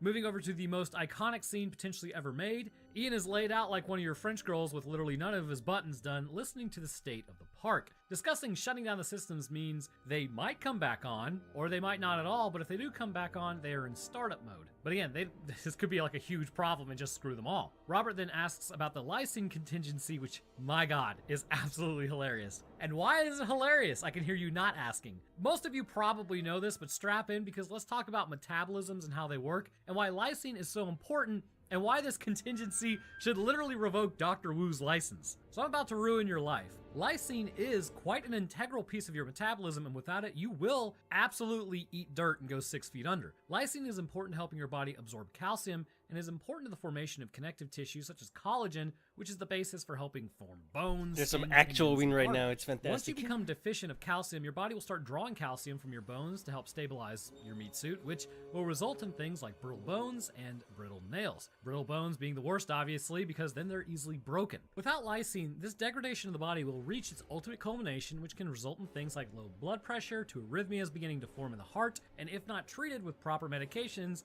this can ultimately result in heart failure and the expiration of the animal experiencing those issues. So that sounds pretty bad, right? I mean, that should take out the dinosaurs, yeah? Well, here's why it's dumb, I hate to say. I love you, Jurassic Park, but why would you do this? Lysine is known as an essential amino acid. It's essential and designated as such not because you just need it, but because your body cannot produce it. No animal produces lysine. Does that mean humans have a lysine contingency? LOL, yes. But you know where we get lysine from? Your food. Plants produce lysine, which is then eaten by herbivores, which is then eaten by carnivores. So, what the scientists did was effectively just create a reliance on a food web, which we are all reliant on. By administering them lysine, sure, they could control the issue if they were on like a completely barren island, but this is clearly an ecosystem with all the necessary components to keep the dinosaurs alive as soon as those fences went down. Perhaps that's what they were relying on, but once the populations started merging and interacting, it would have been well known at this point that the lysine contingency in no way, shape, or form would work. Now, I will say in Jurassic Park 4, I think it was, they put a tracking thing on the Indominus Rex or whatever it was. Why not just put like, I don't know, a Mission Impossible little salt packet in their brain of just pure sodium that if they get too far away, it dissolves and explodes. That seems like a way more feasible thing to me. But they agree to shut down the systems as Ray informs everyone they should hold on to their butts. Turning on the power, they see that the system is in fact ready, but they need to hit the breakers because it tripped them. The breakers are also conveniently located not inside the main building but way out there and in raptor-infested territory. Back out in the wilderness, the Gallimimus begin flocking this way as they end up in a stampede. Crawling under a tree, our old pal T-Rex shows up and grabs some fast food because he's running low on lysine. Ellie at this point then joins Robert in the sentiment that something is wrong. Ray has been gone too long. Robert lock and loads Brides of Christ as Ellie elects to grab a radio over a shotgun for some god-awful reason. I mean, you have two hands. Why not take both? As they head out, well, the raptors broke the fence as Robert then tracks them. Entering the jungle, Robert realizes that they are being hunted. He tells Ellie to make a run for it as she makes it and slams the door, calling out for Ray. But Uncle Ray Ray has left the building. My God, Scary Movie was like the best movie ever made. Back out on the fence, we see quite possibly the most dad joke in existence. Alan throws a stick at the fence to see if it's electrified and then grabs it pretending that he's being electrocuted, and I will have to use that joke one day. As they climb over, Ellie is going through, turning on the power, and then going over the top, Timmy is falling behind because Timmy sucks. Ellie begins turning back on the fence as it starts making noise alerting, hey, you're about to be blown off the fence by 10,000 volts. Timmy doesn't jump in time, instead slowly counting down, and subsequently gets blasted off the fence. As Ellie celebrates, the raptors have finally arrived. Ray grabs Ellie's shoulder, well, at least part of Ray grabs Ellie's shoulder, and she starts hoofing it out of there. She closes the door, trapping one of the raptor squad, but Robert is still going after the other. He spots it, but unfortunately for him, it clever girls him from the side and then takes him out. Grant performs CPR on Tim as he gets him breathing in and then brings him back, probably a little more shaky than normal. So what's interesting is sometimes when you get electrocuted, you actually just go into an arrhythmia.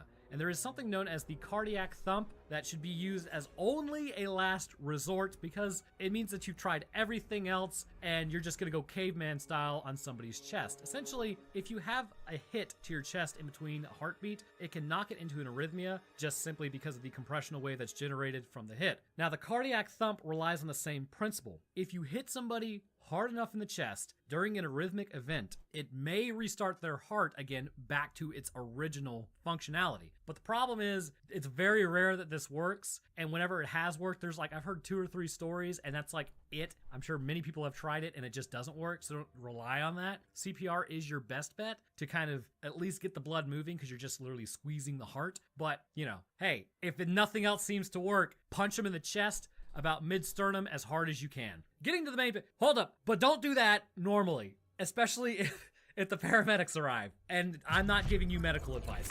Getting to the main building, Grant drops them off at the cafeteria and goes and finds Ellie as they reunite. As the younglings eat, Tim spots Lex looking a little freaked out with the Jell-O as they realize there's a dinosaur in the building. Heading to the kitchen, they barely hide as this thing decides it should check out what's in there. The raptor goes and opens the door. He then calls out for the other raptor as they begin to search the kitchen. Turning into a giant game of keep away, Lex gets their attention as she crawls into a drawer and tricks the thing into running into the wall. Timmy traps the next one in the freezer, but that other one is still in there. As they run, they meet up with Alan and Ellie as then they go into the main room and then close the door locks. The raptor appears at the door and then begins to open it. Ooh, it's learning. For some reason, Lex knows the Unix system, as one does, and Ellie takes the most inefficient area of the door concerning leverage to keep the raptor out. Lex is able to get the door locked, but the raptor just then decides to jump through the window after Grant calls Hammond. Also, I like how the shotgun made like 3 holes like a rifle. I mean, I suppose it could have been an actual slug. That would have to be what it was, I think. So crawling into the vents, no, because then it would be a lot bigger than that. Those things are crashing through the floor or ceiling. They decide to descend to ride the skeleton go-round as the load-bearing bolts can't handle an extra 150 pounds. I really think they might have just installed this in drywall. As the raptors surround, somehow, some way, nobody noticed the giant T-Rex enter the room.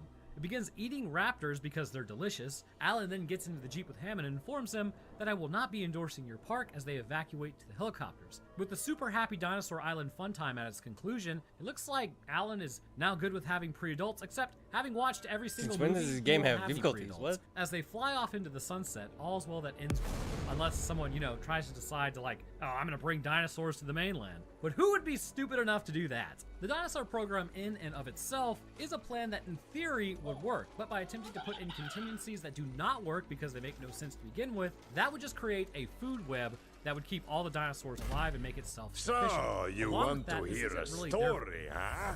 A tale of adventure across the stars. Come, listen to old Marcus. Have I got a story for you? My tale begins here, on this backwater planet called Pandora. Some say it is a wasteland of greed and violence, and it is. But if you've got skills to pay the bills, Pandora is full of opportunity. Vault Hunters. They brave the merciless borderlands in search of secret alien treasure. My father told me tales of vault hunting when I was but a little Marcus boy. And now, I tell you. So, you ask, what treasures do the vaults hide? Fame, wealth, power. Or maybe nonsense like charity or family. I don't know, use your imagination. Whatever the prize, a Vault Hunter must have the determination to seize victory from the jealous hands of fate. Now, my story is about a very special band of Vault Hunters who have only just started their journey. They are bold and hungry. Maybe old Marcus tells you this story because they remind me of you. Just a little, don't let it go to your head. These new Vault Hunters are answering a siren's call. Her name is Lilith, and she is a hero, savior of Pandora a dozen times over. Lilith is recruiting a team to hunt for a map. A map that leads to vaults all over the galaxy. But she is not the only one. Dark forces have gripped the borderlands. A new threat, unlike anything the galaxy has seen before. My story begins right here on Pandora, with our new Vault Hunters, their siren leader, and, most importantly, me.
It's a beautiful day, full of opportunity.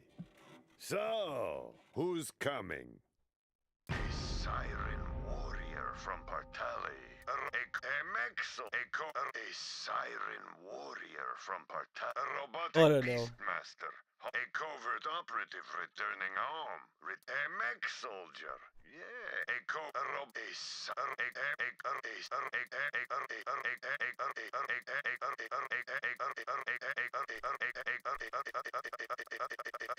A robotic beastmaster. Home planet unknown. Just keep that thing on a leash. Is there no A mech new soldier. characters? I bought all the Yes, DLCs. What the that fuck? might do. Vladov Ursakor, if I'm not mistaken.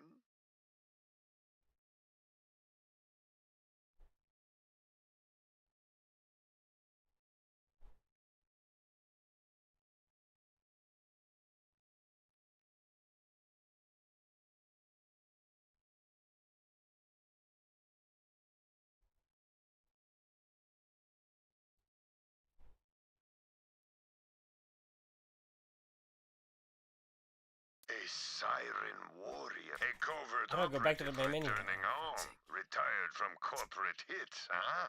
I won't ask questions. A robotic beastmaster. Home. New Vault Hunter, huh? Name's Marcus. You picked a hell of a time to join the Crimson Raiders. Good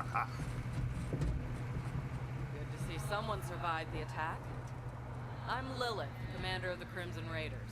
Those bandits you fought are part of a cult hunting for the vault map. But you and I are gonna find it first. For now, my scout is waiting for you up ahead. Good luck. He spoke inside my mind. Strange. This is your stop, Vault Hunter. Excellent. The hunt begins. Try to stay alive.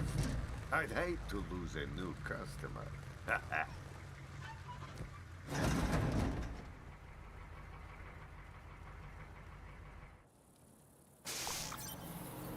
And welcome to Pandora! Hey, you must be the new recruit. I am a CL4PTT.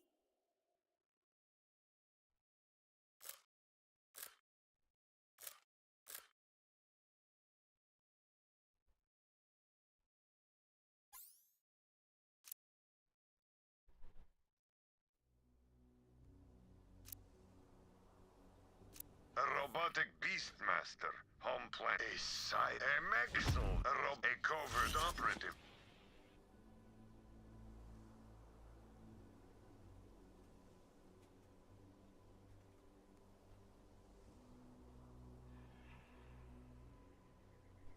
Please help me!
Okay.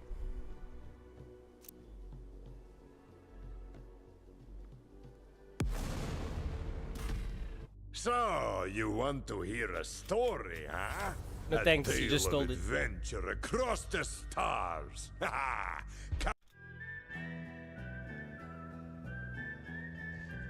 Siren warrior from Partal, a mech soldier. New Vault Hunter, huh? Name's Marcus. You picked a hell of a time to join the Crimson Raiders. Good to see someone survived the attack. I'm Lilith, commander of the God, I'm Crimson getting tired. Raiders. The bandits you fought are part of a cult hunting for the vault map. But you and I are gonna find it first. Too For much now, grinding my in scout is WoW. waiting for you up ahead. Good luck. Voice in my head. Weird. This is your stop, Vault Hunter. Good. I'm locked, loaded, and ready to loot. Try to stay alive. I'd hate to lose a new customer. I can respawn. We'll be aight.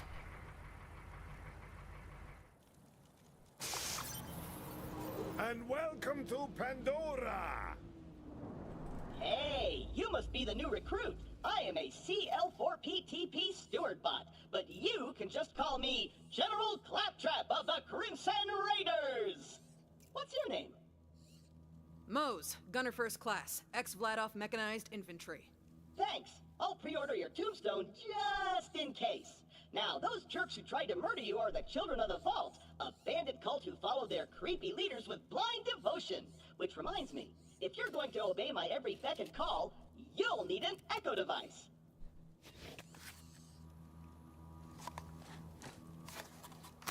The Echo 3. Slightly more powerful than the Echo 2 and twice as expensive. Besides, the Echo 2 had a tiny issue with spontaneous combustion, so they rebranded those as grenades. Now listen up, recruit. Lilith ordered us to take over a Children of the Vault propaganda center. Time to show those culty weirdos that no one messes with the Crimson Raiders. Follow me, recruit, to glory!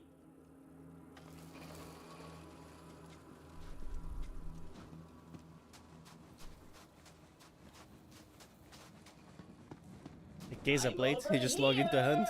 Before we wreak our I downloaded righteous that too. vengeance, you'll need to register your Echo at this quick change. Once we defeat the cult, I'll be famous. And when I'm signing autographs, I need you looking sharp while defending me from my legions of fans/stalkers.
You look awfully attractive.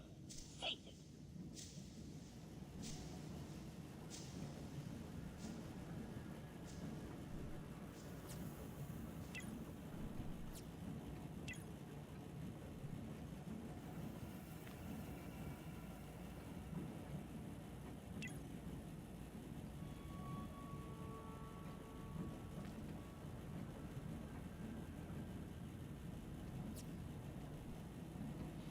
A user agreement?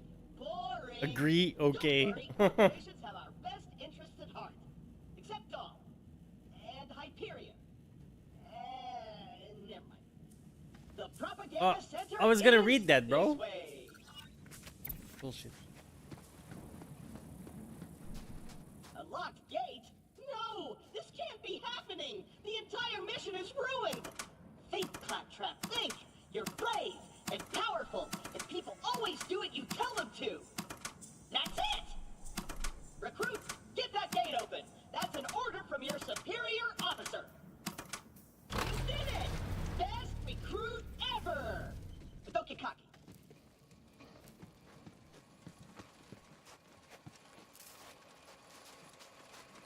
And open. Jump, recruit! The propaganda center is up ahead.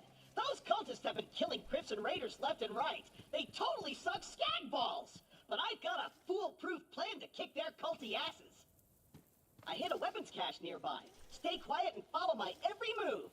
It's stealth time. Stealth time. I'm gonna walk over here and go turn. I'm gonna go over here super quiet. Tiptoeing over here. Gonna spin it round. I'm so quiet. So super duper quiet. Oh, that's a bit too loud.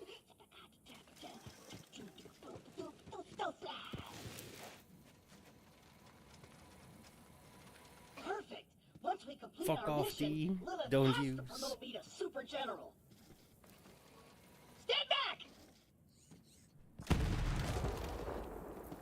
You did say stealth, right? Relax. On Pandora, it's actually super weird if something's not exploding.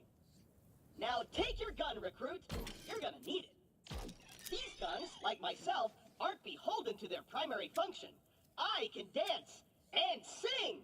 And some guns now include an alternate shooting mode. Try it out. What's up, Shadows? Follow me, recruit.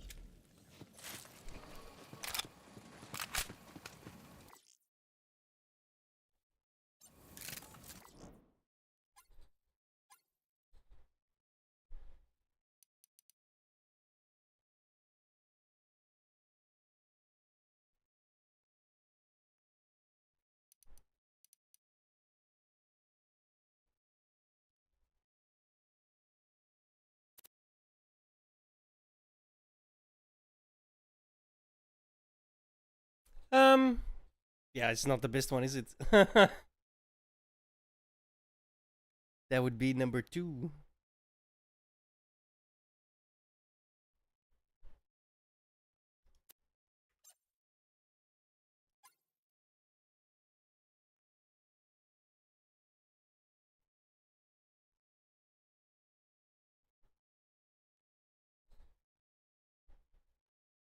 Wow, I can't actually sit. Yuck. I was not.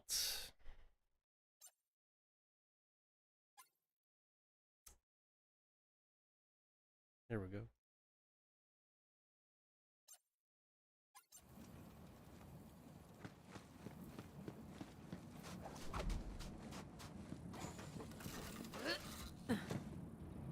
Oh, 2 is the best one, dude. Story-wise alone. Humor, all of the size as well. Wait here. I'll talk my way in, become their king, and then you'll surprise The slaughter guy them in begging you to cold shoot him in the blood. face, Watch and stuff like that learn, is just, recruit. yeah. Hello? Anyone there? This is Shiv, holy influencer of the Children of the Vault.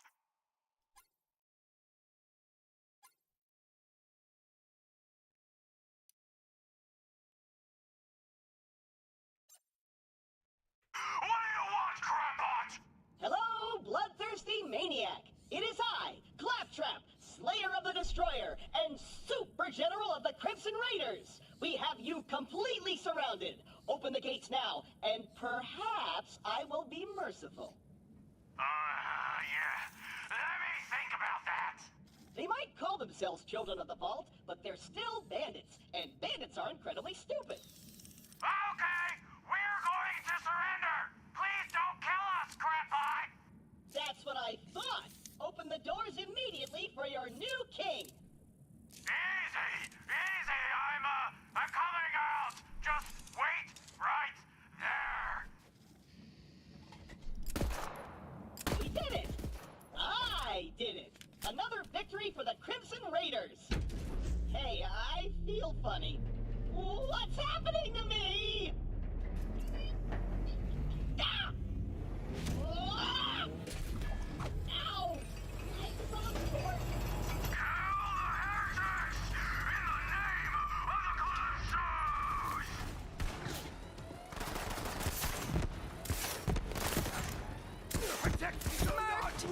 for me!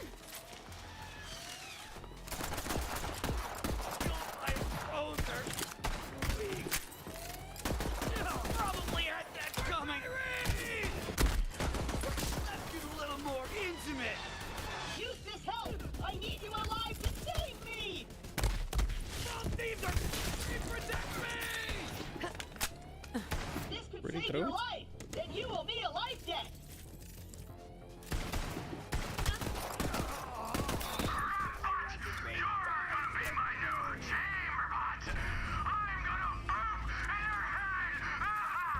No! Recruit!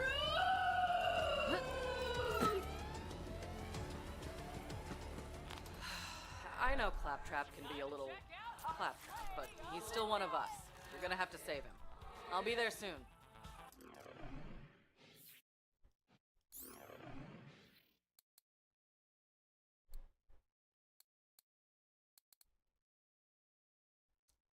What? I just picked that shit up. Why does it say 0?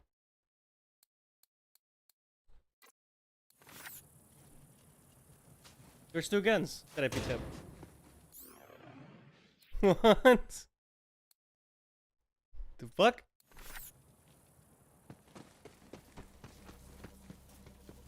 That's weird. You were saying, Shadows?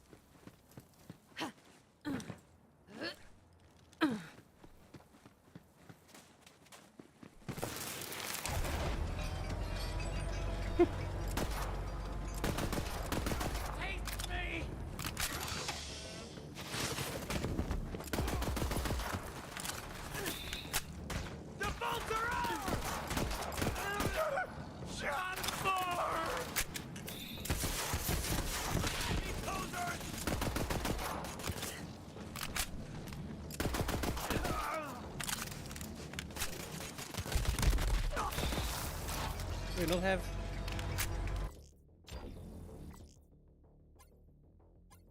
melee? 2? The fuck?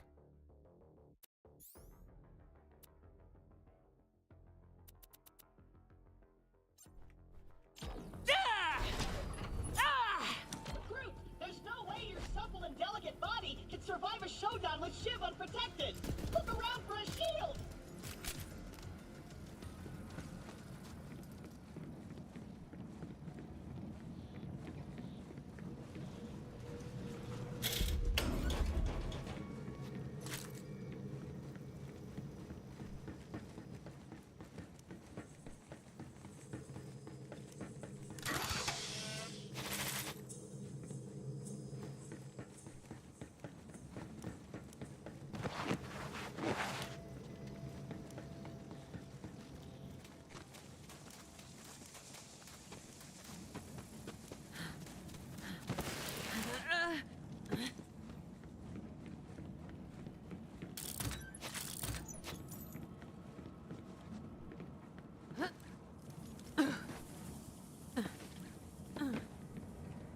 There might be a shield in that special red chest over there!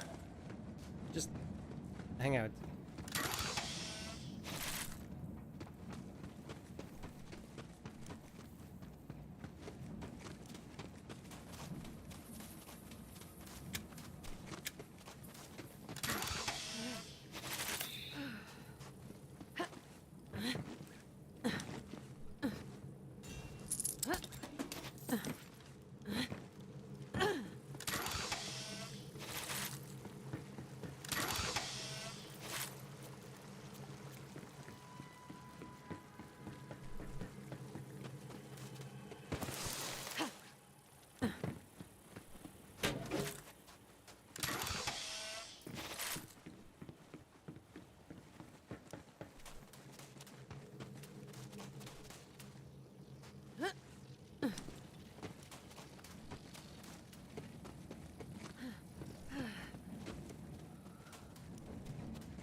That was my keyboard? Gathering dust in the dust? Want to eat every single day? Then join the Children of the Vault, now accepting new acolytes. Eternal salvation is only a vault Little away. legs. Will you be there?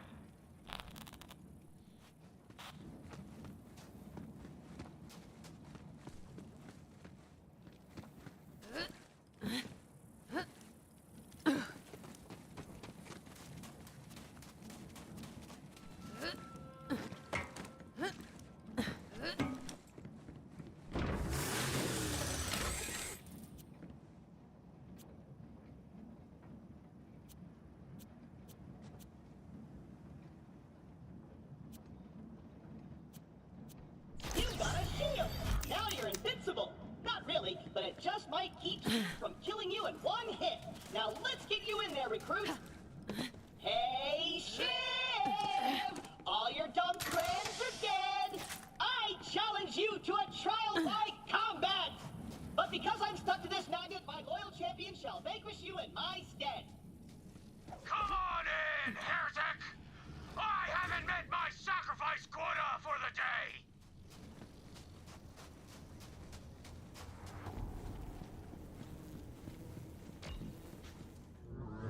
I'm gonna sharpen my blade on your spine!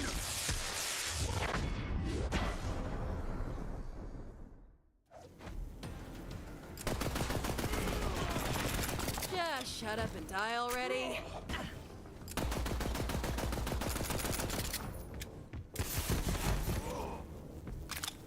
I'm gonna cut you in two!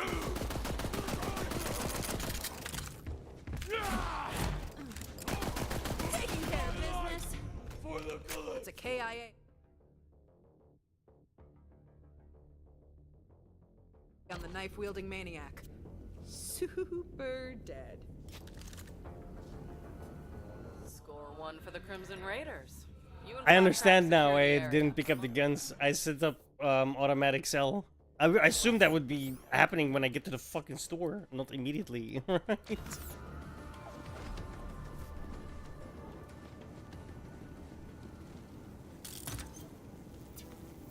It's immediately selling them. I picked it up and my money went up, so... If not, get me down! The controls are on the second floor!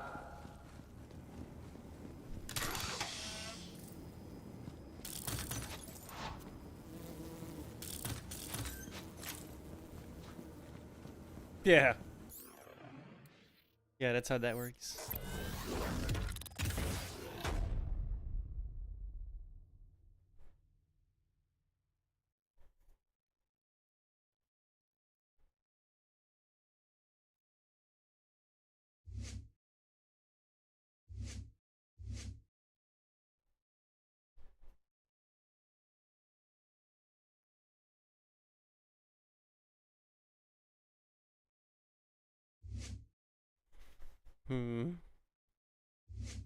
I'm not sure.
Hmm.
No idea.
Why the fuck not?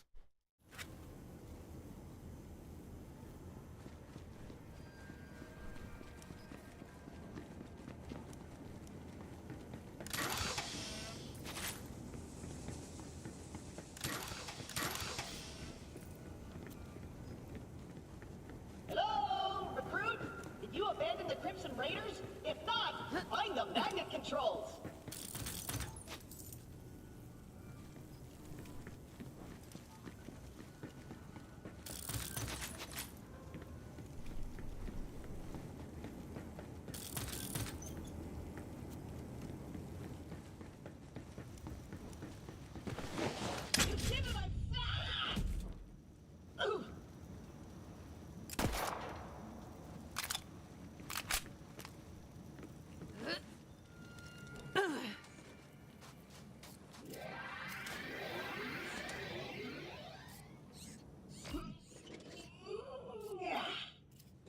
Wow! I did it! I single-handedly took on the COV and sent them packing. Now all that's left is to signal Lilith that the mission is complete.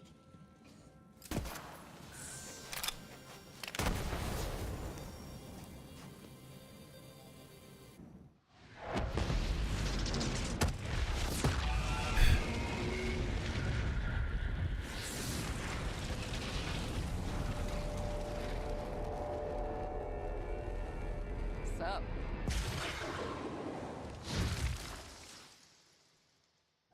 Lilith, I can safely was a complete success. I did it all by myself. I'll bet. Well, the cult's destroyed every other Crimson Raider stronghold, so this'll have to do for now. So what's your name, killer? Mose. And you're the voice in my head, right? Yeah, about that. Not the weirdest thing you're gonna see on Pandora.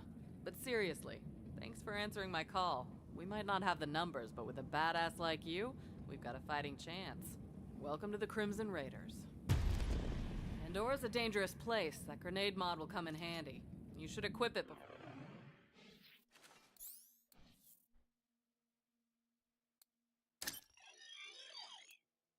before we get started. Let me know when you're ready.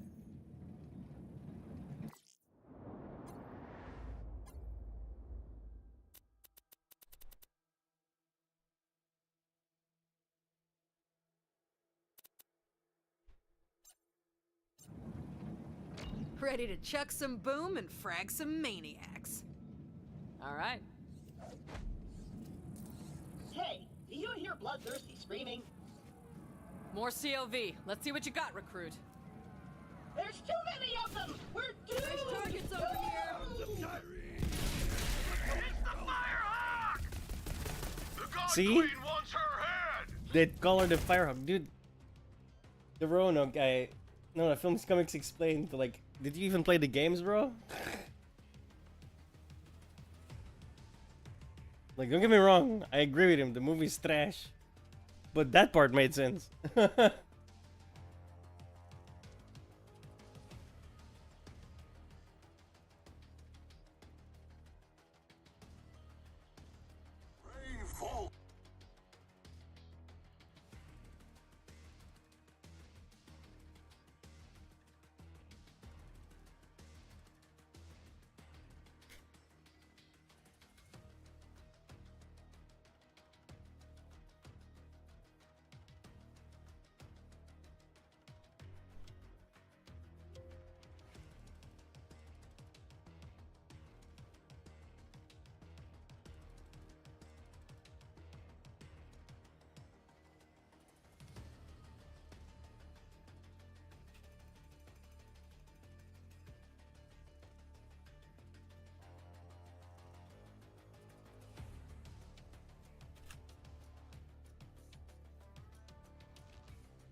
I've never completed 3.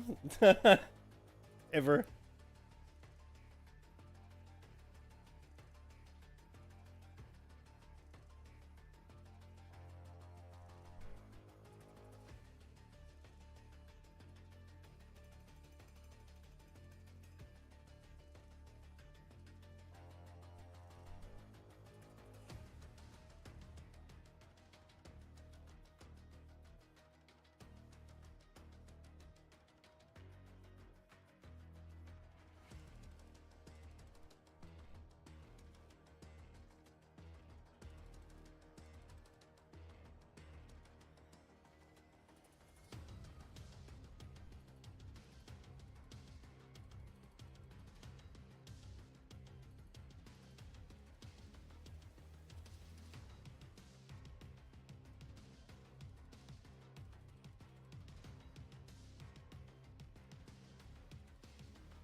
It's like if you make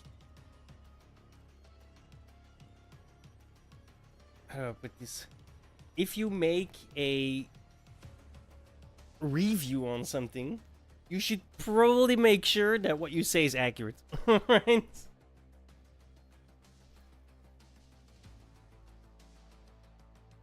Like the fact that you're lost, that they're calling Lilith the Firehawk, doesn't mean that's not actually what the game does as well.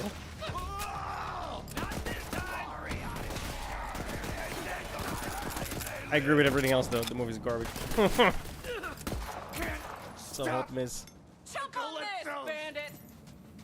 Most to be fair, when the characters can't even be lore accurate, then I understand why you're like, oh, Firehawk, what the fuck? But you should probably know that, especially since there's been technically like 4 or 5 Borderlands, but there's been 3 main Borderlands, and in 2 of those she's known as the Firehawk. You should probably know that.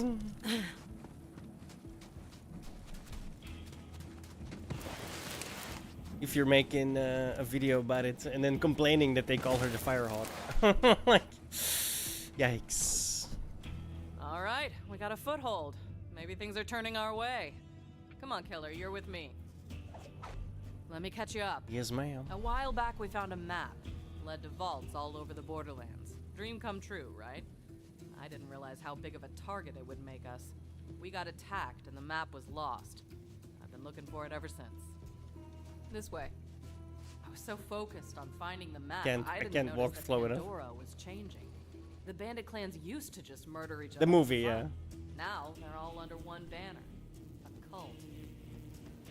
The Children of the Vault. Yeah, a bunch of people are making reviews on the movie, right? Because the movie is so fucking Come on, terrible. let's take a look around. But some dude was like, "Oh wait, they call Lilith the Firehawk, but that's a gun." And, yeah, it's also a gun in Borderlands 2, but she's literally known as the Firehawk in the entirety of Borderlands 2 and Borderlands 3, and is like the bane of psychos that constantly call her the Firehawk. Like, maybe you should know that then, you know? Here's are the Calypso twins, and their followers worship them like gods. They're convinced the map will lead them to something called the Great Vault. I mean, he was specifically criticizing the movie because they called her the Firehawk. So I'm like, yeah, okay, dude, no. On that point, I highly disagree. Doesn't mean the movie's good, by the way. I'm just saying. If you're gonna criticize that part, you better make sure you're damn right, because you weren't. I'll stand guard. Perfect.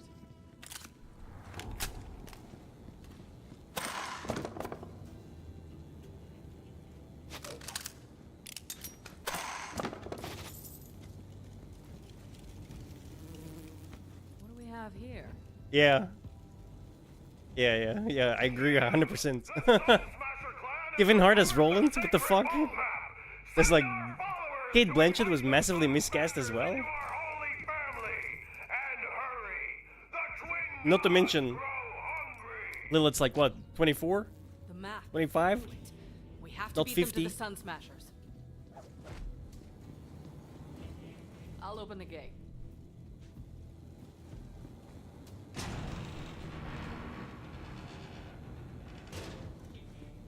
Come on, this way.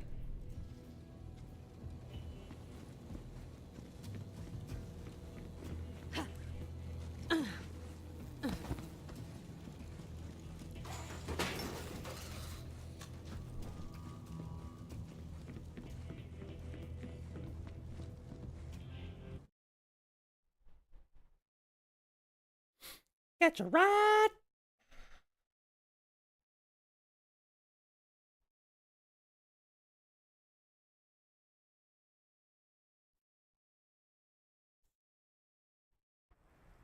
I'm gonna set up camp and gather some intel on the Calypsos. Find the Sun Smasher war chief and do whatever it takes to get that map. Seems like you guys got this. Good luck. I'm gonna go hang out in some trash. So what are we working with here? Well, this place kind of sucks, but it's all we got at the moment. Not the first time the Raiders have had to start from scratch. It's no sanctuary. Hope Ellie gets that ship working soon.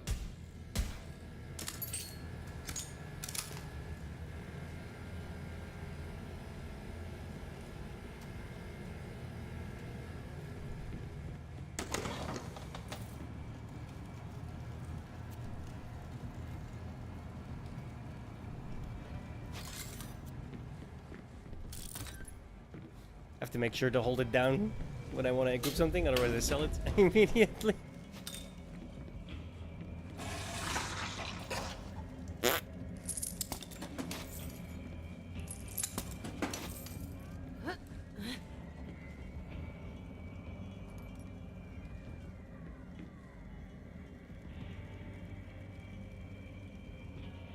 Yeah.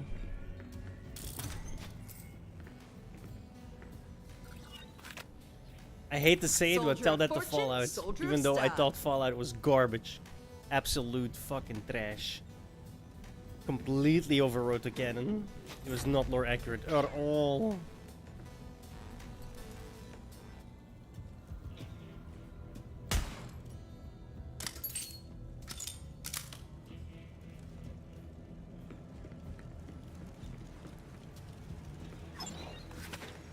I've got bullets with your name on them.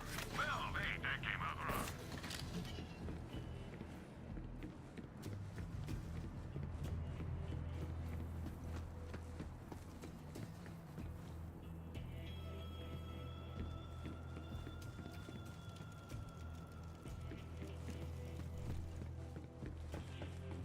Pretty sure a mosquito just bit me. It's itching like fuck.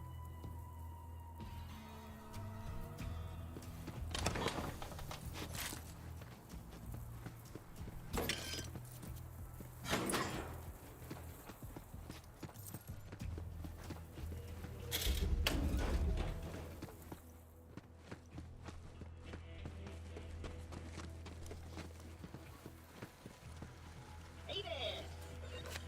My vending machine is broken? Gah, how am I supposed to profit off this war-torn...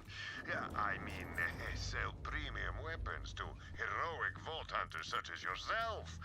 Let's fix my vending machine. And by that I mean, you fix it.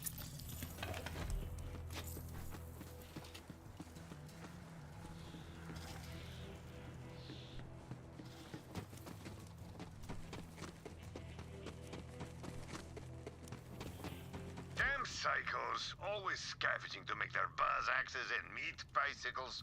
You'll need to replace that circuit with something. You know, some skags are chock full of electricity. Get me one of their spines. Better get used to doing things like this if you want to survive on Pandora. Oh, and if you're feeling extra gruesome, you could also try getting a human spine from one of those filthy bandits. That could work.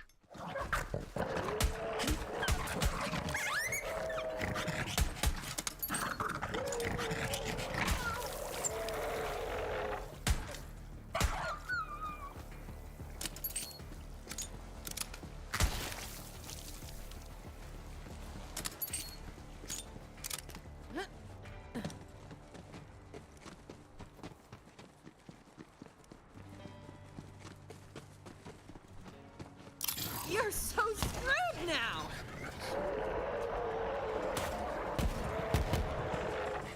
Try to keep up. That's the way, boo! What up?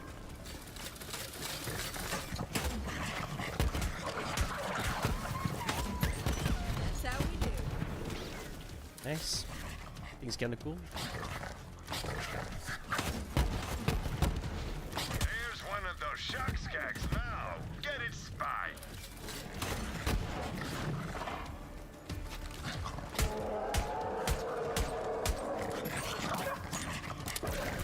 Fresh targets over here!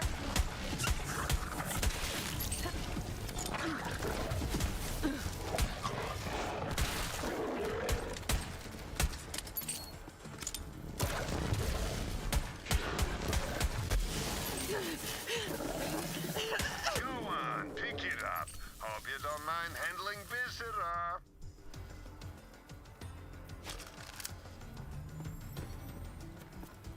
Ah, very good. Bring it back to the machine. And be quick about it. I want the human spine.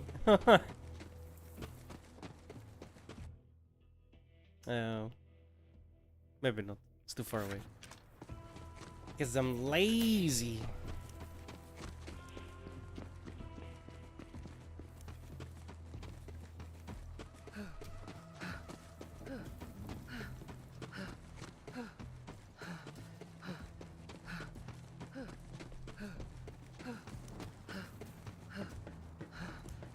Okay, now install the spine. Well done, Vault Hunter. Now you have access to my vast array of murderous wares in a new convenient location. Good hunting!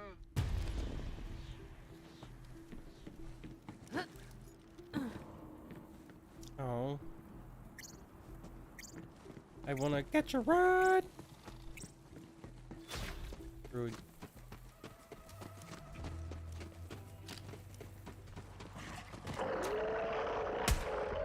Another one down.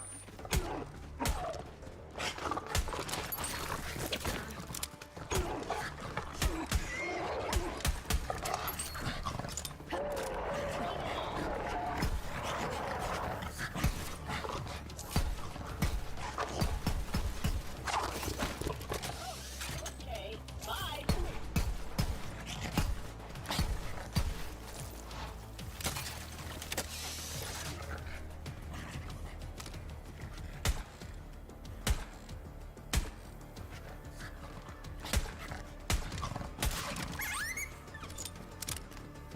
The children of the vault have made Pandora even worse!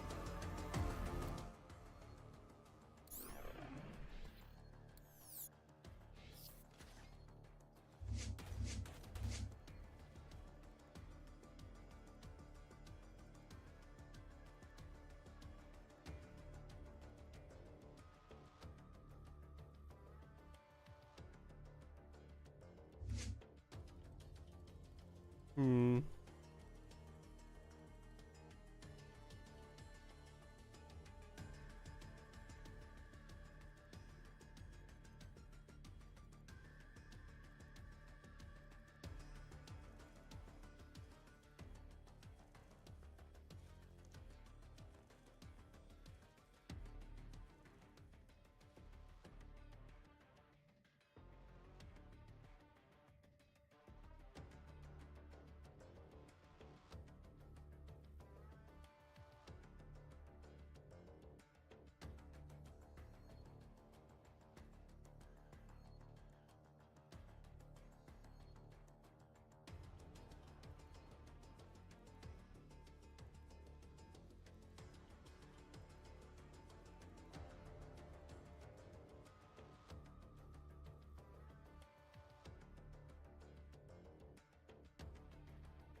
Hmm.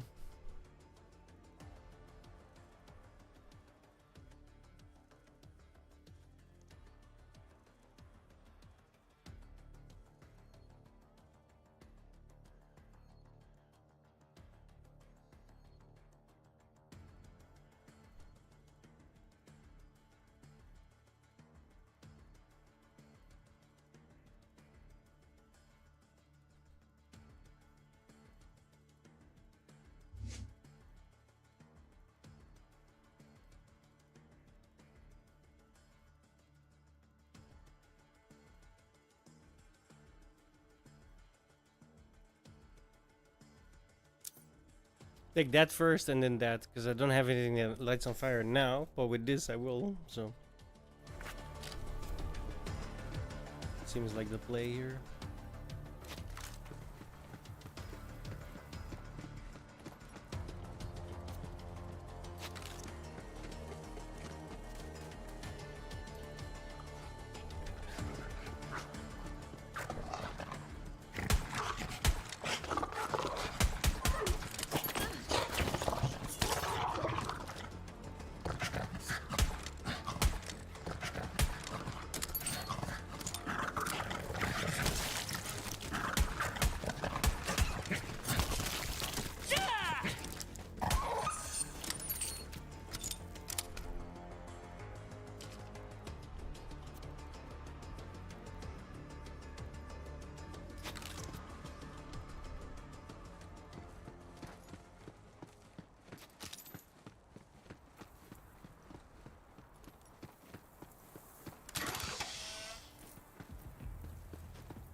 Guess we're full.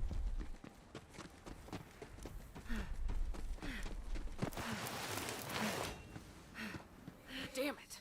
That's the Sun Smashers camp, but it looks like the COV got there first. Don't let them leave with the map, killer. Shoot up. I am the spear of the twin gods!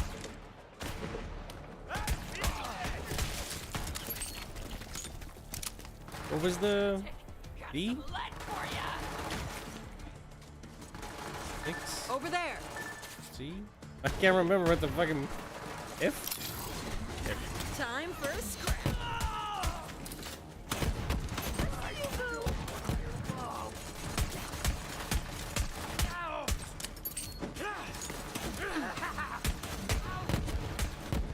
Obstacle mode! Doesn't kill you, makes you.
Oops. I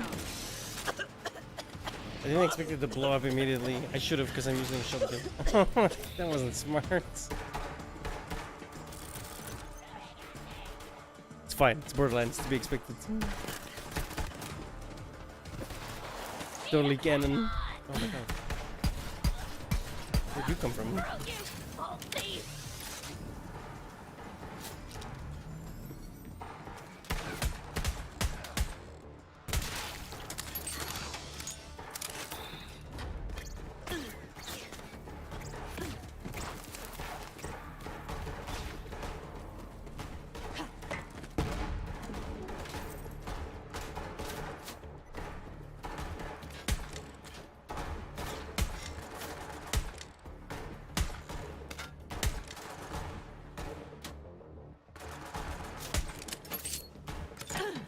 We tried.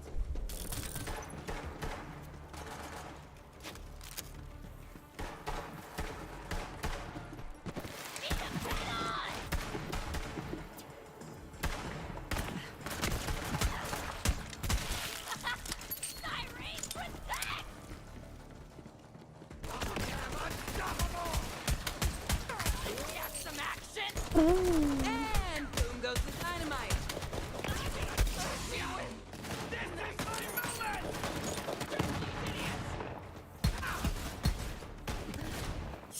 Yep, I'm into it. Give me a sec!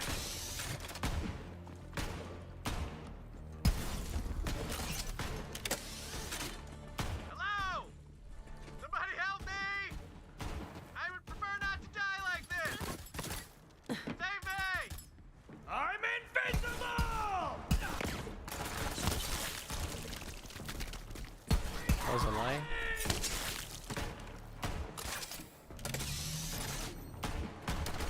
Help! Guys, this is not funny. Much.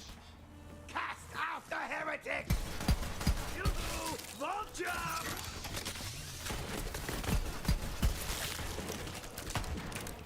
Not now! You can either help me or I'm gonna yell at you every 15 seconds. Bring it, scrubs. 14, 13, 12, 11, 10, 9, 8, 7, 6, 5, 4, 3, 2, 15, 14, 13, 12, 11, 10, 9, 8, 7, 6, 5, 4, 3, 2. Hello! Somebody help me!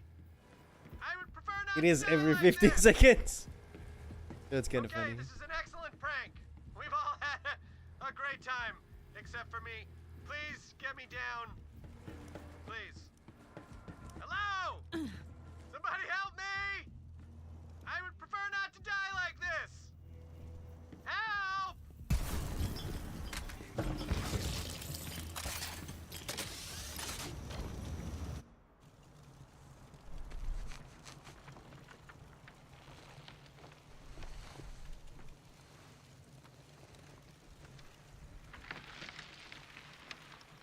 Yo!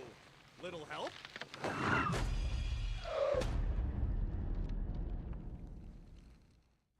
Shoot me down, will ya?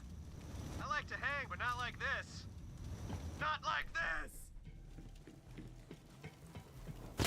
Ugh. Yeah. Oh.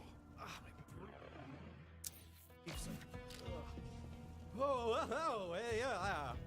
Feet work good. Nice to meet you. Hey, thanks. If you hadn't come along, I might be dead. So, what are you doing here? Mission for the Crimson Raiders. Kinda. I like that. It actually has like Direct orders from Lilith. 2 Might have bullets to kill you. on the With reload. the Firehawk? One Oh bullet. man, I used to run with Lilith back in the day. But, you know, now I'm a bandit war chief. It's kind of cool. Go Sun Smashers. I mean, at least I used to be a war chief. Until, you know, my clan found that stupid alien junk. I warned them not to mess with that crap. But what do? They tie me up and they take it to the Calypso twins. Not cool, bro. Well, we should probably get out of here before the COV come back. So, where are Lilith and the Raiders hanging these days? Former COV Propaganda Center. Emphasis on former. Now we're talking. Come on, let's get out of here. I'll lead the way, even though I'm totally unarmed. Can't let them know you're afraid and totally defenseless, bro. Bandit life!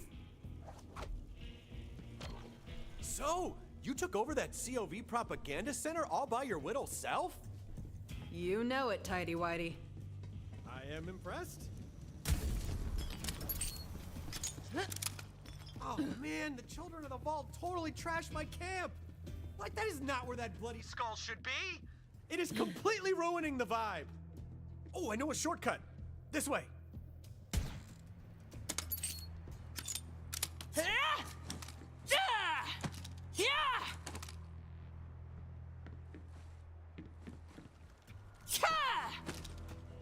Move it.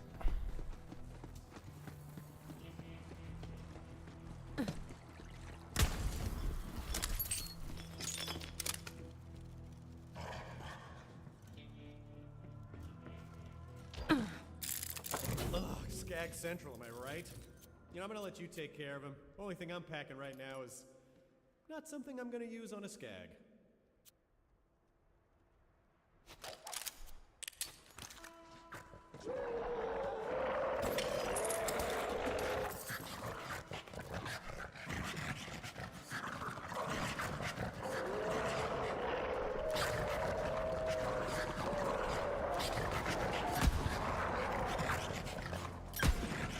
You're done.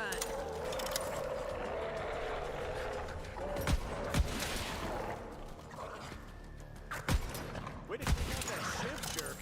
Thought he was so cool. He had a big knife. Can't stop the body drop.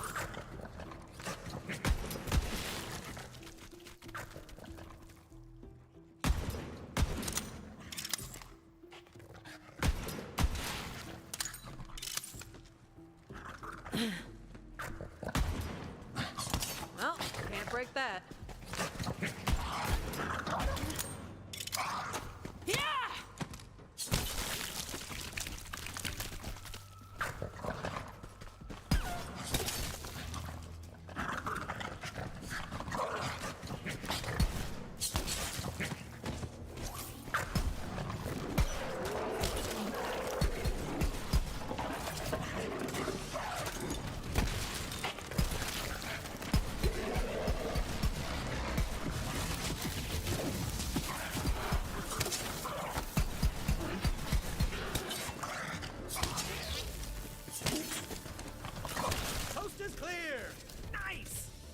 go meet up with the Firehawk. Those Calypsos won't stop until every bandit on Pandora worships them like gods.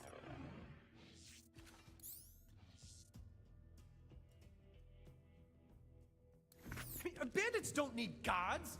We worship a hot fire and a charred piece of meat. There are rules.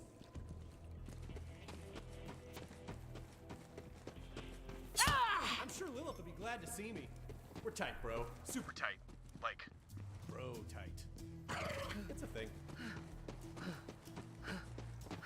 Something tells me that's Pandora's in trouble. misrepresentation of the truth. Or maybe that's just the harsh desert wind in my bare sun-dappled chest.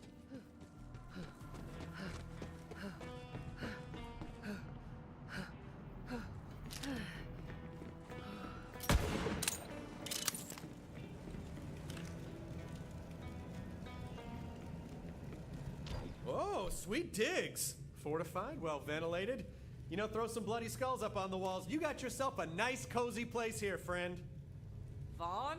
What the hell are you doing here? Hey, Lilith! Former war chief of the Sun Smashers, reporting for duty! Go Crimson Raiders! It's good to see you, Vaughn. The Raiders will take all the help we can get.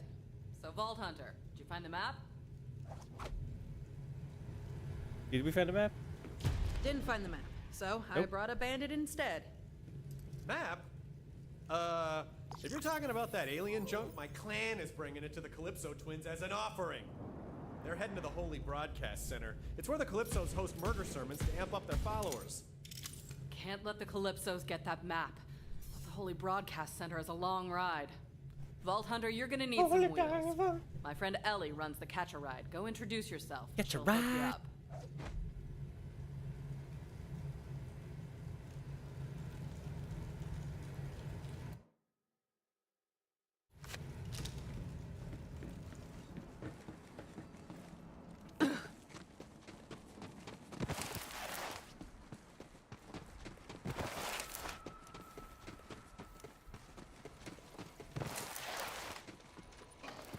Please help me!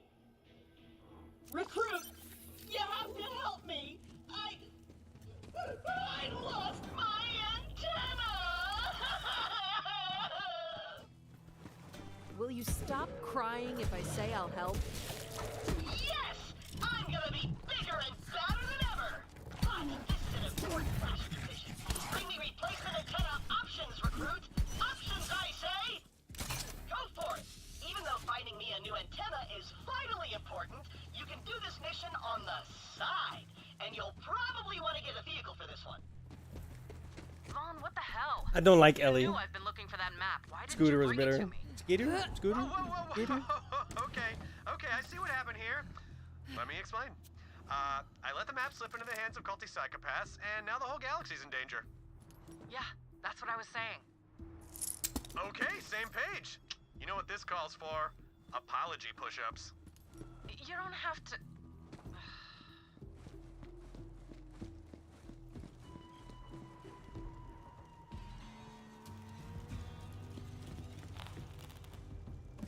Ever wonder what's waiting for you inside the Great Vault?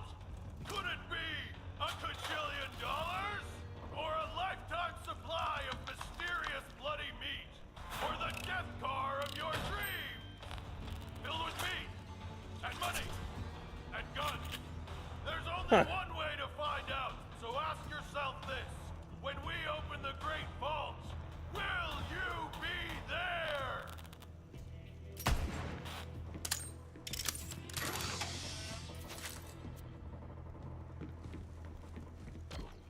Now remind me, what'd you say you was gonna do to my gal pal Lil?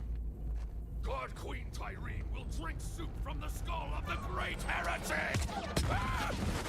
My bad, finger slipped. Oh, howdy! Didn't see you there.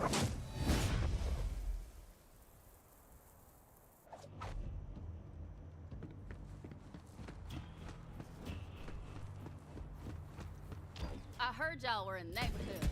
Good to see old Lil found some new blood. I'm Ellie. Hey, what are you staring at, hun? Damn, you're sturdy.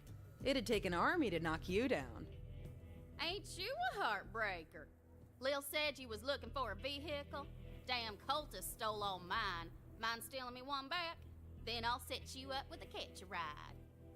And thanks for coming by. I mean Skeeter, whatever the fuck his name was.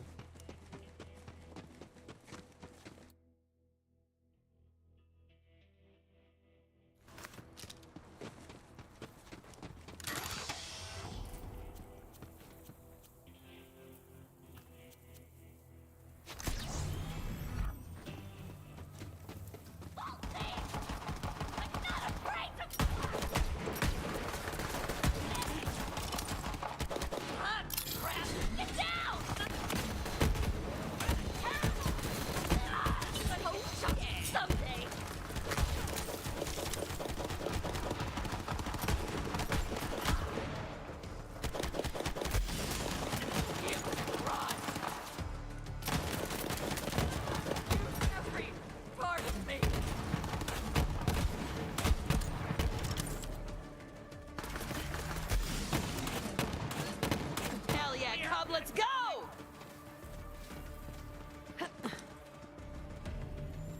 Is there a reason not to immediately sell your shit? Like you can't disenchant in this, right? Or disassemble, whatever. Is a bunch of whackers who wait for the reckoning!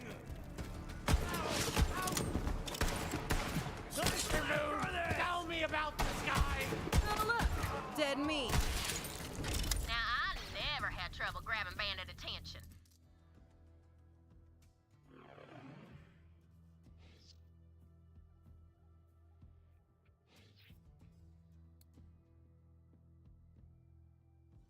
I'd start the show with a bear ham hock.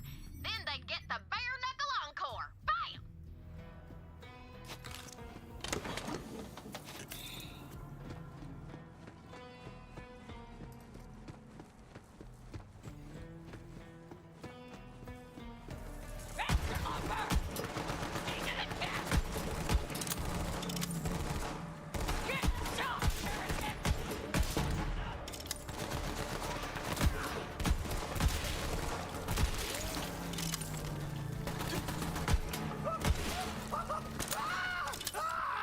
It's a terrible fucking scope, dude. Super annoying.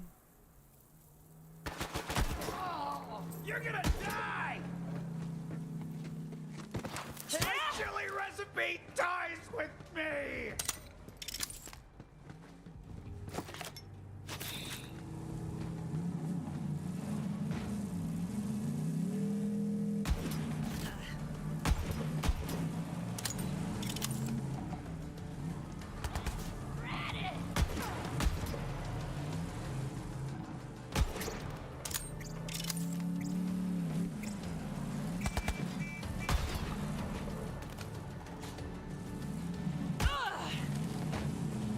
Come and get it!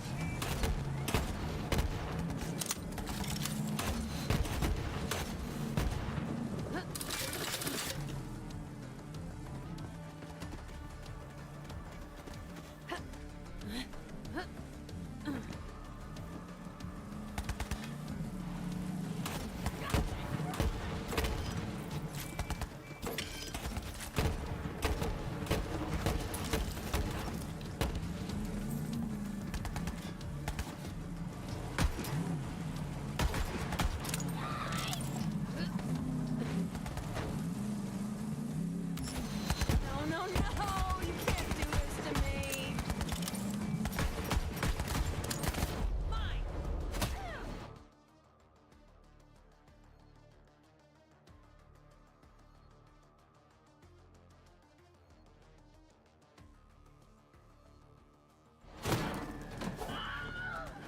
Nice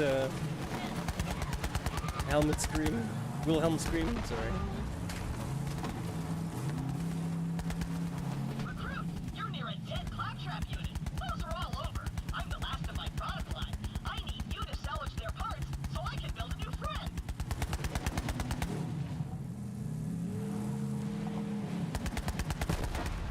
Okay, how do I change that? Because that controls terribly.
the boost?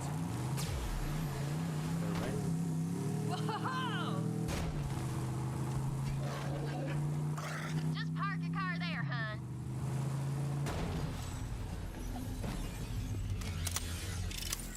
All right, now register with a catch ride so you can digistruct a new one whenever you want. Just in case you get a Pandora flat, meaning your car explodes.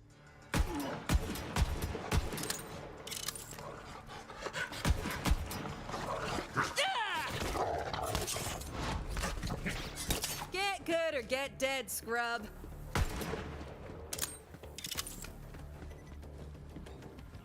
Got a rocket launcher I've been testing. All yours, sweet thing. Just make sure you equip it.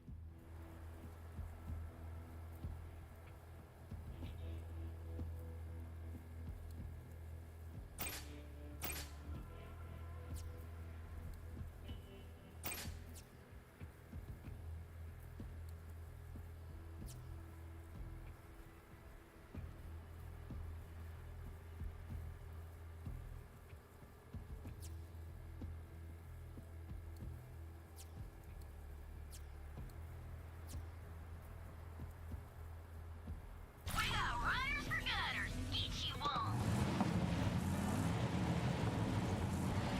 Get you more. I really miss Skater. Scooter again. I think it's Skater. I'm not sure. Hey, Vault Hunter! This cultist sumbitch who calls himself the Holy Dump Truck, well, he's been talking crap about the Raiders. Skater. That won't No, stand, Scooter. amigo. It is Go Scooter. tear him a new Okay. hole or two or seven. I ain't as concerned with the precise number as the outcome, you understand. That said, might be right to just go ahead and shoot him in the ass. That'll send a lesson to the other bandits not to mess with the Raiders.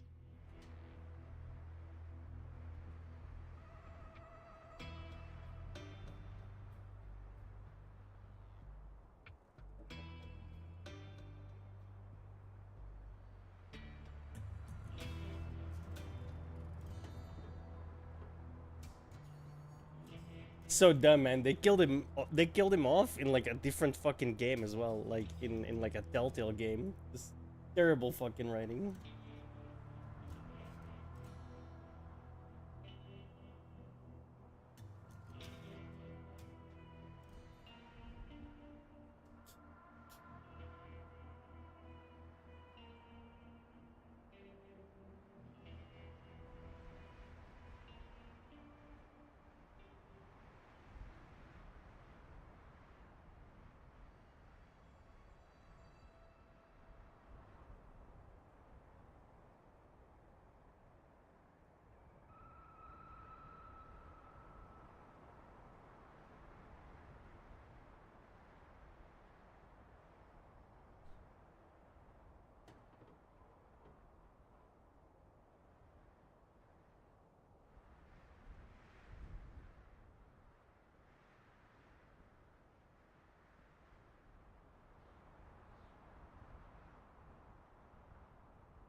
Oh shit, okay.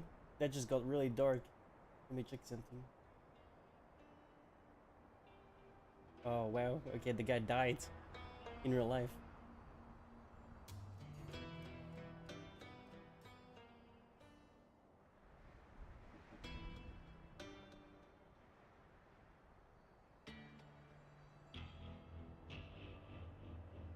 Oh, he's still alive. What the fuck? Okay. He has a terminal illness though, cancer.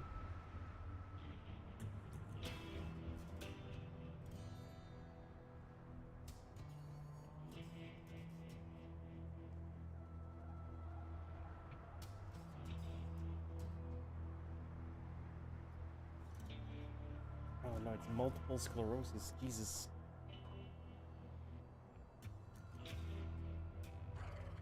That's arguably worse. That got dark real quick. Damn.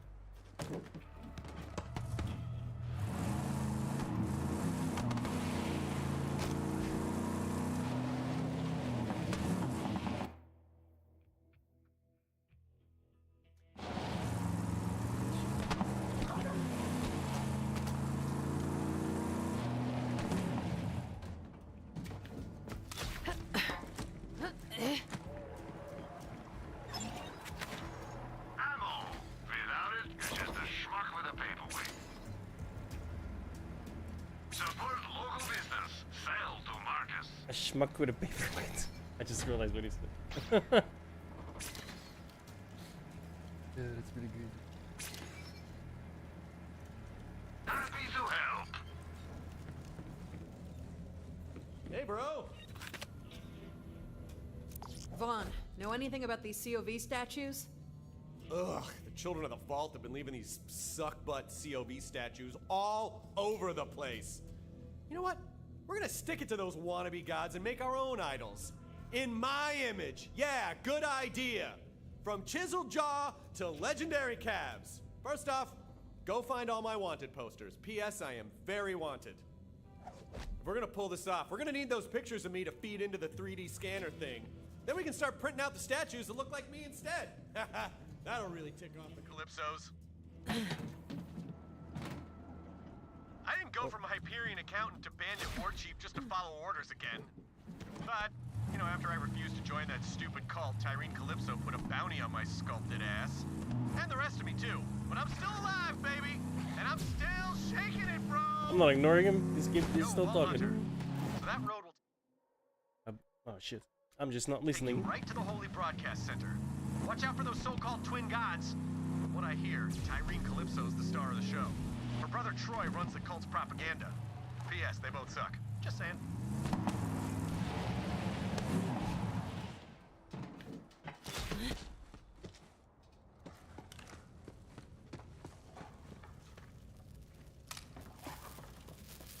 Ooh, watch out for all that scary electricity. There's gotta be a way to shut it off.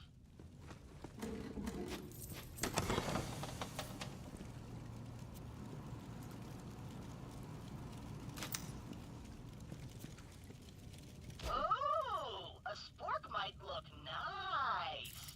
I'll rinse it off later. Turn it back on. I get it.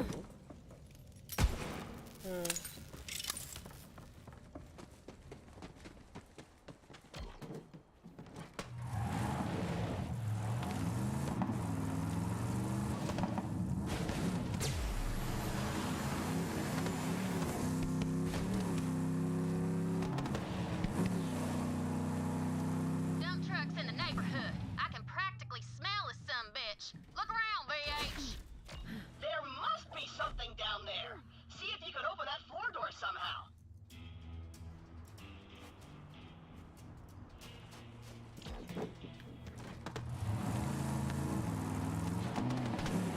You are nearing a historical marker of Typhon. There's gotta be a way to get that door open.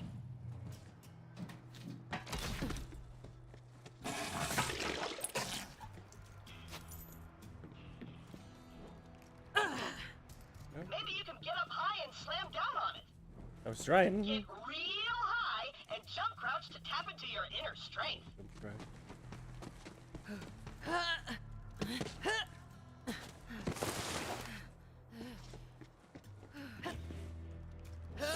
Just jump sprint and hit crouch. Nice butt power. Even I have limits! Don't touch my delegates! No!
Should probably go sleep at some point as well. I should have checked. There goes the car.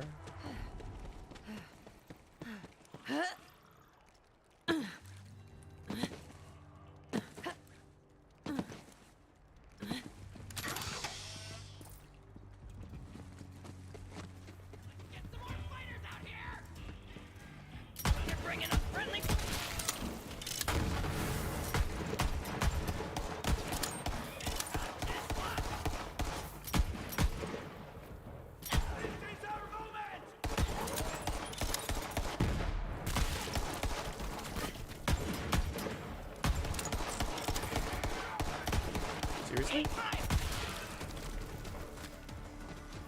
Let's get a little more intimate. That's a COV echo transponder. Who knows what kind of nefarious broadcasts they might be sending with that thing? Climb up there and destroy it.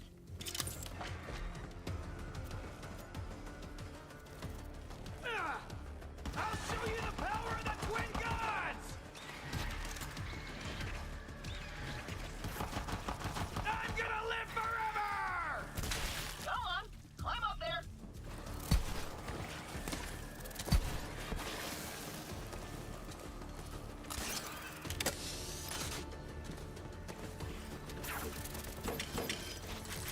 You know you can climb up there, right?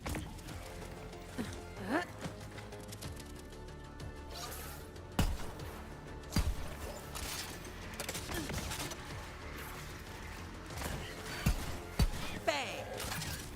I know you can climb, even though you don't have my powerful robot clamps. You can do it.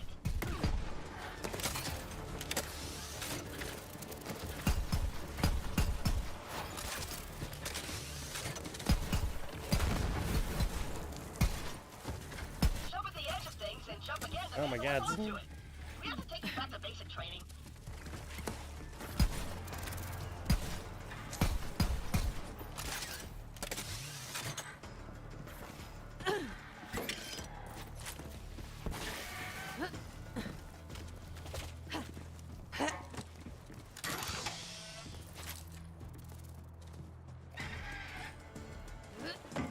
Go on, climb up there. Now destroy that echo transponder. And pick up the antenna. That looks just like my old antenna. Can't go wrong with a Claptrap Classic. TM.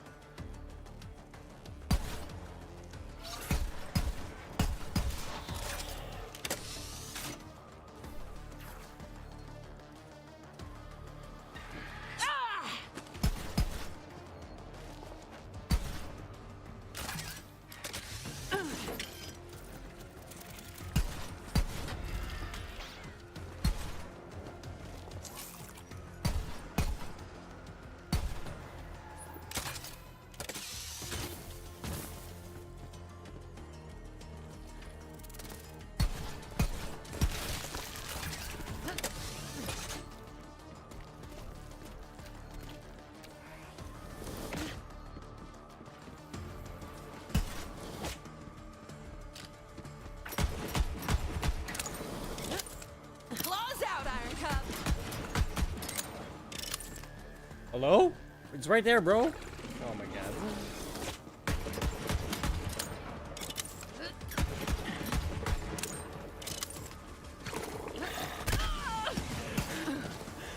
Ah. I'm fucked.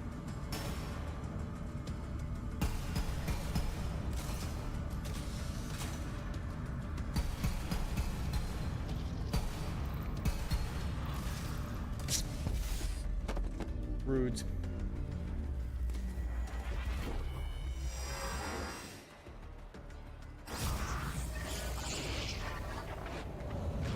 Always fun when your main skill does nothing. Hyperion. We're not the bad guys in this one. All the way over here, I'm going to bed. It's late enough.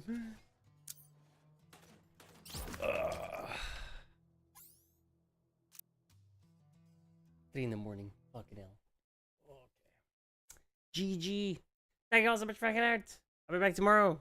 More WoW, more Borderlands probably as well. So, See you then. Same place, same time. Every damn day of the week. Bye bye.